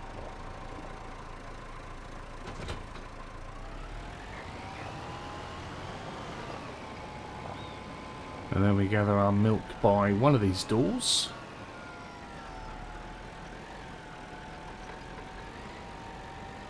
If I remember rightly, it is here. So let's see. Buffalo milk. 4,300 litres. And let's get this down to the dairy to sell. And Robin's Dairy is just here in front of us. I forgot to check on the stock checker what the milk was worth. Not a great deal, but a little something is better than nothing. So if we can, ooh, back ourselves up a little bit. Oh, ooh. There we go. We're on. We're on.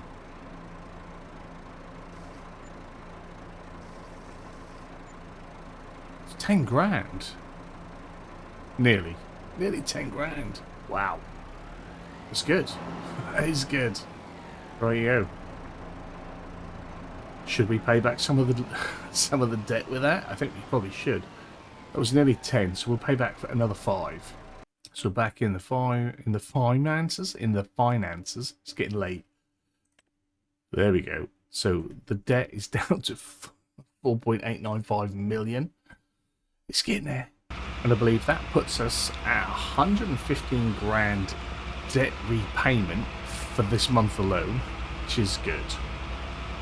And obviously not going to be able to do that every month because we've just not got that money, but next month probably pay off another 35 grand. So if we get sort of 80,000 for our oats, it's another tiny dent in the massive debt. But we're getting there. Getting there already. I'm pleased with that progress. So I'm going to spend the rest of today subsoiling this meadow. Then I'll go over and subsoil what was the hay meadow, and then I'm hoping I can get both of them done. And then January 1, I will spend all of that in that field there, getting that one subsoiled. And I'll do all that off screen, just sort of help progress things along. Or I'll do most of that off screen to help progress things along, but there's every chance that I don't get that field finished in one day. It is rather large. And I'm not going to be using workers, I'm not going to have it running in the background or anything like that. I've got to do it, so I've got to find the time to do it as well. But yeah, that's our first, it's not a full year, but it's our first year pretty much in the bag.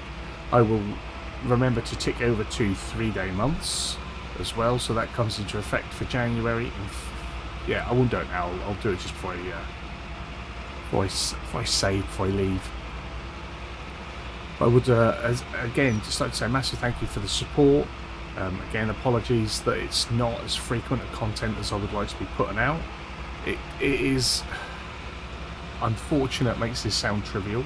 It's unfortunate that just as I'm now getting over my illness, we've had some bad news within the family, and there's a more serious illness. So, you know, that may take some sort of precedent. I don't know. We'll see how things go there. But, yeah, if you're in the Discord, you might have seen it today, on Thursday the 6th. Today, my mum was diagnosed with cancer. She's got to go in for some more tests to see the sort of severity of it and work on a plan for, hopefully, treatment. But yeah, so, you know, that may take me away from here, as I'm sure many of you will understand. But I will try and carry on with this. Again, if I focus on this, that means we're not doing the mods. If there's some that really come out that I really want to jump on, I'll try and do it. But I've got other things as well that I've been trying to get started up. Be it member content here, and also trying to get my second channel ready to go again for variety gaming. So yeah, feeling a bit stretched, and then, you know, family things. So yeah, I do appreciate the support over here. You guys are absolutely fantastic. I just wish I could be a little bit more consistent for you right now, and it's just not possible. But I will try my best to get this series going and have it out as frequently as possible. I was only just saying the other day that I really want to get the SnowRunner up and running again, and Roadcraft comes out later this year, and I want to get that on the channel as well. So, you know, there's a lot, but it just sort of priorities have to be set. Now, it is now January 2. We've moved on to 3-day months, so we will have a January 3. I worked pretty hard trying to get the jobs done as well as I could. There was a lot of subsoiling and cultivating to be done. If we jump into the map, you'll see 74 we got done, 75 we've got done, 53 I managed to finish, 32 I managed to finish, and 34 I'm part way through. I got most of the way through. I finished working around about 6, quarter past 6. It was getting dark. There was no need to sort of rush it. We've still, I think we're going to plant canola in there, so we've got until, I think, April to have that field ready. Yeah, April, I'm sure of it. So there is that. That's not a worry. Something that we want to look at today, though, is our lime requirements and also our fertilizer needs. So I'd like to get some lime down on 75, and that is fine for fertilizer. So we'll get some lime in down there. These, by the looks of it, are fine for lime. The 53 and 32.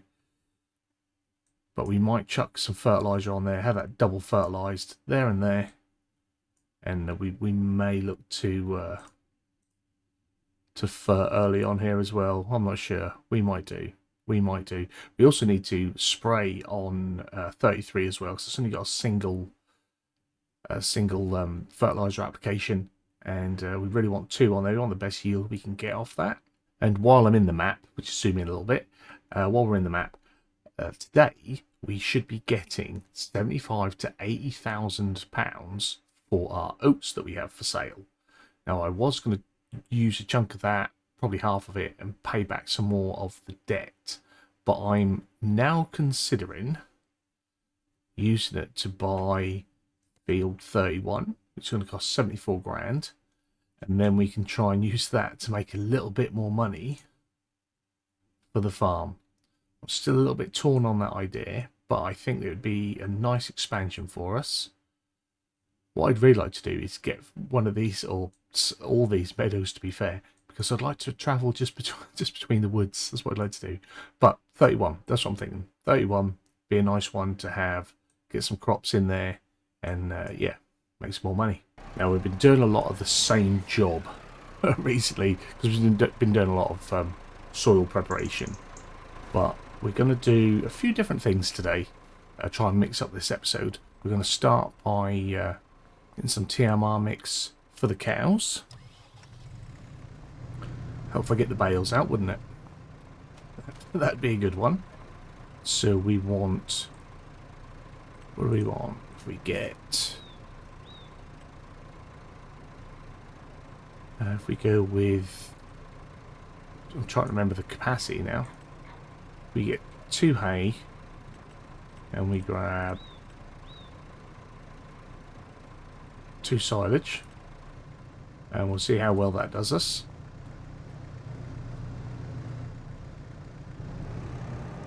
Yeah, a little bit of everything. We've got animals to look after. We need to feed our chickens as well. They could do some feed. We've now got 2.5 pallets. I was going to say 2.5 full pallets. It's half a pallet. It's not a full pallet, is it? 2.5 pallets of eggs. So we could sell them to make a little bit of money. I did say before we might wait until it's all like really stacked up, but we could sell that. Let's say we need to feed the chickens. We've got our oats to sell. We've got that lime and that fertilizer to get down. So January 2 and 3 could be pretty busy. And also, by the looks of it, we've got snow coming as well. Where's my... there it is. It's been a while.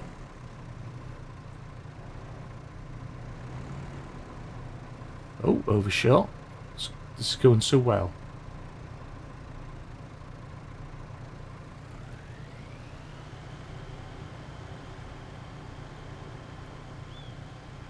So that's the hay in. Right. It's a good job we're only at ×5, isn't it? Let's get some silage in and we'll see what the mix is like. I think we need a little bit more silage. I can't remember, it's been ages since I've done it.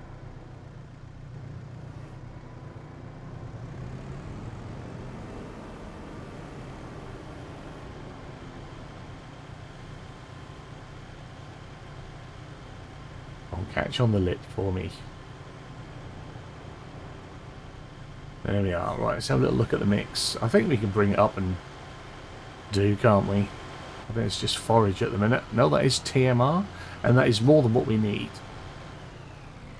So we'll get that down, and we shall pop that in with the cows. I did manage to figure out how to get straw in there as well, so they've got bedding. I did it with the mixed wagon, and we could pour it in from where we were at the feed, so that's pretty handy. So when we get down here, you'll see we've got a nice bit of bedding for the cows. We don't have a manure pit, so we're not going to produce manure, but we have got slurry building up.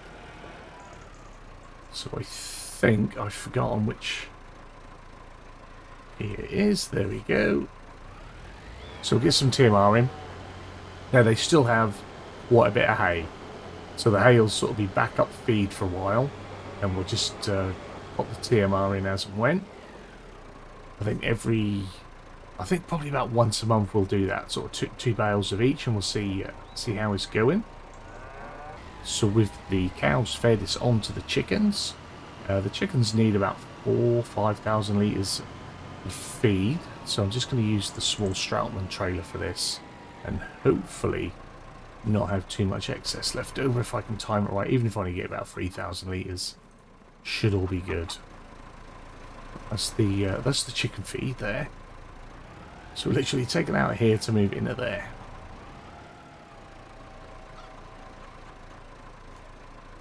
So let's see how well we can do this. And I think that'll be fine. That should be enough to keep them going for a bit longer. Oh, we'll also check on selling some chickens, because that was going to be a thing.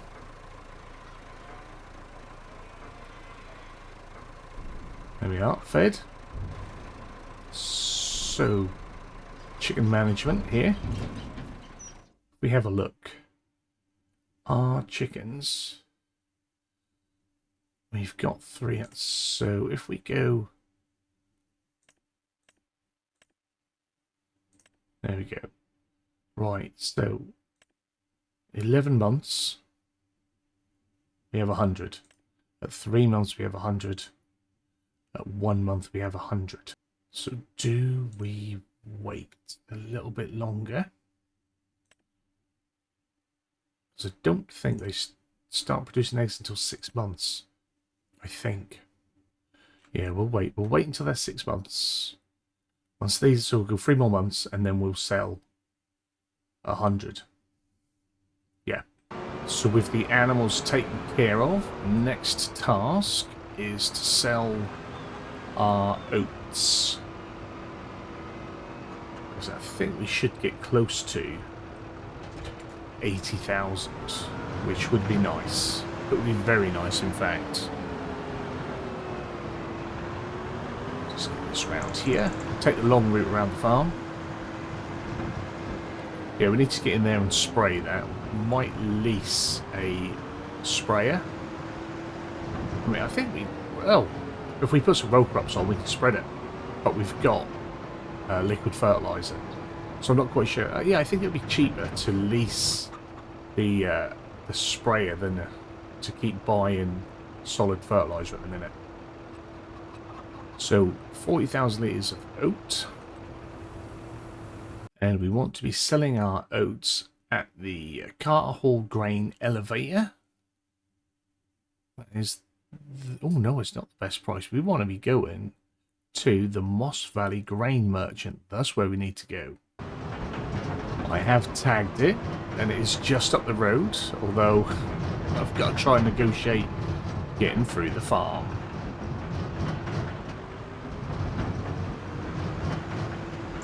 So take out any walls.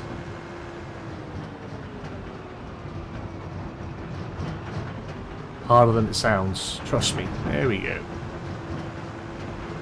So yeah, just up the road. Just up the road. And make that money. So I hope you're all well. Thank you very much for coming back and continuing to support the series, support the channel. Welcome in if you are brand new and this is your first episode here. Where have you been? Go check out the rest afterwards. See how we got here. Always a good thing to do. Yeah, I'm still enjoying my time on here. Just struggling to get the time on at the moment. That's the issue. I did try and record this episode earlier on today, but I kept getting interrupted by a little person. So I just wound the save back and start again today, or start again this evening.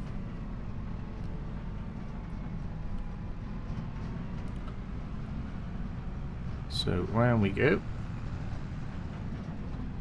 And we are dropping off on the side.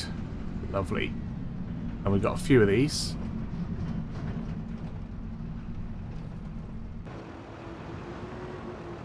So we'll get the what's in there. We're going to assess the finances as well later. I'll show you how much money we made in total yesterday and then or last month. We're about, I think it was something like 141 grand, I think, in total. So 42,000 for that one. And for our second delivery, we've got 18,188 litres of oats. So we're not going to get 80,000, because we've got 40 for a full load.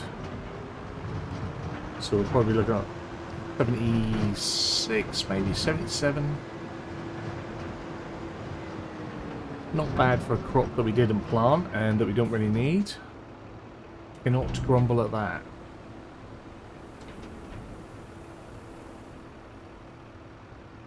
It's a nice little site, this, isn't it? Very nicely done. So 34, so 74, about 75 grand actually. So in the finances, you can see harvest income 76,248. So yeah, December wasn't a bad month. 141,000 profit. 75 grand so far this month. I think I would like to buy that field. I think I would. Looking at it, it's currently ploughed. It doesn't need lime, and it's double fertilized. Seems like the perfect time to get it. So we're going to buy it. 74 grand. Farm expansion. Look at that. Look at us grow.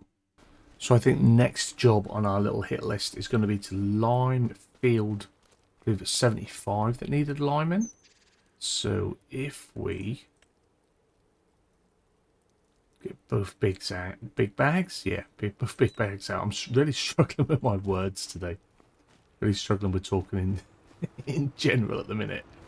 Now I have got the spreader already on the back of the JCB. Busy. We're getting it all done today. Getting it all done. We want to make some progress. I want to push through these winter months. Get the jobs done. Push through. And before you know it, we'll be back harvesting again and making some more money.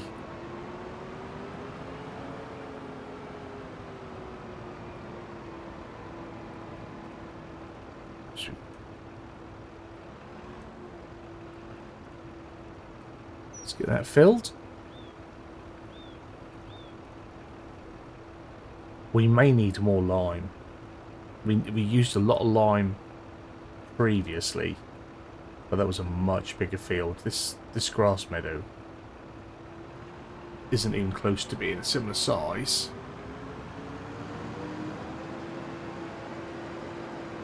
But we'll see how we do when we get down there. It should be 2 quick passes. I might just run straight up the middle actually, because this is really wide, isn't it? And I don't think we can adjust the spreading width. Oh, we can. Control working width. Okay, so we might do that. Nice. So you got to check these things. Sometimes... Oh, God, watch where you're going as well. Sometimes I'm just not sure. So, okay. So that's good to know. It's good to know.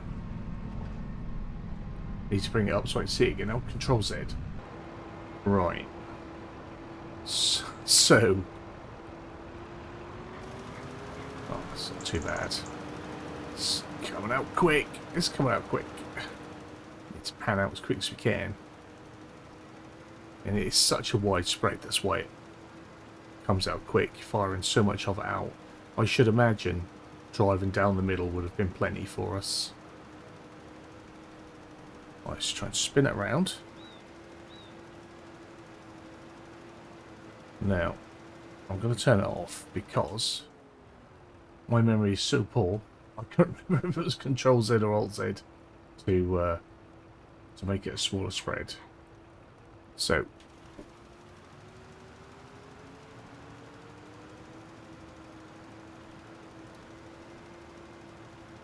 there we go. A little bit more control on it. Doesn't matter if it's not perfect. We're putting grass back in here, but it's better than not having lime, I think. I'm sure someone will tell me that you don't need to worry about that with grass. Grass is all good, mate. I've always worried about it with my grass. Now, I am wondering whether, because we have... Oh, I knew that was going to be naughty like that. Right, let's go get the rest of it. So, as I was saying before I ran out of product, I am wondering whether we should add the new improved weather mod. I think it's improved weather or enhanced weather. And turn the snow on. We do appear to be getting quite a bit of snow though, so that does worry me. So what I'm saying is, I'd like some feedback on anyone that's using the new weather mod. Whether they find that it's good. Is it fixing any weather issues that we currently have? Is it adding to your gameplay? Let me know. I have not had a chance to even try it or to look at it. So yeah, if you know, let me know, and we'll add it in on this one. I just want to use up the last little bit of lime now. There we go. Because now I can use it to put some solid fertilizer in for some of the fields that need a little bit of fert. Not this one though. This one's all good and ready to be seeded come March. Because I'm pretty sure that in our shed we have 2, maybe 3 pallets of, yeah, we got these bags I don't like. So we got a couple of pallets of solid fertilizer. 1. There's definitely 2 of them there. Big bad solid. Oh, I can't even speak. Pallet of solid fertilizer. 1 big bag. Solid fertilizer. 1.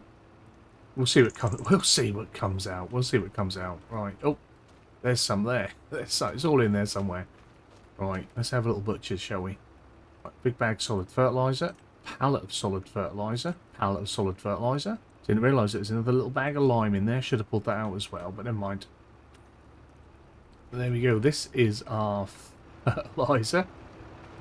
There's a bit there. And we're going to pre-fertilise the soil that we're going to plant our other meadows back into. So our double cut and the one that we used to get hay from. They will be pre-fertilised. And I'm pretty certain we probably shouldn't even be doing these jobs with the snow falling, but we're not going to sit on our backside and do nothing for a month. I'll tell you that. I'll tell you that for nothing. So I have set it back to its full working width, and we're going to go by eye. Not worried about GPS for this. The fields aren't that big to worry about GPS. I didn't use any of the GPS to subsoil this or any of the smaller meadows, and I did my headland and I got quite a way through that meadow, or that field, sorry, before I thought, you know what, let's use GPS, make this even easier. Cruise control, GPS, and then I'll just watch something on the other screen while I'm doing it. Easy life being a farmer, everything being all autonomous and what have you. So the fert seems to be going quite nice, going in well. But yeah, we've got quite a lot done in a short period of time. I honestly thought things were going to take a bit longer. Which means I'll be able to get to finishing subsoiling that field today, whereas I thought that might have to wait until till tomorrow. And then I've pretty much got nothing to do in February, so we'll see. We'll see what the contracts are like, depending on you know, what tools we've got, because we're not borrowing equipment and we're not hiring equipment to do contracts. If we've got tools that we can do a contract with, we might go out and do a contract or two. This isn't a contract heavy sort of series, so I'm not too worried about that. So we're now up to field 32 to get a little bit of pre-fert on this one, although I think that'll bring this one to its second stage. Actually, I think all 4 meadows will be at their second stage of fertilization following this. I'm sure some people say you shouldn't do it like that, but I am more than happy to make it convenient. Convenient farmer, we like that. And you know, like I said, we need jobs to do. And which field is ours? Leave us this one out the back here. This is our new field. And we'll get some money crop in there, some profit crop in there. I keep saying canola, but we're not doing canola. I think we're supposed to be doing sorghum, because that's going to be an April crop. March is going to be spent seeding the grass, and then April we'll get sorghum in the ground in the big field, and now in our new field. That's our wheat. That's growing absolutely fine. I think we can put narrow tyres on the Massey. I don't think the Massey will like this spreader, so I am thinking leasing a sprayer and doing it. I think that'd be best anyway, especially for the Massey. I mean, I think we could probably put narrows on this JCB actually. If that is the case, we might do that as part of our February jobs. So we might, which unfortunately means it's going to be much the same as this episode, just on 2 different fields, because it'll be liming, fertilizing, and yeah, that'll be it. Liming and fertilizing on the big fields. And then on the wheat field, so I don't know, I might just do all that off screen so you guys can come back ready for the sowing. I say it depends if there's a good contract or something to mix up with, maybe we'll do that. So I brought the JCB into the shed and we'll see what we can do. If we can do no. We can't, so it would be the Massey that we'd have to use, which is fine. But yeah, we'll probably lease a sprayer then, because we've got a full tank of fertilizer in this one. Yeah, liquid fertilizer. Oh no, it's empty. I thought it was full. It's not. Okay. Right, yeah. We'll decide, we'll decide what we're doing then. But what I need to do is go and get in my vent, because all I've got left to do is to finish subsoiling this field, and it's going to take me a good few hours. So I'll probably do this by myself. It's not a problem.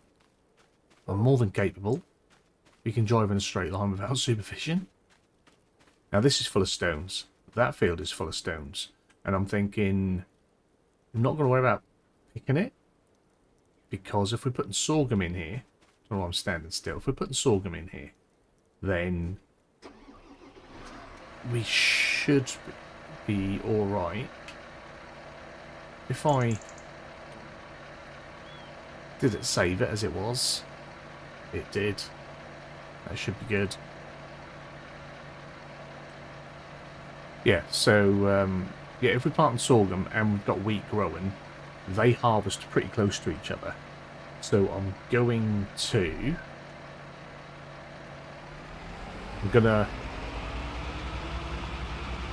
is it active? Yeah.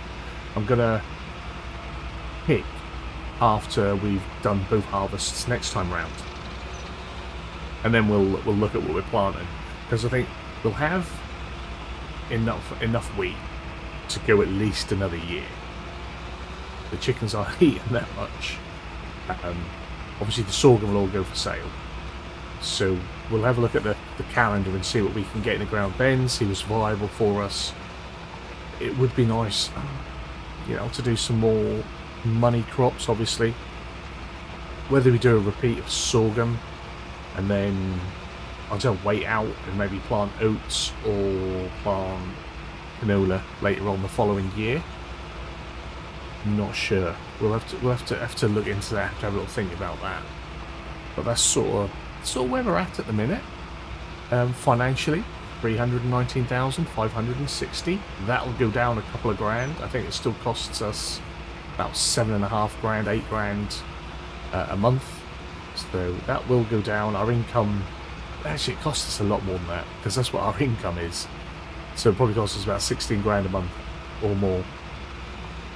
But we're doing all right. We've got all the jobs done we needed to do for January. I've purchased a new field, so that's going to help us make a bit more money. I think that's a good start to a new year, although it's still year one. This is our new year. So yeah, I'm gonna leave this one here. Hopefully you've enjoyed it. A lot of different jobs rather than all the same job. So yeah, let me know what you think about adding in the new weather thing. Let me know about the field, stuff like that. What are you thinking? Ideas and thoughts on the series so far? Pop it down in the comments. I'm always up for a chat. So yeah, hopefully you have enjoyed it. If you have, give it a big fat thumbs up down below. If you're new to the channel, hit the subscribe button, turn the bell notification on. Find out when new videos are going live.